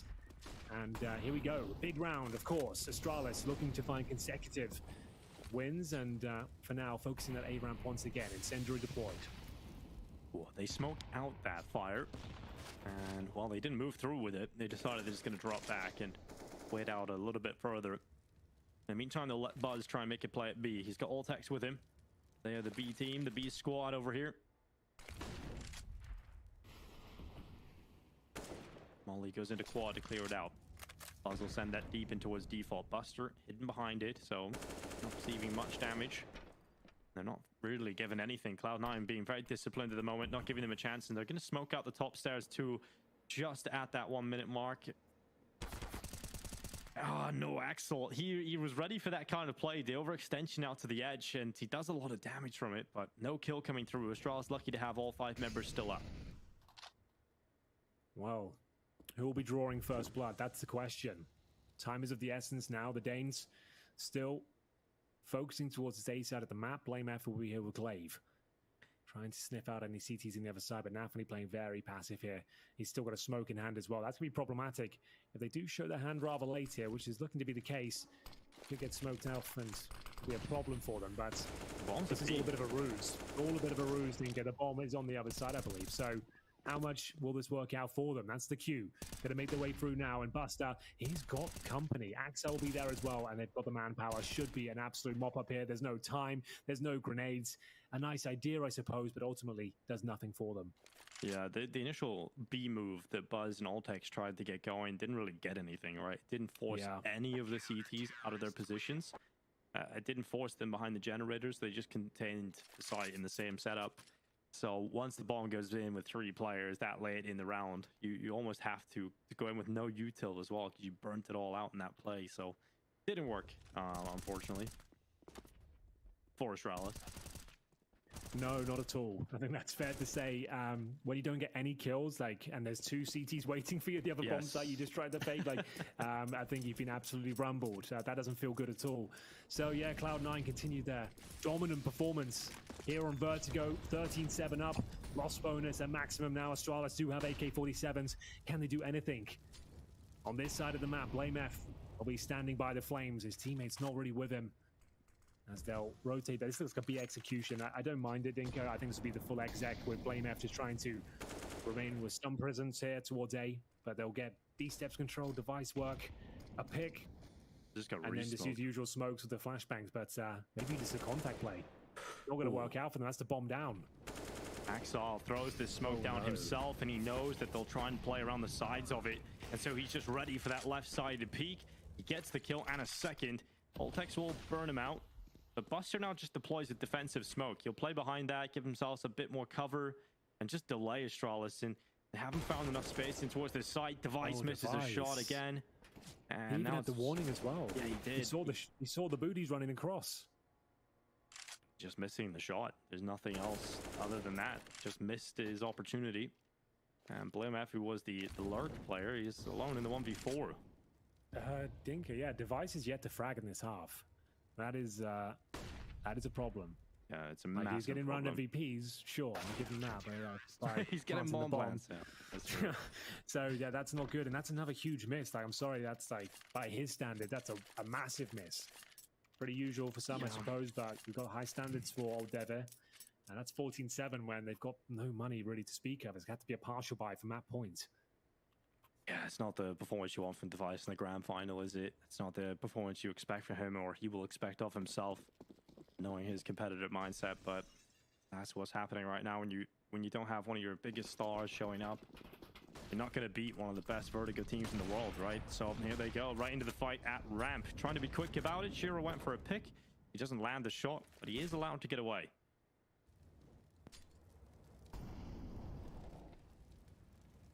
And they're just going to slink on up together here. Right through that round smoke. Device does get his first kill of the second half. It's Hobbit that falls down to the Tech 9, but they haven't checked the sandbags. They have not mollied it out, and that is a big problem. Nafany gets a double from it. The distraction is pulled. They're slowed down. The sting is taken out of the attack, and Altex now has to win a 1 versus 3. He has got a rifle, health and utility in Kevlar.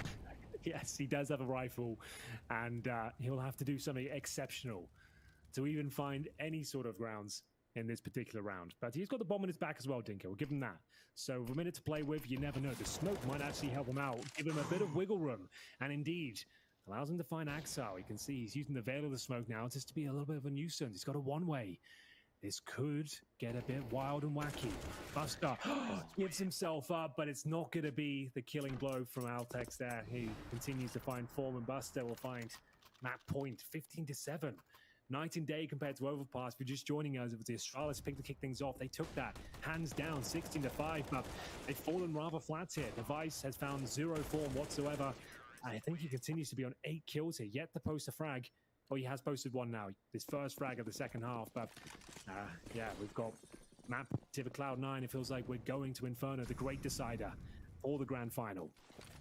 The great fires, the closing moments of the braziest affair that humans have ever seen. And Nafany, he's gone down the ramp. Glaive boosted up on top. And spamming through, but Nafany is a master of the ramp smokes. He used his own spells against him, and well, it has worked. So give it to Glaive. He's found the headshot. That's the opening for Astralis. Starting to power up the life support. And Shiro's in mid. We've seen Device taking this angle on his CT half. Shiro's looking to find some success from it.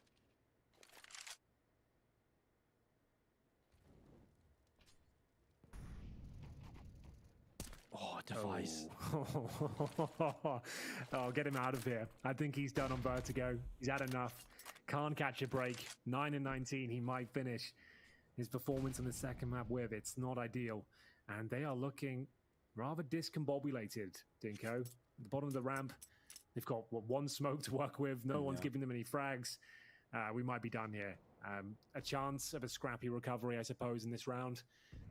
But should be the end here. They've got one single smoke, flashbangs. They can Molotov the boost position. Maybe they're onto something, but they've actually Molotov the sandbags. And in terms of manpower, not a massive amount here, so maybe they're onto something. Let's see what they can make of it as the final play comes in. Well, Hobbit on top. He's not going to get much, but it is Buster that found some success. Shiro stays too wide, and Blameth uses his AWP. In the final 10 seconds, the bomb starts to go down. And Cloud9 have to play on a retake if they want to close this one. They will stand around. He's looking to take some fights. That smoke up is keeping the Cloud9 players shrouded for the time being. Eventually, that'll fade away. And they want to put Axel up on top to fade away Glaive, and it might work here. He decides as that smoke starts to drop and fade away himself, he'll drop further and further back to play with Buzz and try and pull this round out, but it is only Buzz now left in the 1v2. Axel swings out and closes. Cloud9 answer back after a dominant first map showing from Astralis. Cloud9 have one of their own. Well, like I said, night and day, Dinko. What a performance that was from Cloud9, showing why they're considered to be one of the world's best teams on Vertigo, and they don't give much away at all there. A really strong game, and it has to be said, the one glaring factor of that one is Device just didn't show up, and that's a real problem in the grand final after such a great performance in that first map as well. The fact he's just non-existent there is a massive alarm bell, and this grand final is wide open once again. Yeah, it absolutely is wide open once more. We're looking at Cloud9 looking so strong on Vertigo, and when you don't have one of your best players or the best players in the world showing up on the map, having one of his worst map performances, that is going to happen. We've got the desk and their thoughts in this matchup right about now.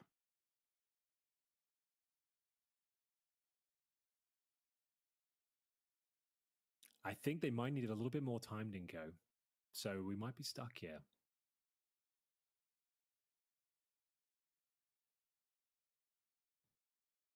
Fear not, Henry. I got you guys. No problem whatsoever.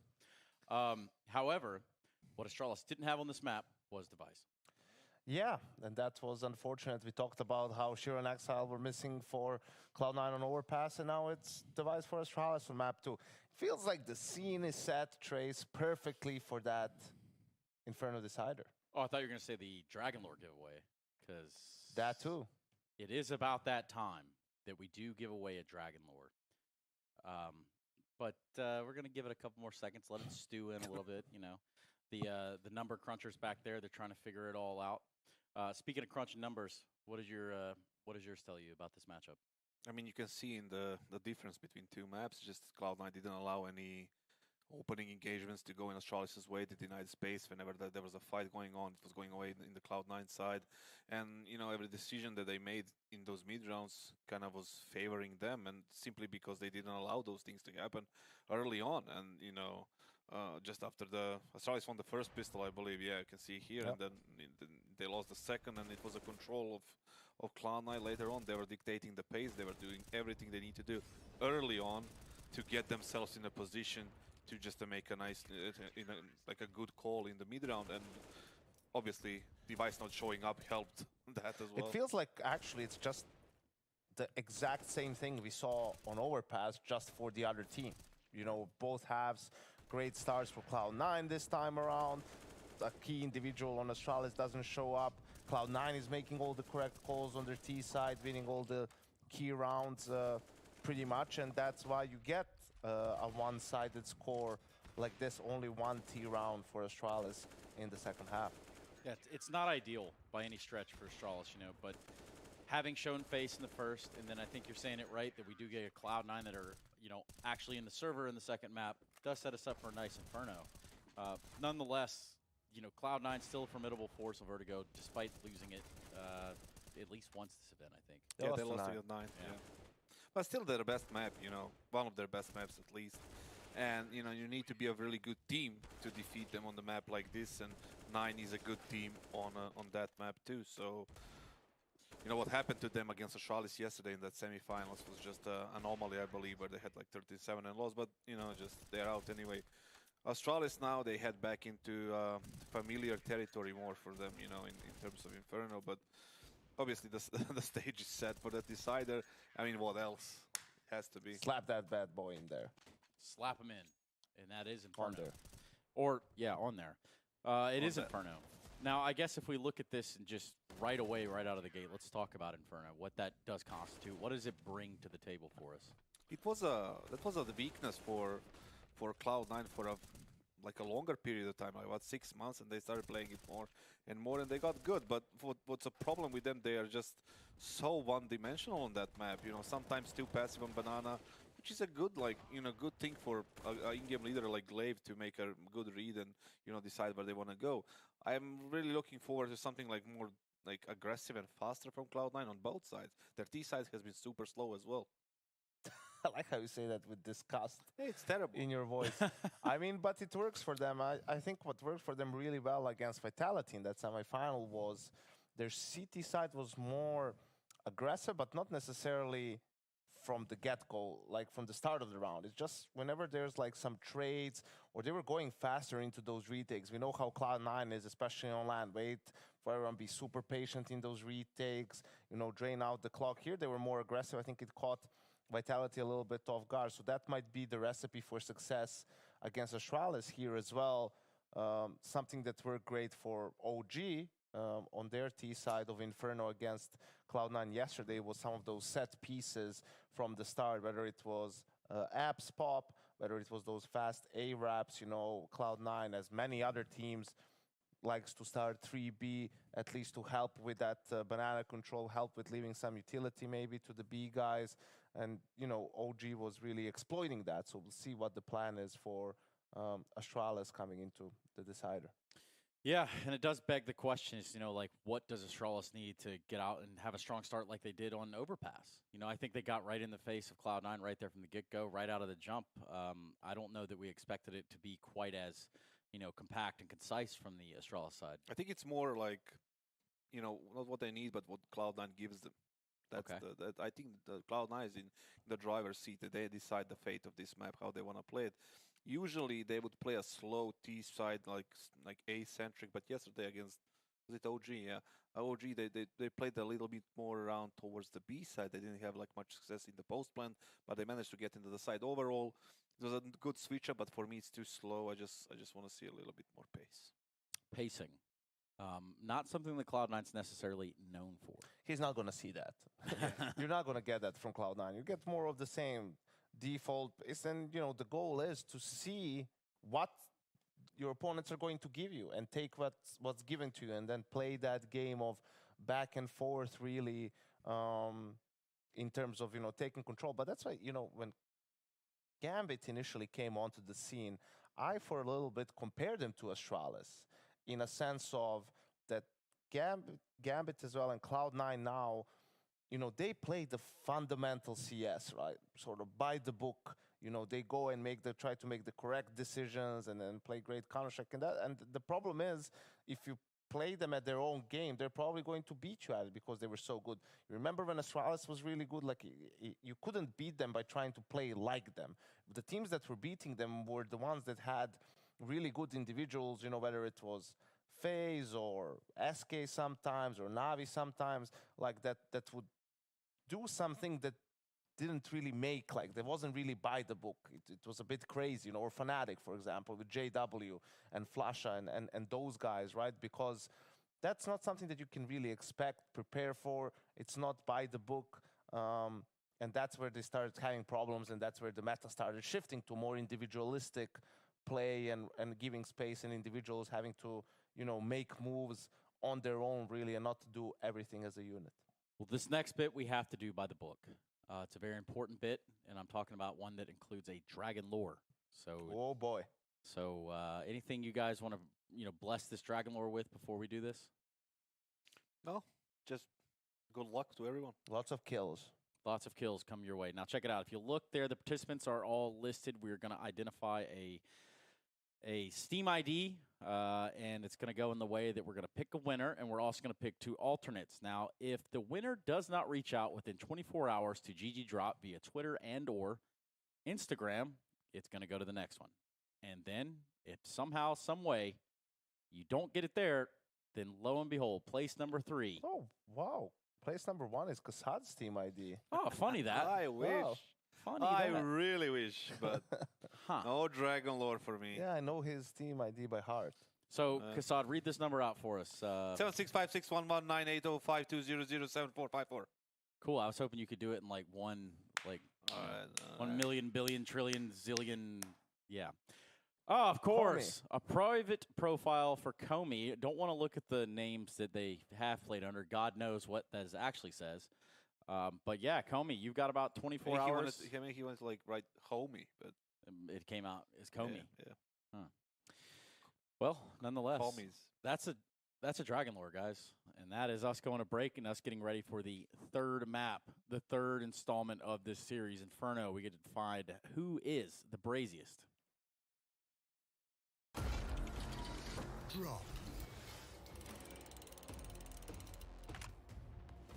Upgrade.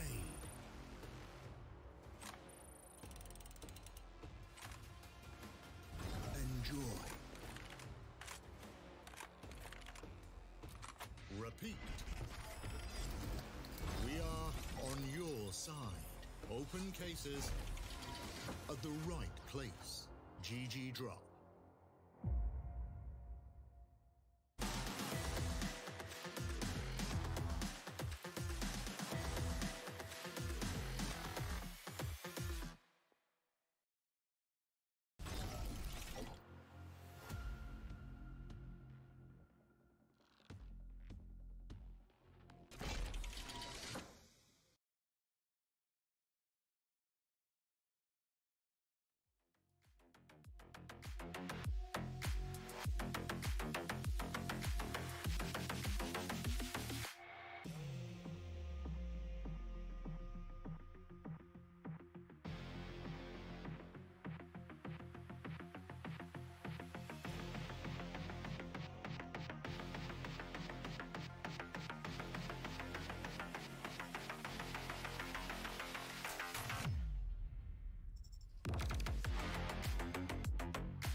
drop.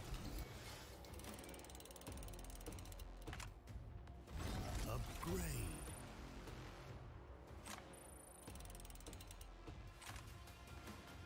Enjoy. Repeat. We are on your side. Open cases at the right place. GG drop.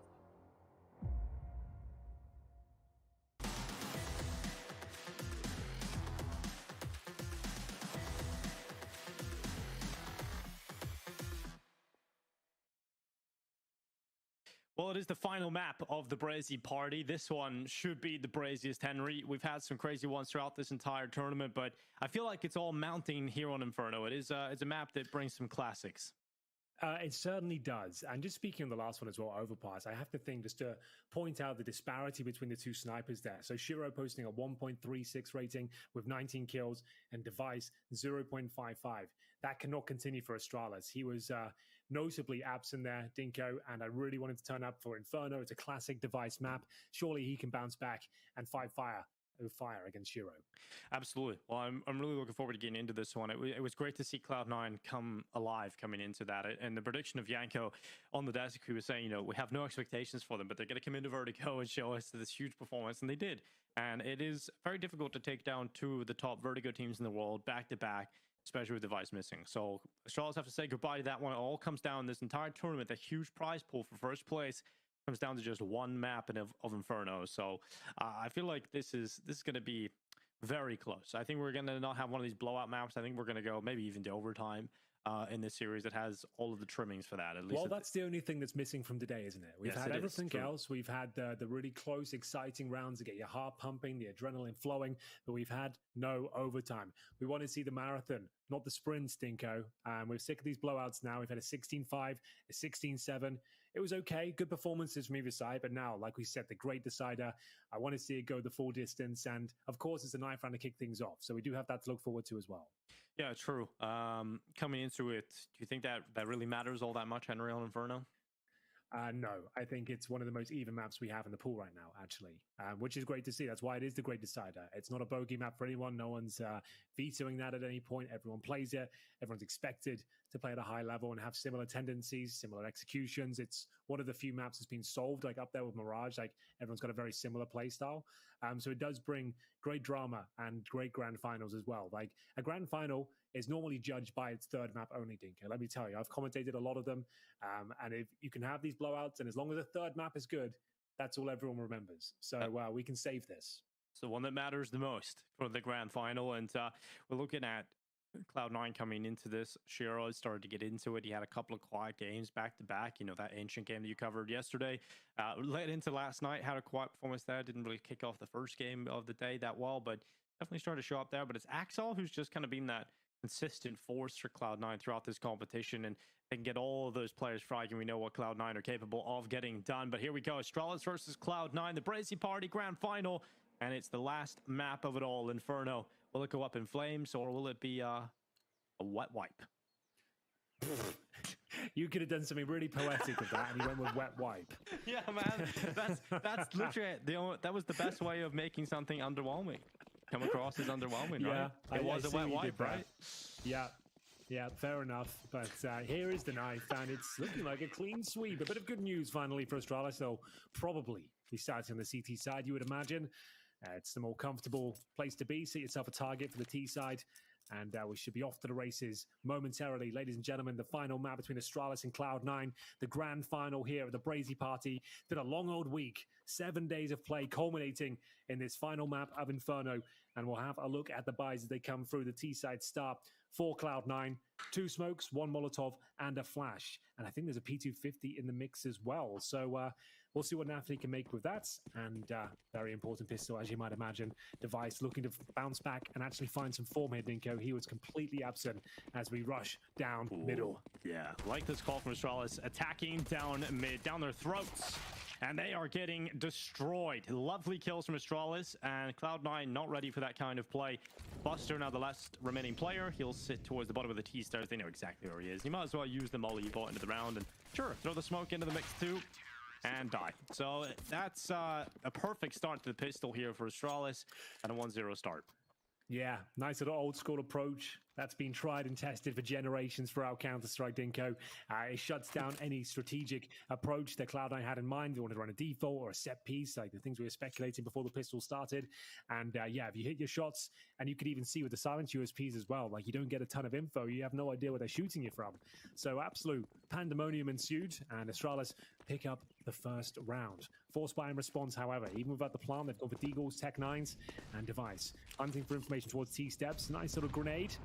Oh, lovely bit of damage there towards Shiro as Device picks himself up, dusts himself down, and looks to find strong impact here in the third and final map of the grand final. Well, off he goes. Deep into the apartments. He's got Buzz with him. And that rifle's about to see some presence. Nafany walking right in. Buzz still his life away. And Device still around as well. If needed here, Device is going to make some money, but Buzz is going to lose his life, so Device can't stick around. He would be overrun from two sides, and that might still happen here. He uses the utility, upgrades to the rifle, and he drops away. Yeah, well, actually pretty well handled, all things considered. He could have died there as well and given up the rifle, Yeah, but true. using the utility, it's still a 4-on-4, massive advantage here. Needs to be careful as he takes a little bit more damage there from the drive-by of the Tech9. Has got that running gun potential, so watch out for that. Glaive, as ever, wants to be hunting for information towards middle. Doesn't want to be operating with no info whatsoever. And speaking of which, Altex gets a lot himself. Swots two players down towards the T-steps. Still that 4-on-4, 30 seconds. It looks like they'll finish up towards B. Nice sort of setup here. Difficult to flush this one out with just the pistols, and big old Blame F rotating in, the solid anchor of the bomb site, ready to push them back here. But it's a bit of a ruse, actually. All right, it's actually falling me, Dinkos. It must be a pretty good fake, as they're actually going to drop the smokes and fall back and go for a fast A. They've lost a player en route, and the game is up at this point. They're making a lot of noise. 8 seconds. Should be a big spray down. Oh, it should be. But they're just finding some damage, no kills. And that's a problem here. Devices run out of ammo on the A1S, but the time is what Cloud9 run out of. And Astralis able to pick it up. They didn't get onto the site with enough time to put the bomb down. And 2 players, Dinko, with no money. Yeah, it's after the time, and the cash is out of there, and it's all a disaster, all added up. So they've saved an MP9 of no armor, and they're going to have to buy around it, I guess. Like, the money's absolutely buggered. They're going to have to equalize and just go in for it. So Axel, he'll have very little to work with here, but gets him given the Khalil, 2 players without any cash going forward. That is rough as you like. The nightmare fuel for the start of Inferno, and Blame F significant damage towards the bottom of said area. Takes Hobbit down to 4. Here comes a smoke from Device, and Blame F will finish his food. And we've got an early advantage here. That Khalil, though, stings. As Device taking that to 12, he'll fall off. And they kind of hang around after that. But is they're going back to get a little bit more util and spawn. Maybe that's the call for the bomb carrier of Axile. Will come on back. We'll switcheroo with the weapons, the util. Look at that. Switching backpacks completely in second mid. But as all that is going on, it is an Altex banana tick. He's walked right down there. He's got some help here from Blame F. Cloud9 can no longer barrel back into B. Axel's just watching if they come through T-spawn, but he's not gathering this info, so the bomb's about to walk into middle. What a shot from Shiro. Absolutely no way he should have got away with that, and nearly a chance there for Axel to take down the second banana player. And Altex has to hold. It's just one, and he's overrun, and Cloud9 starting to think about this B play. Okay, then. Scrambling to the bomb site. The in-game leader, the captain. And we're going to need a captain's performance here. He's got so many players in front of him. Need to find early kills here. Low HP towards the coffin position, but he's only good for 1. Could it be enough, though? Only 12 points of help between these 2 players, Dinko. Nafany and Axel are the walking wounded. It's all about positional control now. Device incredibly low and out-positioned, and he doesn't wait for his teammate. Buzz now, still possible to win this. He's got the HE. He bounced it off the wall towards the well. That could be enough. Still looking likely. There's the nade. That's a kill. That's a frag. Just need to check the close range position now. To the right. Oh, he's not going to. And Axel will find him. Oh, so unfortunate there. A round is stolen away. That was looking so good for Astralis. 2 players entered with $0 there, and somehow they win the round. It looked unwinnable for Cloud9, right? Because the banana flank, the timing looked perfect. It's the shot from Shiro that even sets up this possibility onto Blame F. There we go. Buzz checks every angle apart from the one that Axel was hiding in.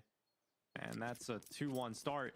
Cloud9 get on the board, and we did talk about it yesterday as well. The Astralis can sometimes lose these rounds that just leave you scratching your head and wondering, oh, how does this happen? That's one of them. And csgo sure is the player that starts it all off, but still a tough one to swallow if you're Astralis. But right back to somewhat of a buy. You've got two rifles here in Alltex and BlameF, and Glaive will have a go with a scout in mid. Certainly will have a go, but nothing lands. And it's okay for Spy here. A couple of M4s in the mix, but distinct lack of utility, Dinko. You can see Glaive operating with no armor, had to drop one of those mentioned M4s. It's up to Altex and BlameF to deliver. Blame with 4 kills so far, Altex just with 1. He's boosted up and towards the new box's position. And just before everyone gets too excited, the bomb's still down at T-spawn, so they won't be committing towards B just yet. They have great numbers over here, but this is like maybe a double trying to bait out any utility that's there. With the bomb way back, though, you won't see them enter the bomb site. Gotta go back and get that bomb, though, Cloud9. We've seen them run out of time before. We know it's a feature sometimes of Cloud9's Infernos. And they've got the bomb now with 40 seconds. They'll head into this B setup. Alltex, oh, he couldn't even get down. What a shot from Nafany, and Axel will follow up. Not only will he get that one kill, he'll take out the CT player too. Okay, that wasn't bad. That was very nice, in fact. Cloud9 with a textbook entry in towards a B bomb set. Do you see how they bait out the shots as well, Dinko? Yes. Ruined the position of the boost. Like, you had to fall off. You've given it up. You've been baited out. And then stellar headshots coming through. Beautiful stuff. It looked like he had sort of taken that first movement to drop off as well. It looked like he was starting to actually fall down to the ground, and just before gravity takes full control of him, the headshot goes through and sticks him up against the wall. And csgo comes around the other side. Device isn't even able to save the small weapon that he had, and now it's 2-2 all tied up. Oh, this could get a little worrying for Astralis. If they let Cloud9 get into the T side, they can sometimes have a great methodical T side on Inferno if you give them all the space to play with. Yeah, this is problematic. Just the context of how they got here as well. 2 players entering round number 3 with $0, and it was open runway. Astralis should have had that round. Somehow, some way, it fell apart, and here they are. A full investment, Dingo. Again. This time, they're the ones feeling the financial burden, and they'll enter around with a mixture of pistols and just 1 MP9. That's for BlameF. No kits and 2 smokes. I'm not sure I'm a big fan of this buy. No, you're not. We'll see if we can make it work. The loss bonus hasn't really built up either, right? So you're looking at giving Cloud9 a round here. Hello. And then maybe being able to follow up. But Device, the lovely shot towards top mid. He'll take that, and he can't recover the weapon, but he's dropped the player.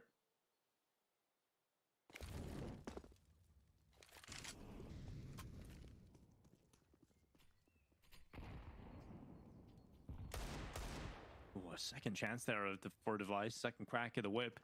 This one isn't felt with as much power. 50 seconds as that bomb begins to retreat back down mid. Oh, the rotation from Astralis starting to come in too. They're leaving that B side. It looks like they're actually going to set up a boost. Maybe they can yeah, they've gone for the boost in spawn. Yeah. Well, it's something. Maybe you can get one from it. The idea of BlameF can try and take the aggro. He can run for the smoke as well, just as they're committing, so they can't really cleanly check the boost. That would be ideal. But he's going to get caught out before he even has a chance. So Nafany and co, they normally check this. They'll be pre-firing the boost spot. Here comes Axel, and there's a chance. A couple of kills potentially, but no. Shut down. Booster rises to the occasion. One more through the smoke there for Device. Makes the round at least winnable here, Dinko. Yeah, because Buster's low. And Buster's low. With 10 seconds, the bomb will be planted. It's not like Device is alone either, right? He has Buzz coming in back up through Banana. Buzz has 100 health and a Galil. Now, if he can find this coffin fight, if he can somehow get Buster to peek him, he would have the advantage with the health. But Buster ain't going to peek him. You ain't going to give him that chance until this point. And doesn't seize the opportunity on either player. Buzz hasn't taken damage, though. He's still on 92 health. So Hobbit goes and peeks on Device. It's now just Buzz. They know where he's coming from. No utility, no kit. There was a shot in the dark here for Astralis, but it's now faded into pure darkness with absolutely no light to be found at the end of the tunnel. It's going to be Cloud9 with a third. And yeah, like even though you've done like quote unquote damage, they're getting another $3,500. Like they've got 8k on Buster, 6k everywhere else. Yeah, that doesn't really make a difference, unfortunately, because you're eco next round anyway. This one's starting to spiral now after a 2-0 start, looking likely to give up 4 rounds in a row. And Cloud9 with emphatic aggression, pixel perfect precision. Like, they are looking fired up for this grand final now. It was a slow start. Bear in mind, they lost the first map 16-5. No one showed up to that one, but since they got going on Vertigo, they've been red hot. And as mentioned, should be a 4-2 scoreline on the T side of Inferno. A couple of grenades purchased toward the B side of the map, hoping to find something here, at least a bit of damage, but the Molotovs rain in, and they might have missed their window of opportunity. It's not bad, though. Nafany does take quite considerable damage.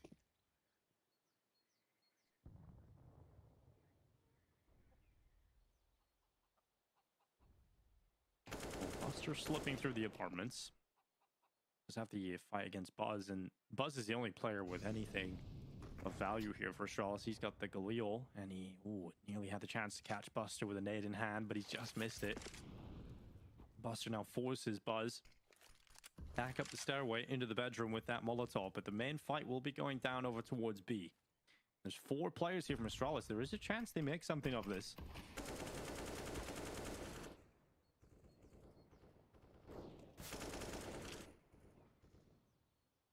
This Buzz Buster fight is so tense. It's tedious at this point. Let's see who comes out on top. I think Buster has got all the advantages he could ask for. Buzz will be taken down, and indeed Buster finds him. And back towards A we go. Rotation from Glaive. They had a Galil, but that was about it. That's now gone. And Device has Deagle armor, I suppose, but that's about it. We wanted to see some more form from him, Dinko, and he's currently 5-4. He's top fragging. It's early days here, and we'll give him a bit more time to get activated, as presumably he brings out the orb into the next round. So this one's over. 4-2, as mentioned, was incredibly likely. They didn't really have much at all to bring into round number 6 here, and it's just Hobbit hoping he can just mow them all down here. Device, well, there it is. A Deagle armor helps him out, but not for long. And final kill comes through. Cloud9 keep it clean, only giving 1 frag away. But as mentioned, the Device AWP, it might have to be a Devi AWP at this point. Dinko. We might need Devi to come up. Maybe that's what's happened after that game. He's kind of transitioned into his alter ego, and he's going to take over the server here. They need him. They need a vintage Device/Devi performance right here, right now. Good spawn as well. Good challenge down towards either second, middle, T steps. Doesn't look like he's getting the run boost, so we'll see which way he's inclined. Here he goes. Just focusing towards the underpass. He doesn't go too far wide, doesn't want to be caught by that, and hasn't seen anything in mid. Blameth will start to make his way down Banana, set up with the utility. Deep Banana smoke goes in. He's pushed up all the way to the logs, but will begin to retreat. Doesn't want to stick around. And Cloud9 can go through their motions at top mid, smoking out long. Glaive's been called back in that rotation to strengthen this A-hole with 3. Now they have a bit of banana control. They feel like they're capable of sending another player back. So Alltex with a lot of responsibility. He is the sole banana defender. Astralis stack out the A site with 4 players. All right. What can be done? Glaive takes a brave swing towards middle. It doesn't work out. Hobbit beats him to the punch, but there it is. Shot connects with Device, funnels him in towards B, and a perfect smoke from Altex here. He's got control for now, but can hear them coming, needs a bit of backup. Vaults up and towards first oranges, flashbang in hand, and he's got a bit of backup this time. Blame F. He'll be coming in from the coffin's position, and the flashbang is deployed under a lot of pressure now. Oh, under a lot of pressure, but luckily Blame F has come in this rotation. Oh, he should have taken that kill, but that's a disaster right there, and that's the round. If Blamef does something there, if he gets a multi-kill out of it, which we're so used to seeing, that maybe Astralis can have a say in it, but fluffs his lines and Astralis have to concede. Yeah, just caught out of position there. It was looking quite good.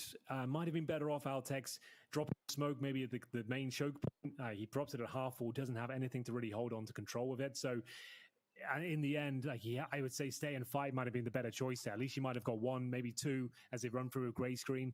And the fact he retreats and gets nothing and was trying to get to his teammates, it was either just a waste for smoke, he could go down. And Device, he'll get this kill, no problem. But again, he opens things up and funnels them in towards B, like we said. But they find 0 frags. Altex needed to deliver at least 1. And on the hunt as well. Device might go down here, Dinko. Buzz is dropped. Device survives. By the skin of his teeth, He will be taking the AWP into round number 8. 5-2 as Cloud9 are on fire. That's 5 in a row as they managed to win that third round. And what a horrible situation they're in. Let me remind you, they lost the pistol. They lost the second round force buy, and then 2 players actually outlasted the clock and went down. So they had no cash going to round number 3. They took the Brazy approach, which is a combination of brave and crazy, of force buying again of 2 players on $0, won that round, and started the 5-round streak. We are now down to a partial buy for Astralis. They're 5-2 here. Astralis device with the AWP and pistols otherwise, and a Glaive MP9. But let's see what they can make, as the first frag is not going in favor of Buzz. He did have a great chance there, actually. Really should have sunk that one. But it's just going to be sunk cost because he doesn't find anything. And now Axel, ooh, he senses a bit of a gap. He feels like he can get a bit aggressive with that smoke on the stairs, so he does. And BlameF's timing has just worked against him as he goes around the corner. He does get info now on the peak. Axel detected, and in the meantime, kills are going on for Astralis across the board. Device is connected. Axel having to pull it back, and he does exactly that alongside Buster. And now it's just Device left. They know where the AWP is, so they can bring that ball over towards B and avoid it. And Device is pinned up in the apartments. Buster's hanging around. Oh, timing works against him. Looks away. Certainly. Maybe Device would think about this. Yeah, I don't think so. I think that's all for naught. He doesn't have the kit. Yeah. Unless he finds like a kill, like here, like a freebie, a banana, he'd be tempted. But yeah, there's no way. He'll have to save. His teammates, they took a partial buy there. They all went down to about $2,000. Glaive maybe spending a bit too much. Down to 1,400. So Device might have to drop. So yeah, there's no way he could even consider it. Even if he thought he could maybe win it, he needs to save this for the financial. The only world in which he won that was if Axel kept pushing, right? Because it looked like Axel was pretty close to him. He would have had a 1v1, but catches Hobbit. Has to seize that in behind. And Device just desperately trying to white knuckle grip this up. He will be given that luxury, or that mercy rather. As now 6-2, Cloud9 continue, and yeah, sometimes a little braziness goes a long way, Henry, because they are really making that wonderful hero round a couple of rounds ago work. Yeah, dude, that's 6 in a row. Built on those foundations. And my God, are they ever running with the opportunity to find a few rounds here on the T side? Astralis can't catch a break. Their woes of Vertigo continue here. Unable to find any form since winning the pistol. And Device, he'll save the AWP. He's up to 12 kills, but they haven't been very impactful. Like we said, they've got the first 2 rounds in this encounter, and he's just finding exits. He's just presenting self-preservation so far. We need to see some high-impact, high-octane Counter-Strike come in from one of the world's best. For now, Device working towards Banana with BlameF. Oh, Device spots a little bit of a head, and now BlameF set up by the flash of Voltex. It's very good. Just get into Banana with that 1 kill and drop away. And now they're letting Device stick around because he wants the kill towards the logs, and he's got it. Shiro just moved off as well.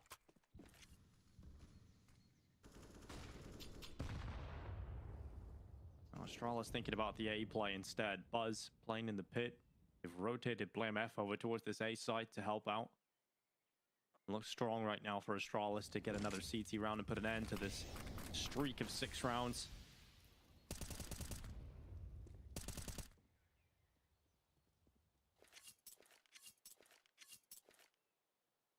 And they have done it.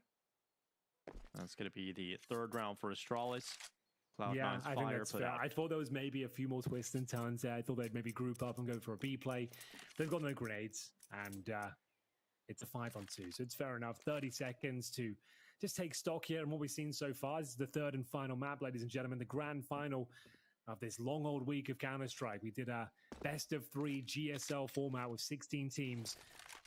Yeah, it's ambitious. It is a bit brazy, but we got through it, and it was an amazing week of Counter-Strike.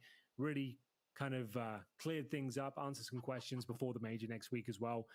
And yeah, just a great stopgap between Rio and the major itself, Dinko. I hope you've enjoyed yourself. You came in for the playoffs, of course.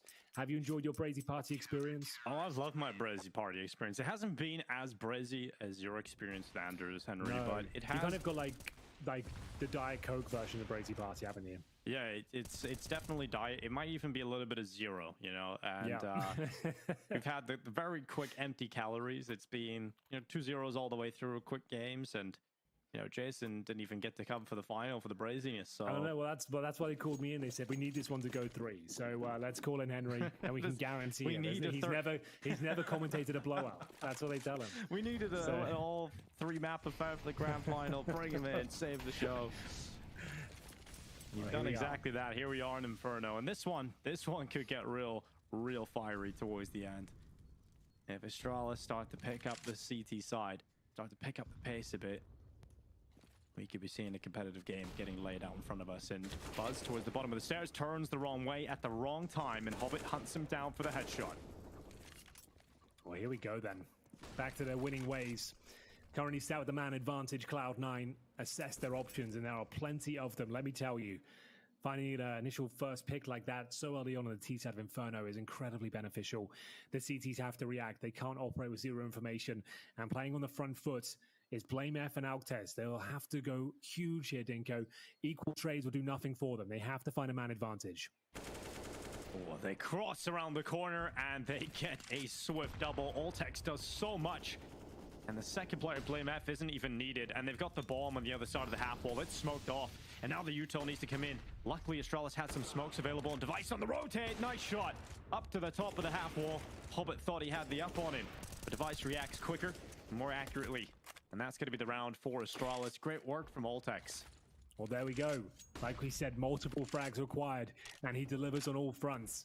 Altex will find 2 huge AK-47 kills. Device rotates in. And he's found his 14th kill. Like we said, they haven't been massively impactful kills, but he's finding them now, and that was a big one. Taking down the player who was boosted up towards half wall, had the presence of mind as well to follow it up with the wall bang. And Cloud9 once more will have to save. So this one, slowly but surely, turning into a competitive affair. It was looking as rough as you like for Astralis, but Altex, with that great contribution, might have saved the day here. Let's have a look at the replay from the third person. You can see just as they creep around, they line up for him. And you're right, BlameF not even required there as Device comes in for the third.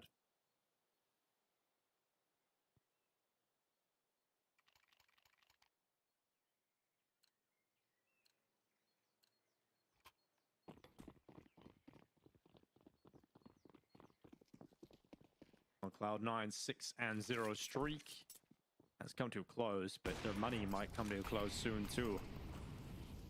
See those cracks really starting to form, and Astralis might break through them.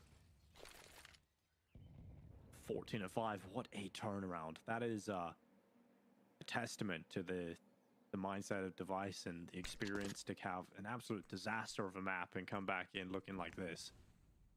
Yeah. It's promising, to say the very least. We'll see if they can fend off this apartment's presence here. Buzz boosted up towards the atrium. Hobbit's there with a Mag-10 and BlameF playing in front of Boiler right now. Needs to be careful. Could have contact any second here. He checks towards second middle. He gets his kill. He's onto something, but it's the Mag-10 that strikes at close range. Hobbit comes out on top, and they could go for the B play here. They've got B presence. They're ready for a contact play. So just going to drop one smoke and make their way through. It's a surprise pounce. Device need to find multiple kills here as they'll take down the first. It's up to Altex. Can he find another? Oh, he's whiffed it. Luckily, Device's AWP is still here and still strong, and Glaive made the rotation in time. Jumps through that CT smoke, and Buster's got the mid-rotate. Oh, so patient on that side of the map. And Buzz walks right into it. Glaive still has eyes on the bomb. He knows they're now coming towards him. And he walks into Hobbit, who sits on the side of the smoke. And with the Mag-10, gets so much out of it. Yeah, dude, it's a really underrated weapon. It's got so much versatility, and it has its place in gun rounds as well. Hobbit holding patiently there. The silent drop as well, just to get the frag. That is as stylish as you like, Dinko. The silent drop into a very important kill, closing the round out as well. That is some vintage Hobbit as we get into round number 12. 7-4, Cloud9 extend their lead on the T side of Inferno. Final map here in this grand final. Aggression, BlameF, answered though by Shiro. An equal trade. Device answers back. He'll take down Hobbit. And we've got a bit of a reset now. So Device, he's definitely having impact now. Oh, Glaive has a little peek around and luckily gets one. There was a world in which he gets nothing there, so I think he'll just have to be happy with that first kill. I'm going to still apply some pressure around the corner at top banana. And Altex, he's had some big rounds from around the sandbags. Last round, he did nothing. Can't afford to have that same scenario play out again. He's getting spammed down through the smoke, but he realizes there's a small chance he can jump out and take Axel with him, and Buster will trade through the smoke. So 2 versus 2, an equilibrium once again established as we hit 1 minute on the clock. Certainly. But that 1 minute, it's quite a long time in the Counter-Strike universe. A couple of flashes, a couple of smokes remain on the utility belts of the Cloud9 players, and 2 of them positioned here towards Banana. CT segregated, of course. We've got Buzz holding towards the A side, specifically towards Library, and Device at new boxes. So is anyone going to make an information play? Are they going to allow the bomb to get planted? Or try and be combative? Because Buzz's position suggests he'll allow the bomb to go down. He has got an incendiary, an HE, and a flash. So if there was lower HP, maybe the HE could do something, but he'll hear the bomb now. First challenge comes through, and now he can bide his time.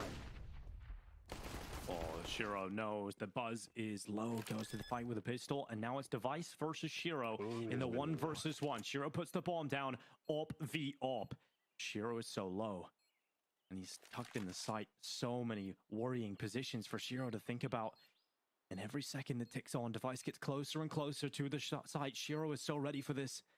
He's looking the right way. And Device is going to tap surely around the corner. No! Shiro! Oh, that is lightning speed.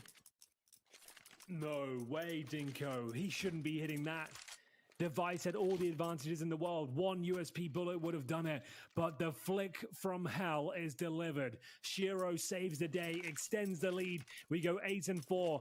And that breaks the back financially of Astralis as well. 2 players entering with MP9s here. Oh, it looked like he'd made the perfect pathing towards the bomb site. And Device had a huge round, slips by the wayside, and we enter round number 13 here. MP9's in the hands of Buzz and Glaive, and they'll be pushing down towards Banana, trying to ascertain whether they have full control. It looks like they do. Can't believe Shiro's able to pull that clutch off, but Astralis has got to shake themselves off and focus up into this next one. And Device had placed his op in the apartments to kick off round 13. And he's dropped now back onto the balcony. Cloud9 love a slow round, but this time they've got apartments control quite quickly, and top mid as well alongside of it. This might be a little change in pace if Cloud9 decide to commit in towards A. They have lost Banana, and they're trying to force the issue, but Hobbit gets caught at the edge of that smoke.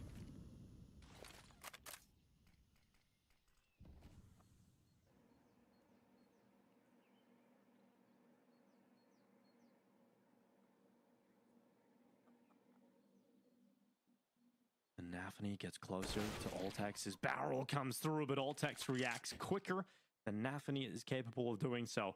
And now with 40 seconds left, Cloud9 starting to think about going back to B. Well, they will find Glaive at bottom Banana with the MP9. Oh, yeah. And in fact, they've decided to just drop away completely. They realize there's too much risk going back up Banana here, and they can't win the round.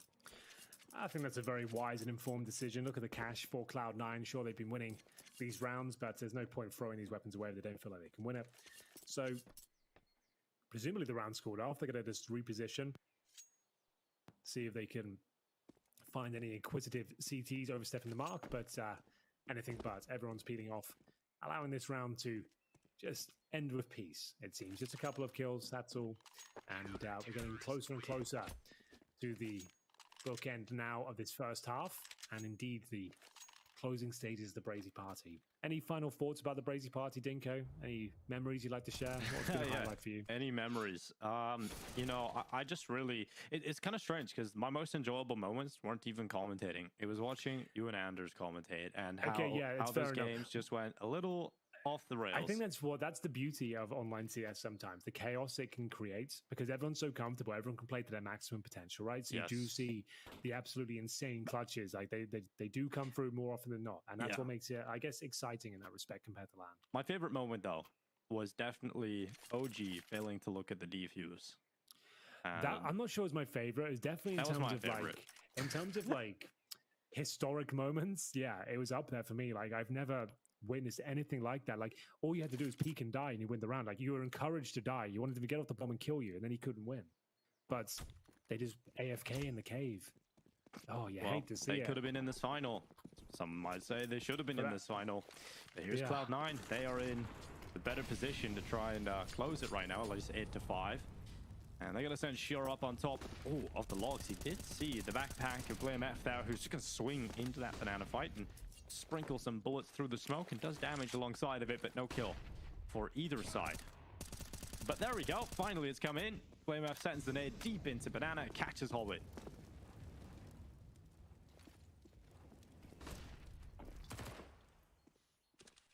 Oh, Shiro is putting himself in dangerous positions with his ult, but sometimes that's needed. Sometimes you need someone to make a play like this, but this is 3 different angles looking at him, and how does he come away with it? He gets himself a pick on up, Axel able to help him, and they try and chase down Glaive because they knew there had to be a player boosting that half wall.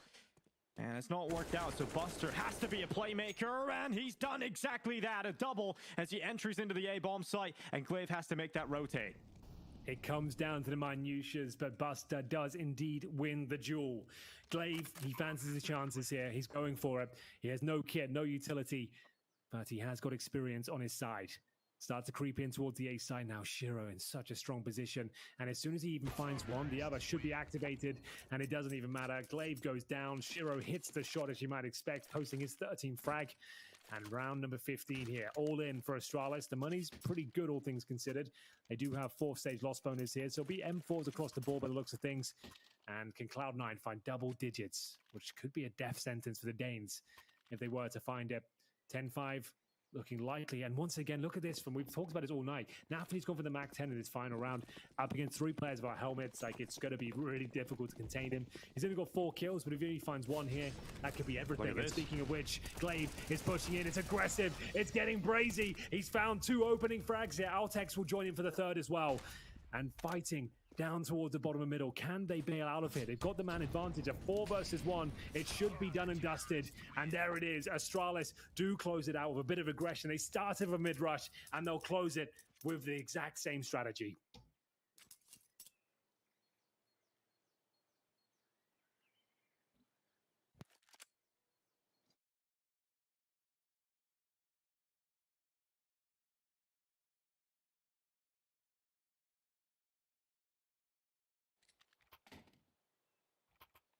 Cloud9 and Astralis definitely showing that they are capable of the CT aggression, making it look cool, but it will look pretty competitive as we head into our 2nd and final half here at the Brazy party in the grand final.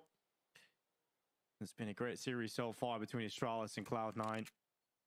Axel's going to send those dual Berettas up into the apartments. He's got his teammate in behind him, and Astralis are sending heavy numbers over towards this A side of the map. Oh, I'm nervous, Dinko. The Julie's unable to find anything but Altex. He'll get them all. 2 big frags found, and he definitely deserves that upgrade to the Jewel Elites here. This is exactly what Astralis needed. And it's the young gun delivering on his promise. The entry frags are delivered. Yeah, I mean, they put a lot into that A setup in the apartments, didn't they? You know, if that goes wrong, that's the round done, because they stacked out the B side with 3 players. They had a bit more of a heavy lean towards that side of the map. Nafany's still seeing what he can find over here. He wants to bring down a few players. Has got 1, but the rest of his teammates are tucked in tight on that B side, saying goodnight.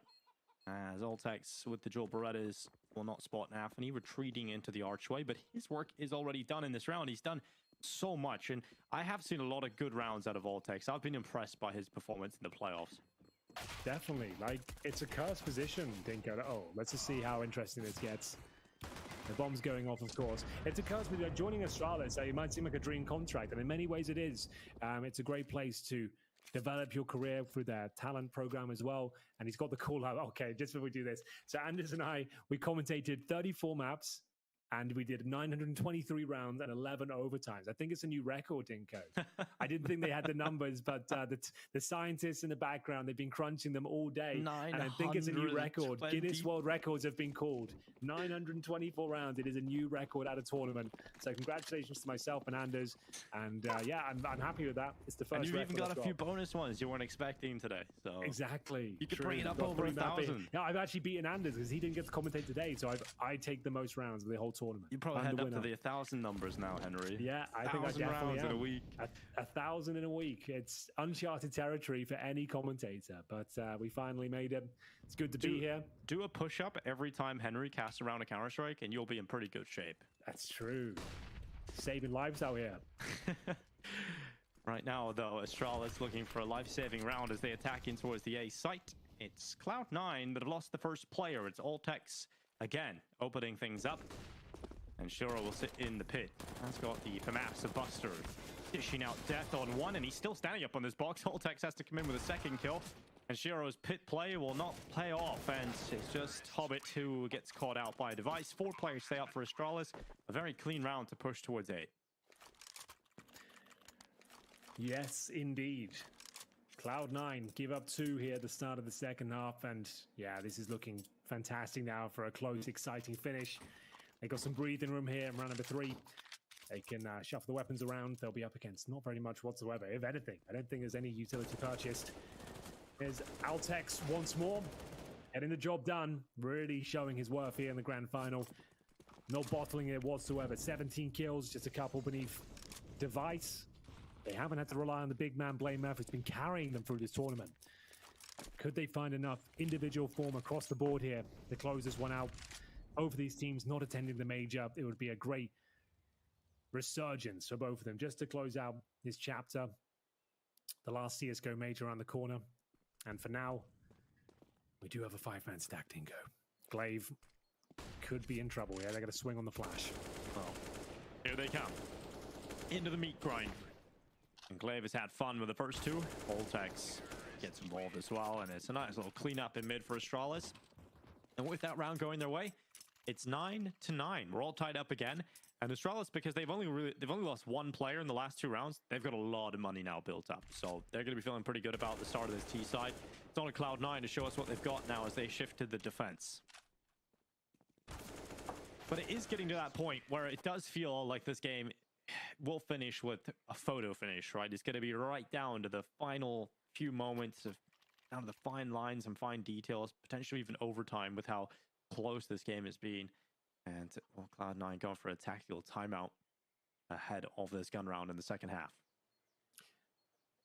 Well. 3-0. The idyllic start for Astralis, just what the doctor ordered.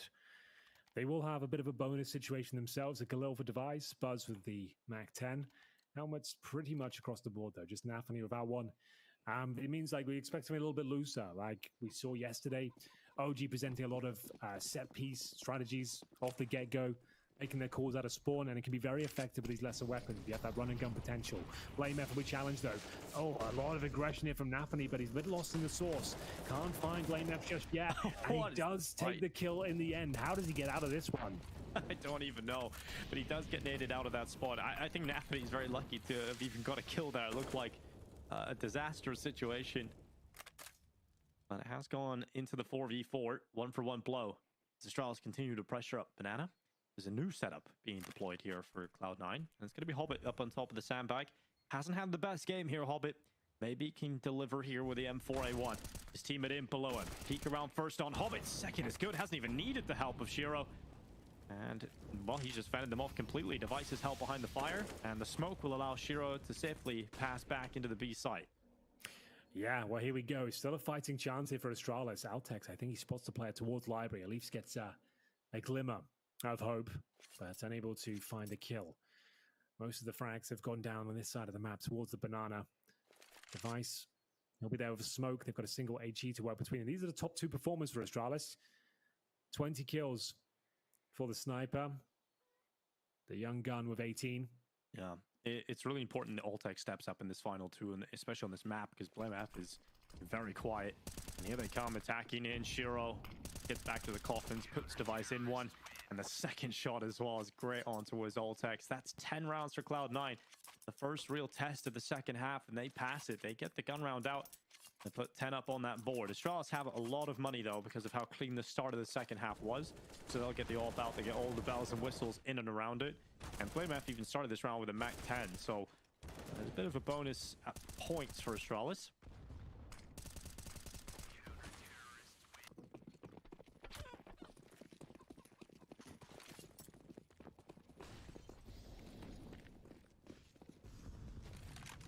This is quick. This is very quick. Sending device in for the top mid pick. Sprints up middle, straight into the fight, and Hobbit gets caught at long. Okay, that's more like it. That's Devi mode being activated right before our very eyes, Dinko. That's what we love to see.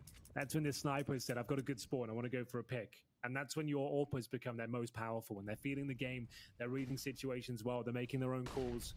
That's what you love to see. So opening frag found, but can they convert it? We've got a nice wraparound coming towards the other side as well. Buzz, decent incendiary, should make things very uncomfortable here, but it lands in the smoke. Axel, you can see he's uncomfortable now, surrounded. They need to find a frag. They need to fight their way out of this one. Oh, that's such a good smoke you can use just on that barrel. You can see a bit of a gap as they run towards you, and Axile is a master at using it in the pit. Buster's there with him, so it's sure an Astralis wrap around the A site, but digging these players out of their strong spots is a very difficult task, and it's really hard to get Axile out of there. 3 kills, just beautiful shots coming out from him. One of the best riflers in the world, sitting down in the pit.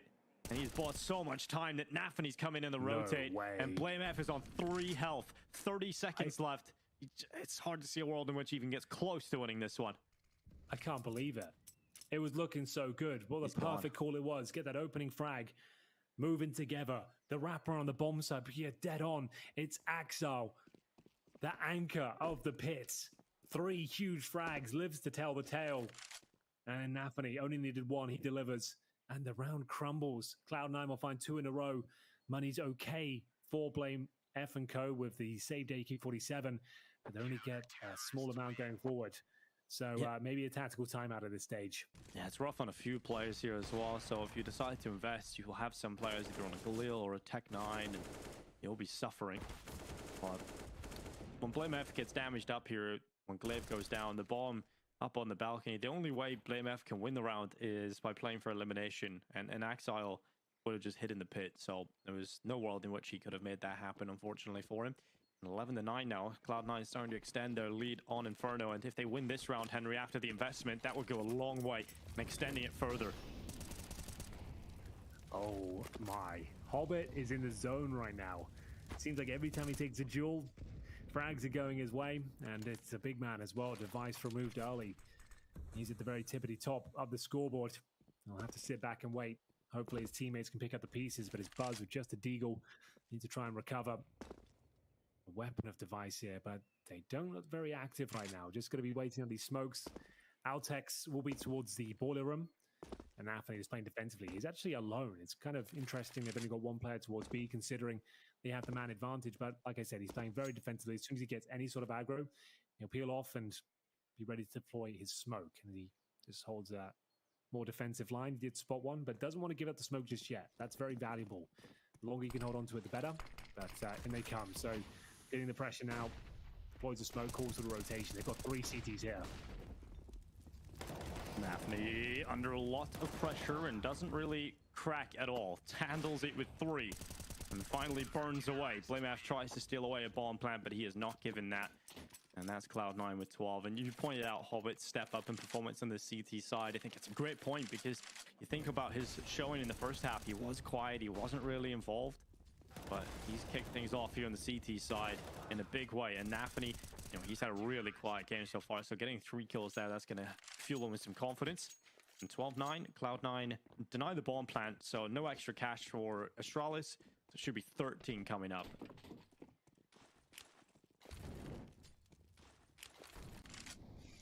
Should be. Not really much to operate with here, Dinko, I'm afraid. Pistols across the board. Deve, or the artist formerly known as, 21 kills, Deagle armor, and a 39 scoreline. Looking very unnerving, especially on the T side. You haven't really found an amazing amount of form in the second half, and you're just hoping some picks come through. Glaive, it's one of those rounds, you've got to rally the troops, keep morale high. Make sure everyone's still invested in this idea. And they go towards middle. They've got a single flash just to try and bust through. Hopefully get up short, cause some chaos, but they're going up against the big man. Axel waits patiently towards the pit, but not so patient is Nafany. He'll be pushing down Banana. He'll get 1. And a nice headshot from Device as well, but they'll reposition. Hobbit holds towards B. So a chance here. This is not a foregone conclusion. If Hobbit goes down with nothing, if they were to go there, it's an open site, but they'll continue their push towards A.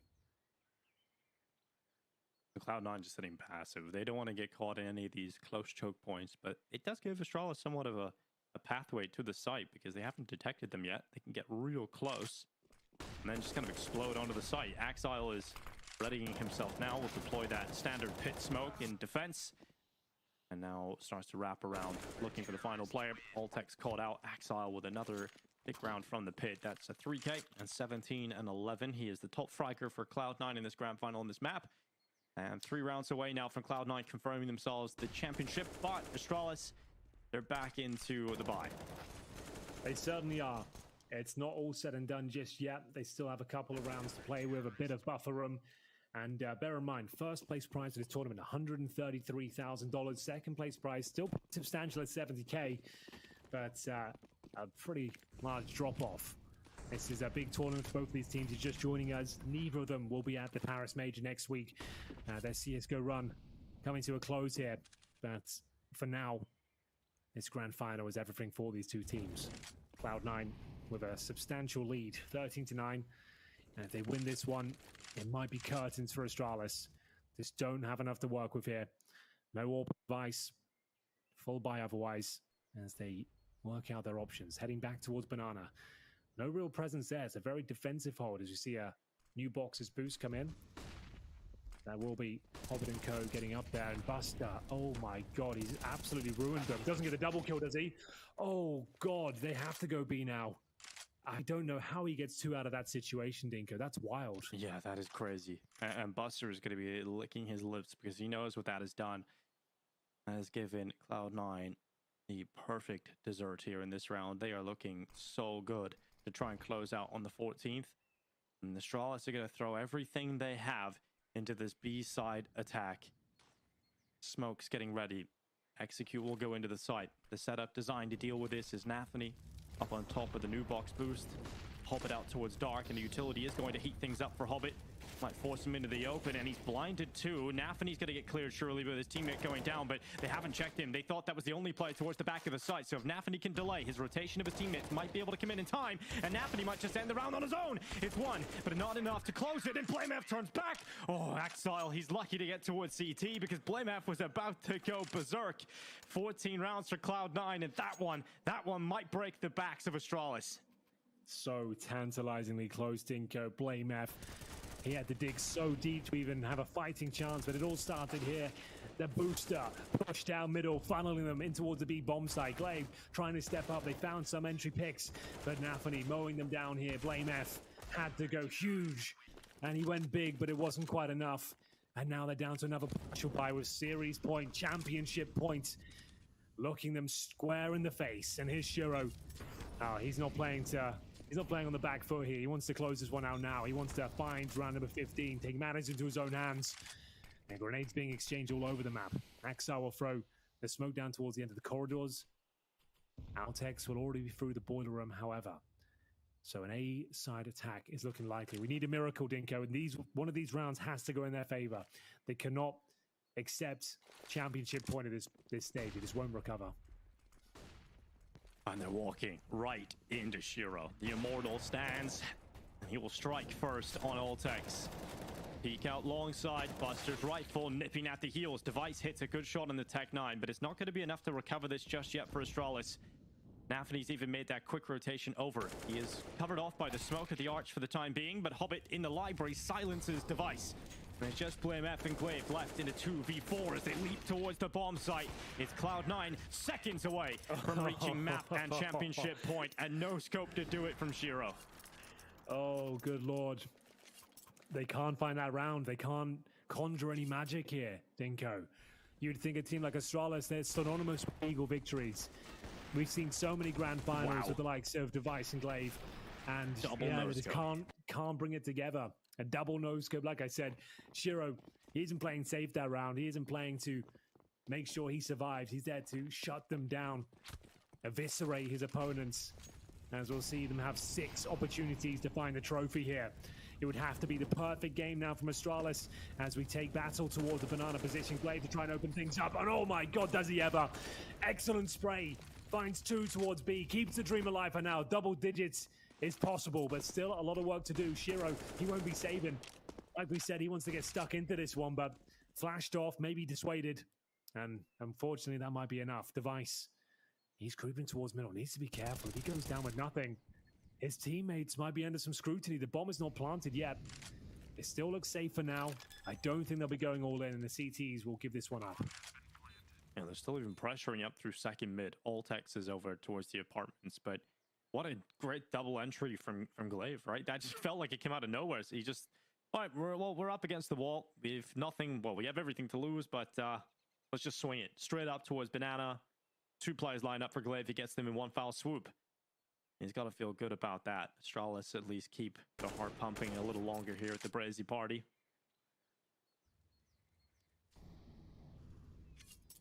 They've got to go on a big streak here to overtime. They cannot afford to really make any mistakes at this point. It has to be flawless just to get OT. You pointed out, Cloud9 reaching championship points at this stage of the game feels almost like it's already enough. Now, this is a sick double. It really was. We needed that from Glaive. There's a bit of magic. We hadn't really seen any glimmers of hope yet. Bear in mind, they won the pistol, got the 3-0 conversion, and it's 6 clean rounds in a row against them. Cloud9 take a tactical timeout to discuss their options. How do they find the coup de grace, the knockout blow?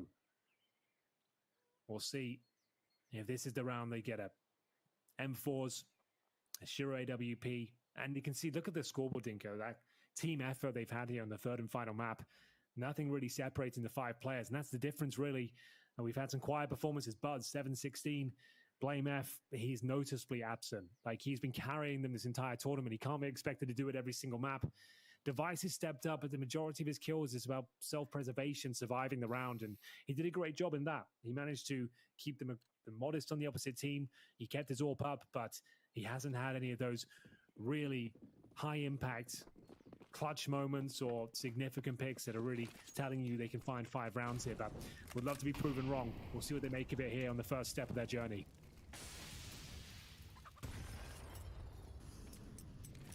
And sometimes journeys end on the first step. They don't really ever get going.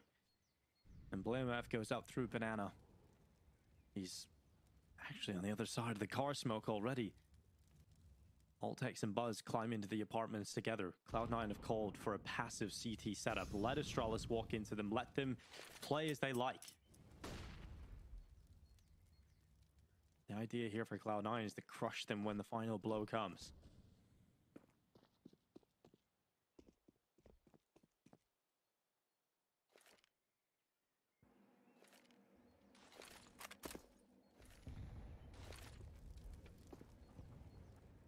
First nades towards CT. Yeah, there's a bit of tension in the arena right now. You can see it. It's visible on the server. No one is going for any sort of aggression. Cloud9 are not giving them a damn thing to work with. Whittling away at the clock. 2 players lying in wait towards B. Astralis needs to make the decision. 30 seconds here. And here we go. Smoke towards spawn. But the bomb's on the other side of the map, Dinko. This is all a ruse. They're suggesting it is going to be the B play, but they're falling back. Axel, he hasn't moved an inch. He's ready and waiting. And we've seen Astralis struggle at dealing with this exact setup when 2 players towards this side of pit and balcony, but Buzz just swings out long, and it's all on Axel inside of the pit. What can he offer up? The first headshot, a second in. Axel nearly gets a third on it, but he's run out of ammo, has to go to the USP, and gets a dink onto Blim F. He does so much damage from the pit and gets 2 kills alongside of it. His teammates are going for this. Nafany wants to lead the troops back into a successful retake that will close this game away. Some bravery being shown on this retake attempt, but Glaive will stop every step of Nafany onto the site. Device chimes in, and Astralis are not done yet, but Hobbit might try and force them out of it. He moves on in. Blame F had it covered off, and it will be an 11th round for Astralis. Well, here we go. Overtime fans, I hope you're on the edge of your seats. We might be making it the entire way. Money is pretty low. This is like not even partial buy territory. You might as well eco if you're Cloud9. 2,400 coming in next round. You can justify some deagles and stuff. But Axel, you're right. He could have closed out the game with that third frag. If it comes through, it's done. let me tell you. And Glaive repositioning with 10 HP somehow comes out on top, and Device keeps the dream alive. This is possible. It's bleak, but they can find 4 rounds in a row. Like I said, it has to be the eco here. Just some upgraded pistols. 15-12 should be locked in unless something absolutely remarkable happens. Blame F will fend off the first push. Nafany dropped, and they're being very active elsewhere. We're seeing Hobbit flirting with the idea of pushing in towards the apartments. Buster, been a brick wall in middle.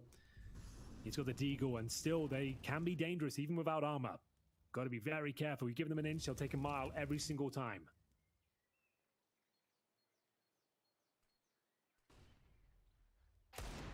Oh, nice shot from Buster. Here we go. Decides to take the fight to Glaive and wins it in middle. Altex needs to win this fight, and he does. But elsewhere, Axile has chimed in again. It's a 3 versus 3, and Buster's got the Deeg. Not like this, Astralis. It cannot end like this. 1 minute left. They have got the 2 versus 2, and Cloud9 making the rotate back. They wouldn't give it up in this fashion, would they? Not to the Deagle, no armor. It's the 2 best players alive for Cloud9. It's Axel and Shiro up against the newbies of Astralis, the most inexperienced players, having to try and close this one and keep Astralis in it. 2 of the world's very best up against them. And they've now both got rifles. Altex given information that Shiro's in the apartments, and they don't have the time for it. They didn't get the opportunity, and they hold on for another Astralis. That got a little worrying towards the end. Yeah, I think Astralis might need a change of underwear after that one. The Deagle headshots were coming in thick and fast. It looked like there was no signs of stopping them. But they get over it. They managed to break through, and they survived the round. 3 now required, but Axel, he's got an AK-47. They saved 2 AKs there, Dinko. So, if anything, like, yeah, sure, they don't win the round here, but they've upgraded 2 of the M4s to absolute turrets now. The one-tap potential of the AK is astonishingly brutal on a map like Inferno. You're holding lots of deep angles, lots of dink potential where the AKs normally have the advantage. Now you're bringing that out on the CT side. Shiro's AWP as well. Still 1 more round will do it for the championship, for the trophy here at the Brazy party. Is this where it ends? Axile sent down middle, let off the leash with some aggression. Brave yet again for Cloud9. And that's an opening. Shiro's holding for them to come into middle.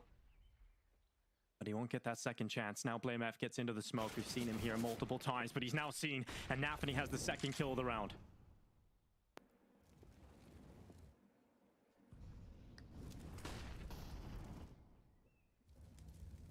Three kills away.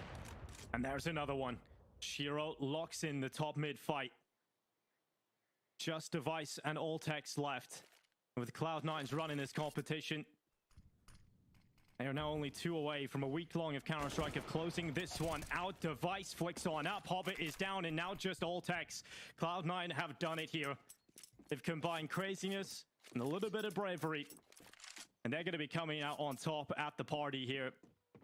Just a moment away from confirming that. Yep, we're waiting for the fat lady to sing her song one final time here, Dinko. It's been a hell of a tournament, a hell of a run, 7 days of play, culminating in this great 3rd and final map between Astralis and Cloud9. Altex, ever the professional, will go for the motions here.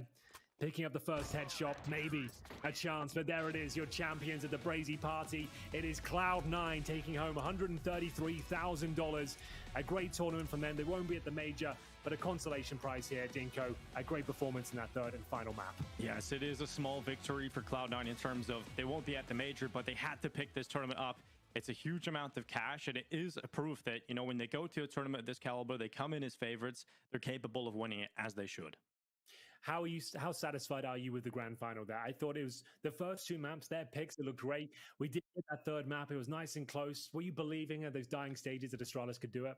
I think once Cloud9 hit map point, I think it was a little bit too far gone. But at that point, I think I'm satisfied. I think Cloud9 should have been the victors of this tournament. It went to 3. Astralis showing improvements. First tournament out with Voltex. They get a 2nd place finish. But for the last time here at the Brazy party, it's time to go over to Trace, Yanko, and Kassad to break it all down. And shout out to you guys. Obviously, Henry G stepping in there last second for Moses, who couldn't quite be there. Casted 1,000 maps over 8 days of play. I think 1,000 rounds. You know, I did the average, and I think it was some like average of 30-ish rounds, like 27, 28. It's crazy. Nuts. Crazy. absolutely insanity. Hey, let's give it up for Cloud9. Yeah, let's do that. Let's round of applause for. Yeah. Yeah, there it Thanks, is. guys. You're Brazy Party champions. And now Casado lift the cup. No, I'm good. Okay. Well, nonetheless, yeah, we do have a champion. Finally, the Brazy Party has come to a conclusion. Check that out. This is prior to today's matchup. Now, 2K rounds, 26 matches, 70 maps, and 24 overtimes in those 26 matches. It's like one overtime nearly per match. It's absolutely nuts, right? It's kind of crazy. Or Brazy at that. And our MVPs of the tournament, of course, we take a look at them now post-grand final. That's Anders and Henry Greer with 13 matches casted, 34 maps total, 923 rounds. And naturally, they got 11 overtimes on 9 maps. So good times all the way around for these two gents. And apparently a new casting duo. So props to them. Hats off I to saw them. the announcement. Pretty cool. Yeah. Speaking of which, More importantly, yeah, not much to announce here. This bracket has concluded. The champion is Cloud9. As you can see, they did have to go through a little bit of an arduous process to get there, mainly in their game versus OG. But nonetheless, they are your champions. it was a tumultuous month from Cloud9, no doubt about it. And sure, not being at the major is going to feel terrible, and the way in which they lost in Rio, but it's always a good feeling when you win a tournament, right? No matter whether it's LAN or online or what the playing field is like. So we'll see. Obviously, still a lot of questions to be answered in regards to this team and this roster, but a good result here nonetheless. A win is a win. Has to feel good at the, it's just not just about the money. It's just the fact that you managed to close things out finally after all this, recently bad results and the ups and then the downs and everything that's happened. You managed to close it out. It doesn't really matter if it's online or it's whatever. Like, a win is a win. You won the tournament, and that counts. Yeah, that is exactly what counts. I've also gotten word that we will be talking to Astralis shortly, so we're just waiting on him to get connected so that we can kind of get our words in there and perhaps ask him some of the things. Perhaps even pick his brain a little bit as to, well, first of all, what happened yesterday? I'm dying to know about Splintergate 2023. I think that one's at the forefront of everyone's mind. But maybe somebody slammed the desk and just, I just figured, they're warming up. That's the thing that I would be thinking about. When they warm up, they're doing carpentry. Like, that's the only logical explanation in my mind, that you have both eye and splinters and like everything has gone awry. But so no, you wear protective goggles. Yeah, and gloves perhaps, but no real carpenter be doing that. Yeah, Axel though did step up in this series and in this tournament, even on the third map. He was very impactful. We've seen him time and time again from that pit position really work wonders for his team. And in the end, it was a team effort from Cloud9, right? And their style, Kasad didn't see any changes to it, but slow and steady wins the race. The thing is, like, it didn't really change. It was successful, yeah, props to that. But, I feel like Astralis gave them too much space in this map. Like, if you allow them to move freely around, if you allow them map control early on without having to fight for it, we don't have to use utility for it, you're going to get punished. This team is playing together for more than a while now, right? So they know how to recognize situations. They know how to recognize gaps in the defense, because in the defense will always give you something. In every sport, in every esport, whatever, the defense will give you something. And it's easy for them to spot it. What will they give you think? Gaps.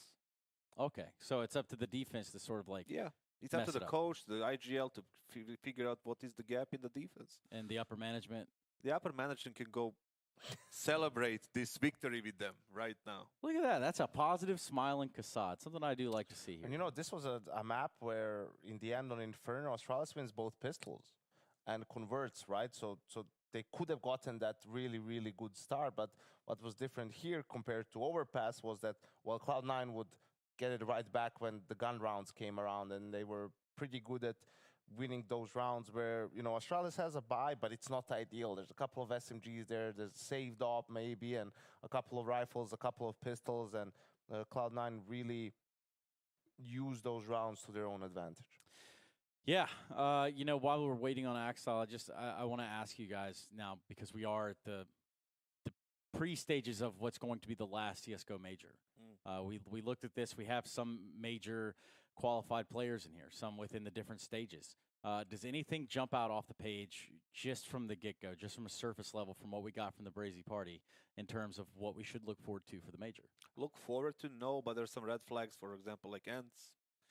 Managing to lose a couple of maps that they should not be losing, you know, like Anubis against Sova, they were like 14-11, that nuke they picked, they lost against Sova as well. It's just a couple of alarms for that team that should not be there because they're starting on the challenger stage.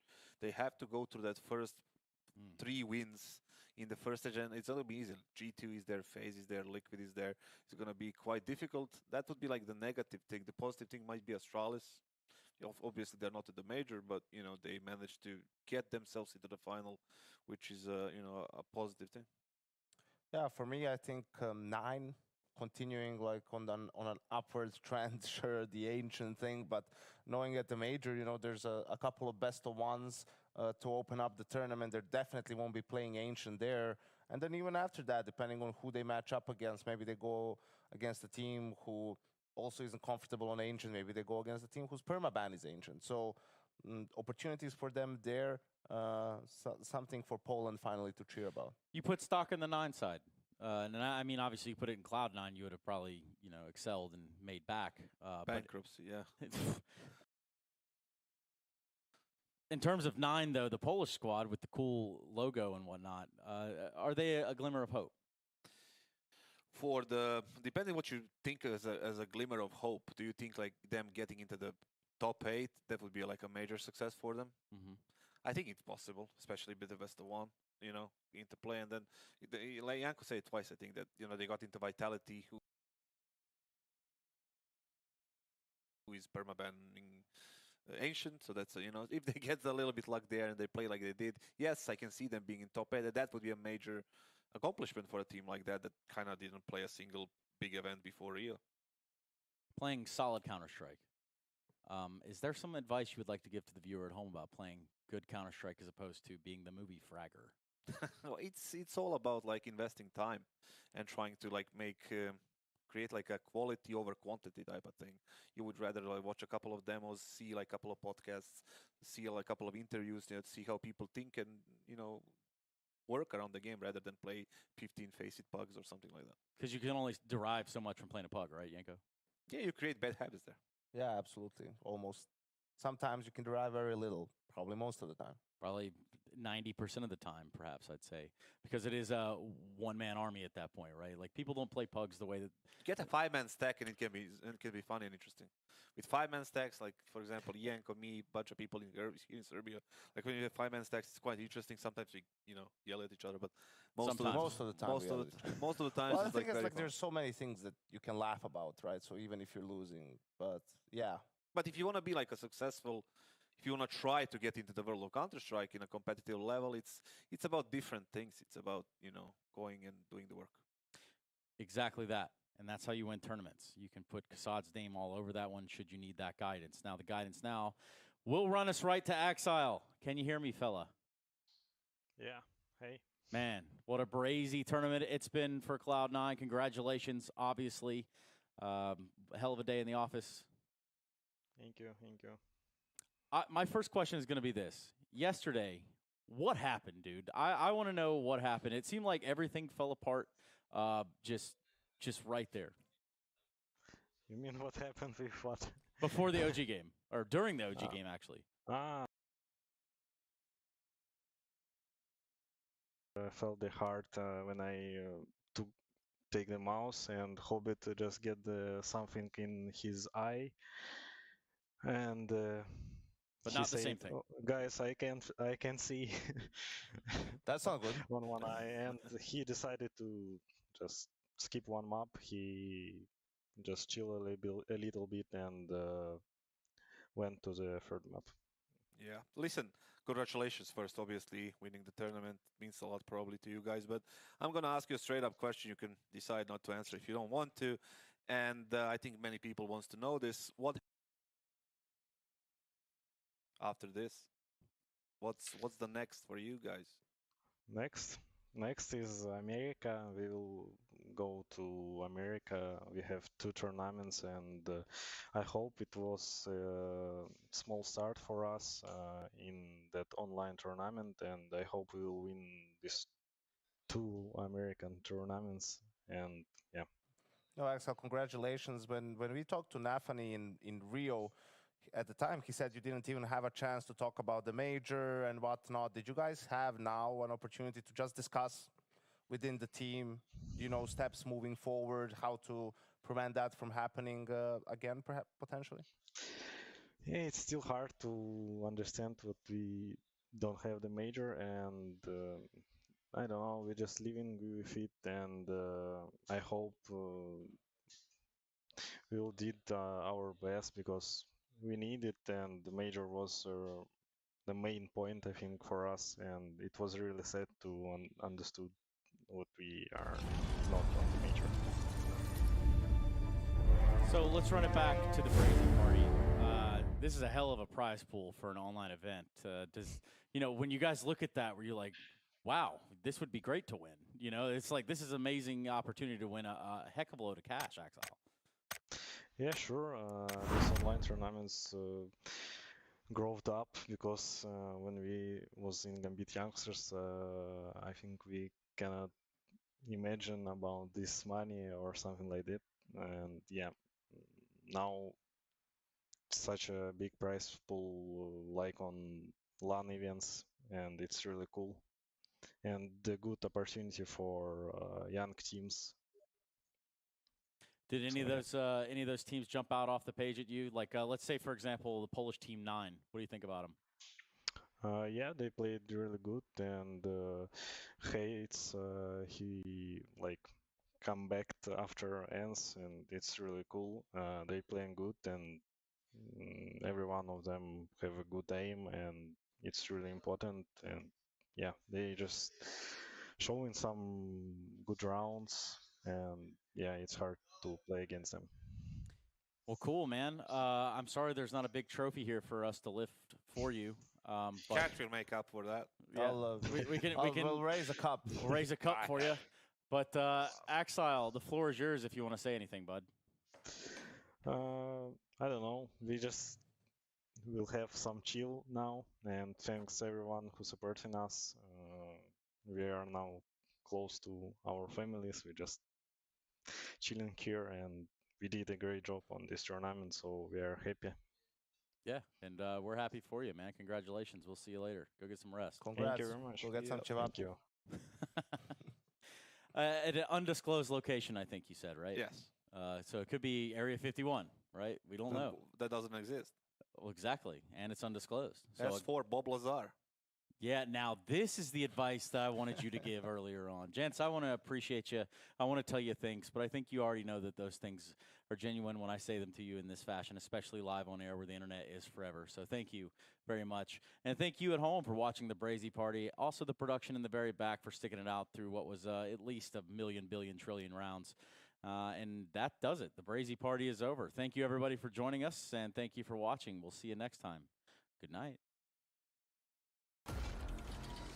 Drop. Upgrade.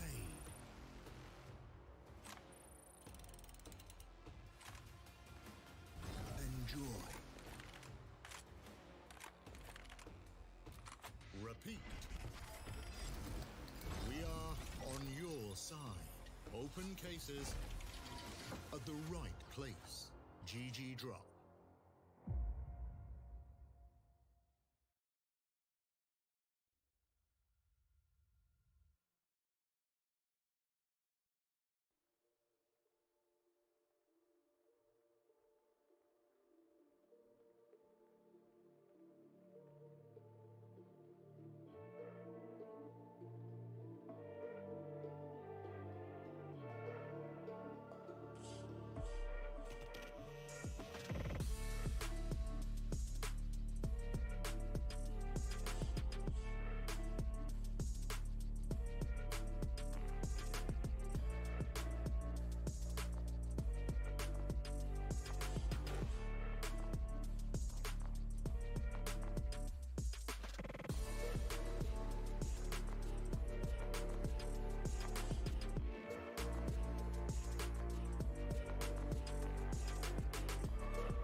со мной? Я туда лично. Динамит найду. Сюда захожу, вот сюда.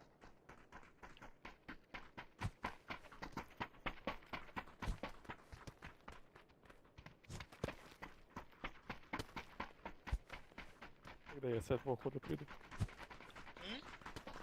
Когда я с этого хода приду туда. Там две входа есть. В самом метке один. Он туда вот. Туда вот. Уезжает. Отсюда можно ходить. А точки сюда.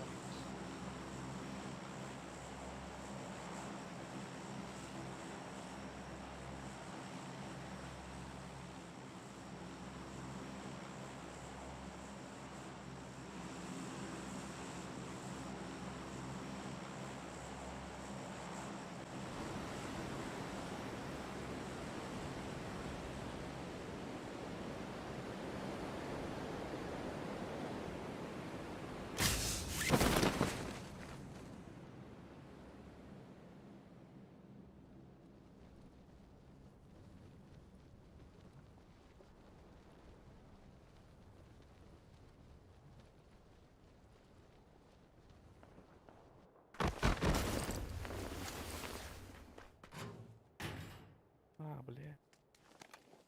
Здесь же взрывать надо, я забыл.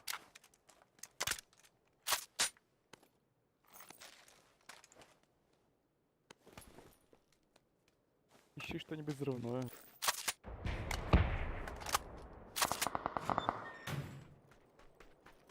Нашел.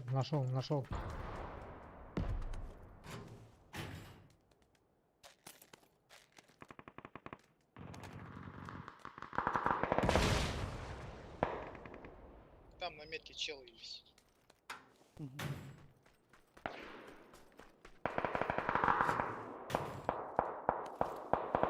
Блять, сука, где все динамиты, блять?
А,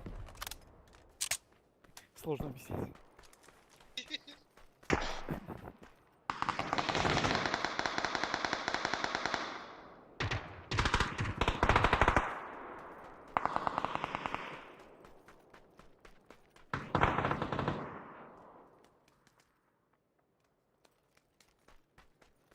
Нет, трое тут, две. Просто.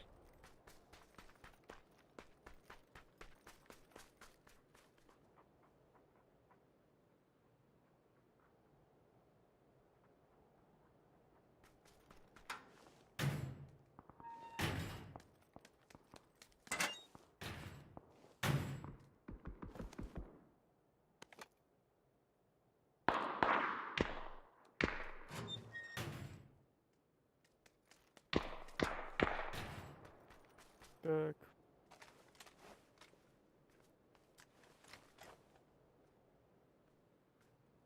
Почему не стрелял? Третий. У тебя же М24, блядь, черт.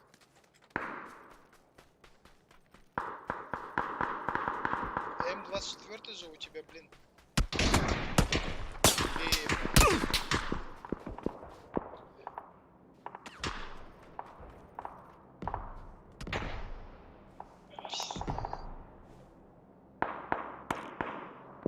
Кто внутри?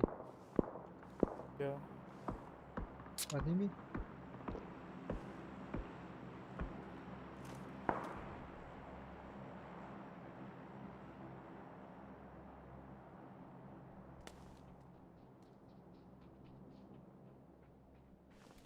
Сразу вниз беги.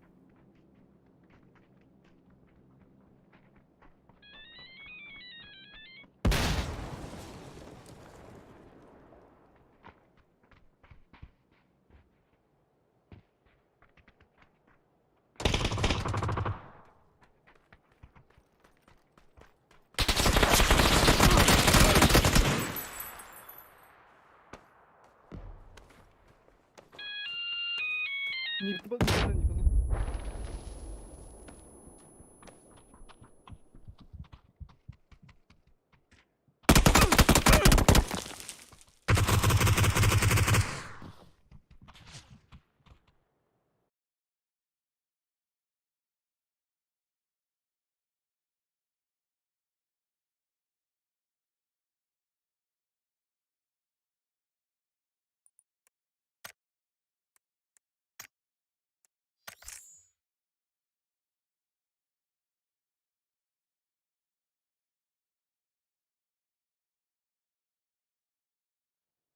Ищи что-нибудь взрывное.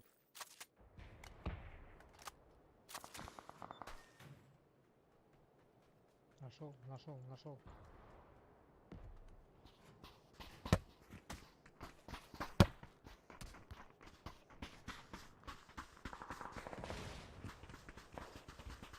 Там на метке чел есть.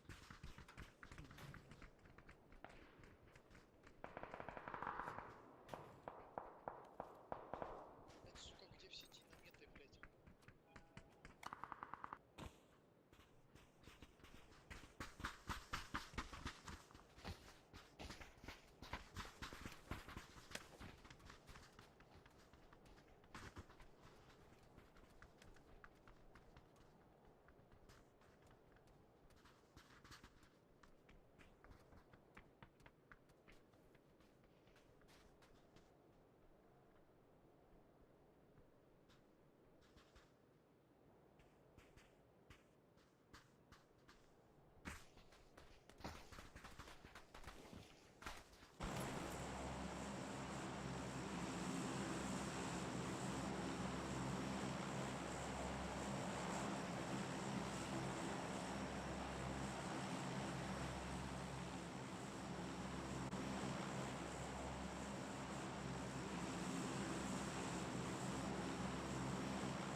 Что, никого что ли? Шо?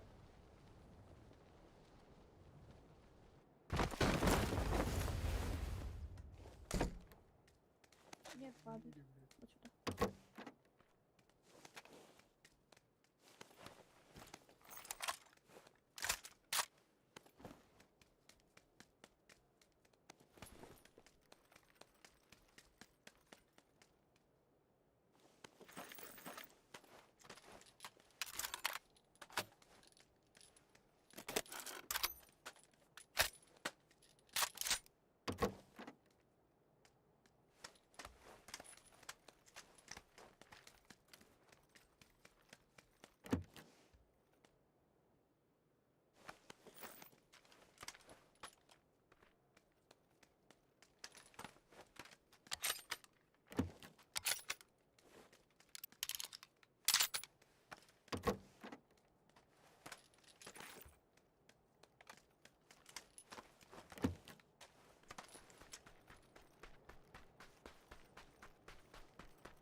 прыгай. Понял.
Секундочку, подожди, пожалуйста, секундочку.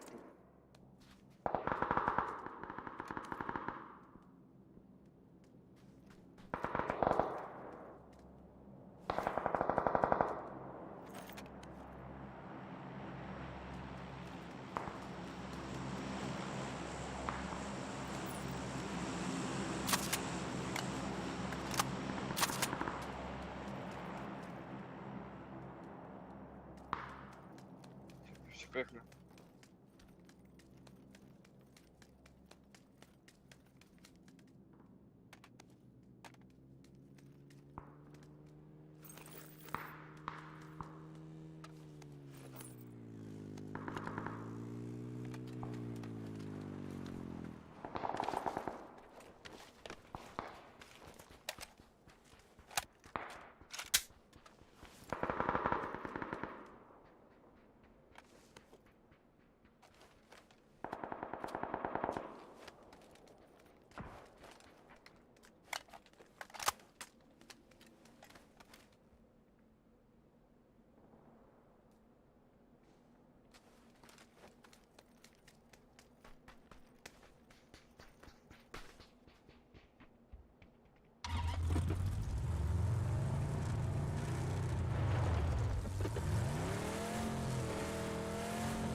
А пятерки есть, ребятки, а?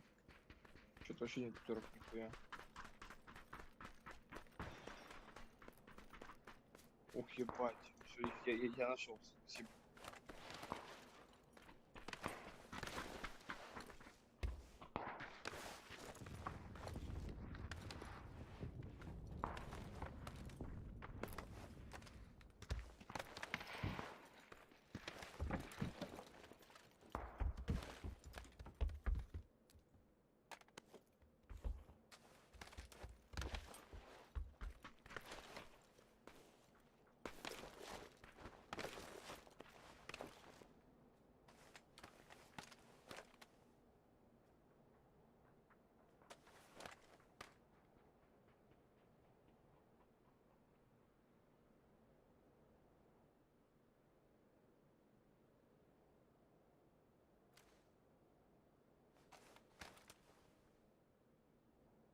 Ебать ты, блядь, прилег, конечно, нахуй, красава, блядь.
Ебать.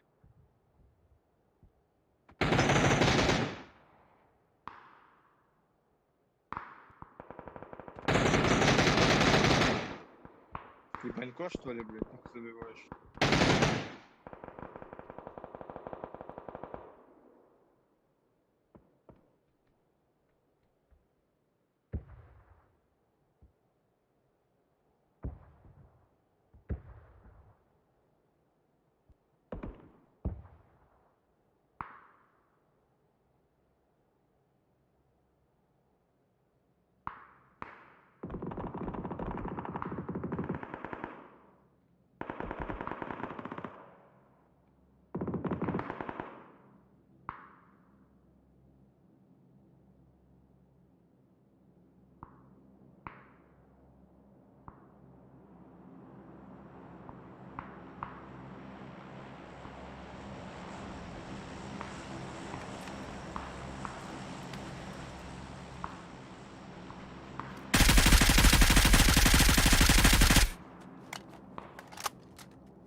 Лучше бы открыл дверь, чтобы я мог уйти. Вот, заебись. Вот спасибо. Давай, давай, давай. Красава.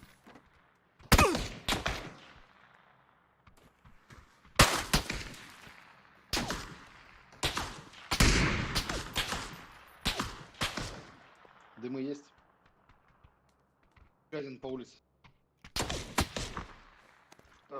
Нормально хотя бы. Да. В пятку.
Ну, последний раз был там по метке, но уже походу переполз.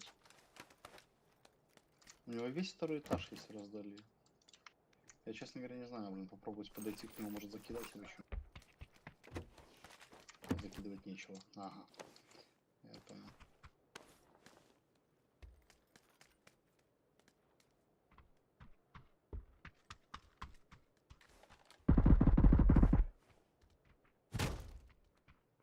Что там, братишки, как оно?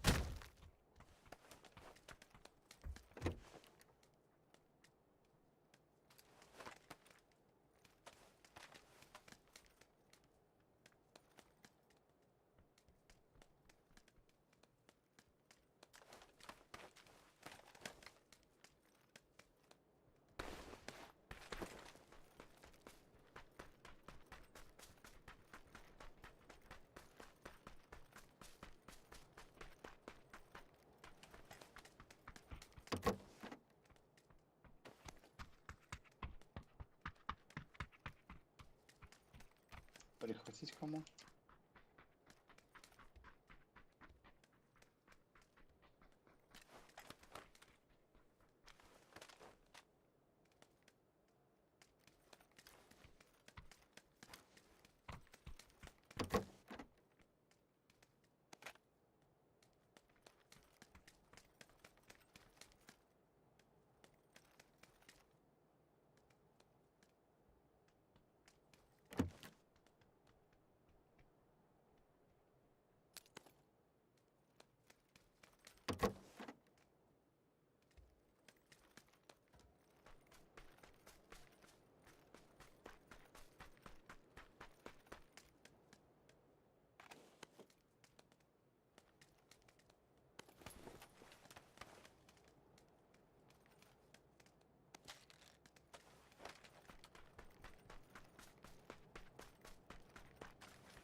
Давайте двигаться, наверное.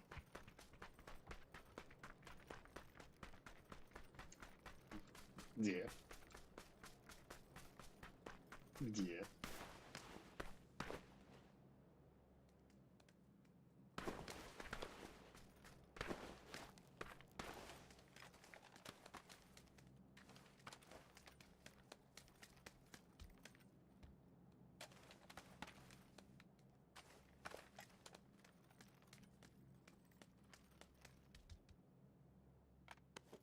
Да, есть.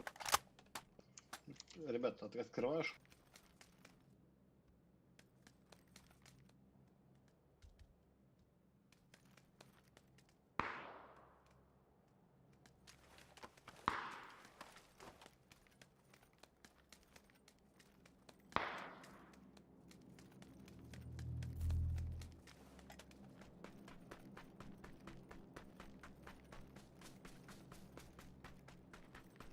50 секунд до шара. Возможность проехать.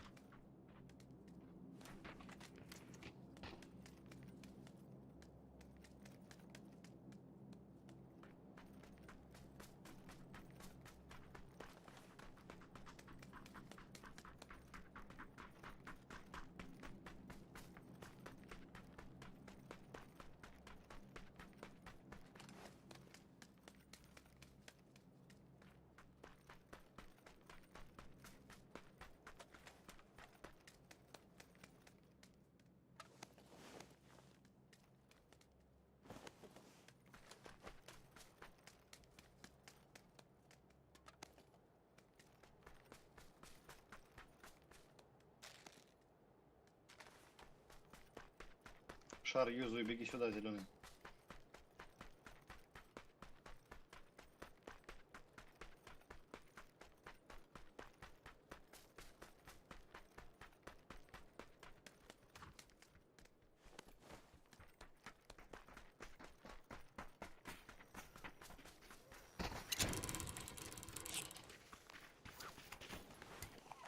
Здесь у кого бустами поделиться?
Не помешает, на самом деле.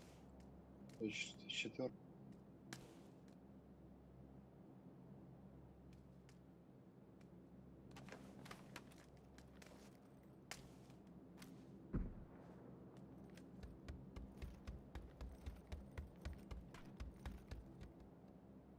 Так, ты восьмерку не забирал? Там лежит. Я понял.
Вот за.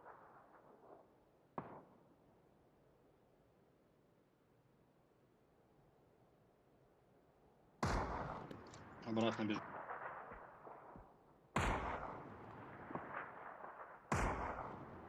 Сиканул раз.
зону.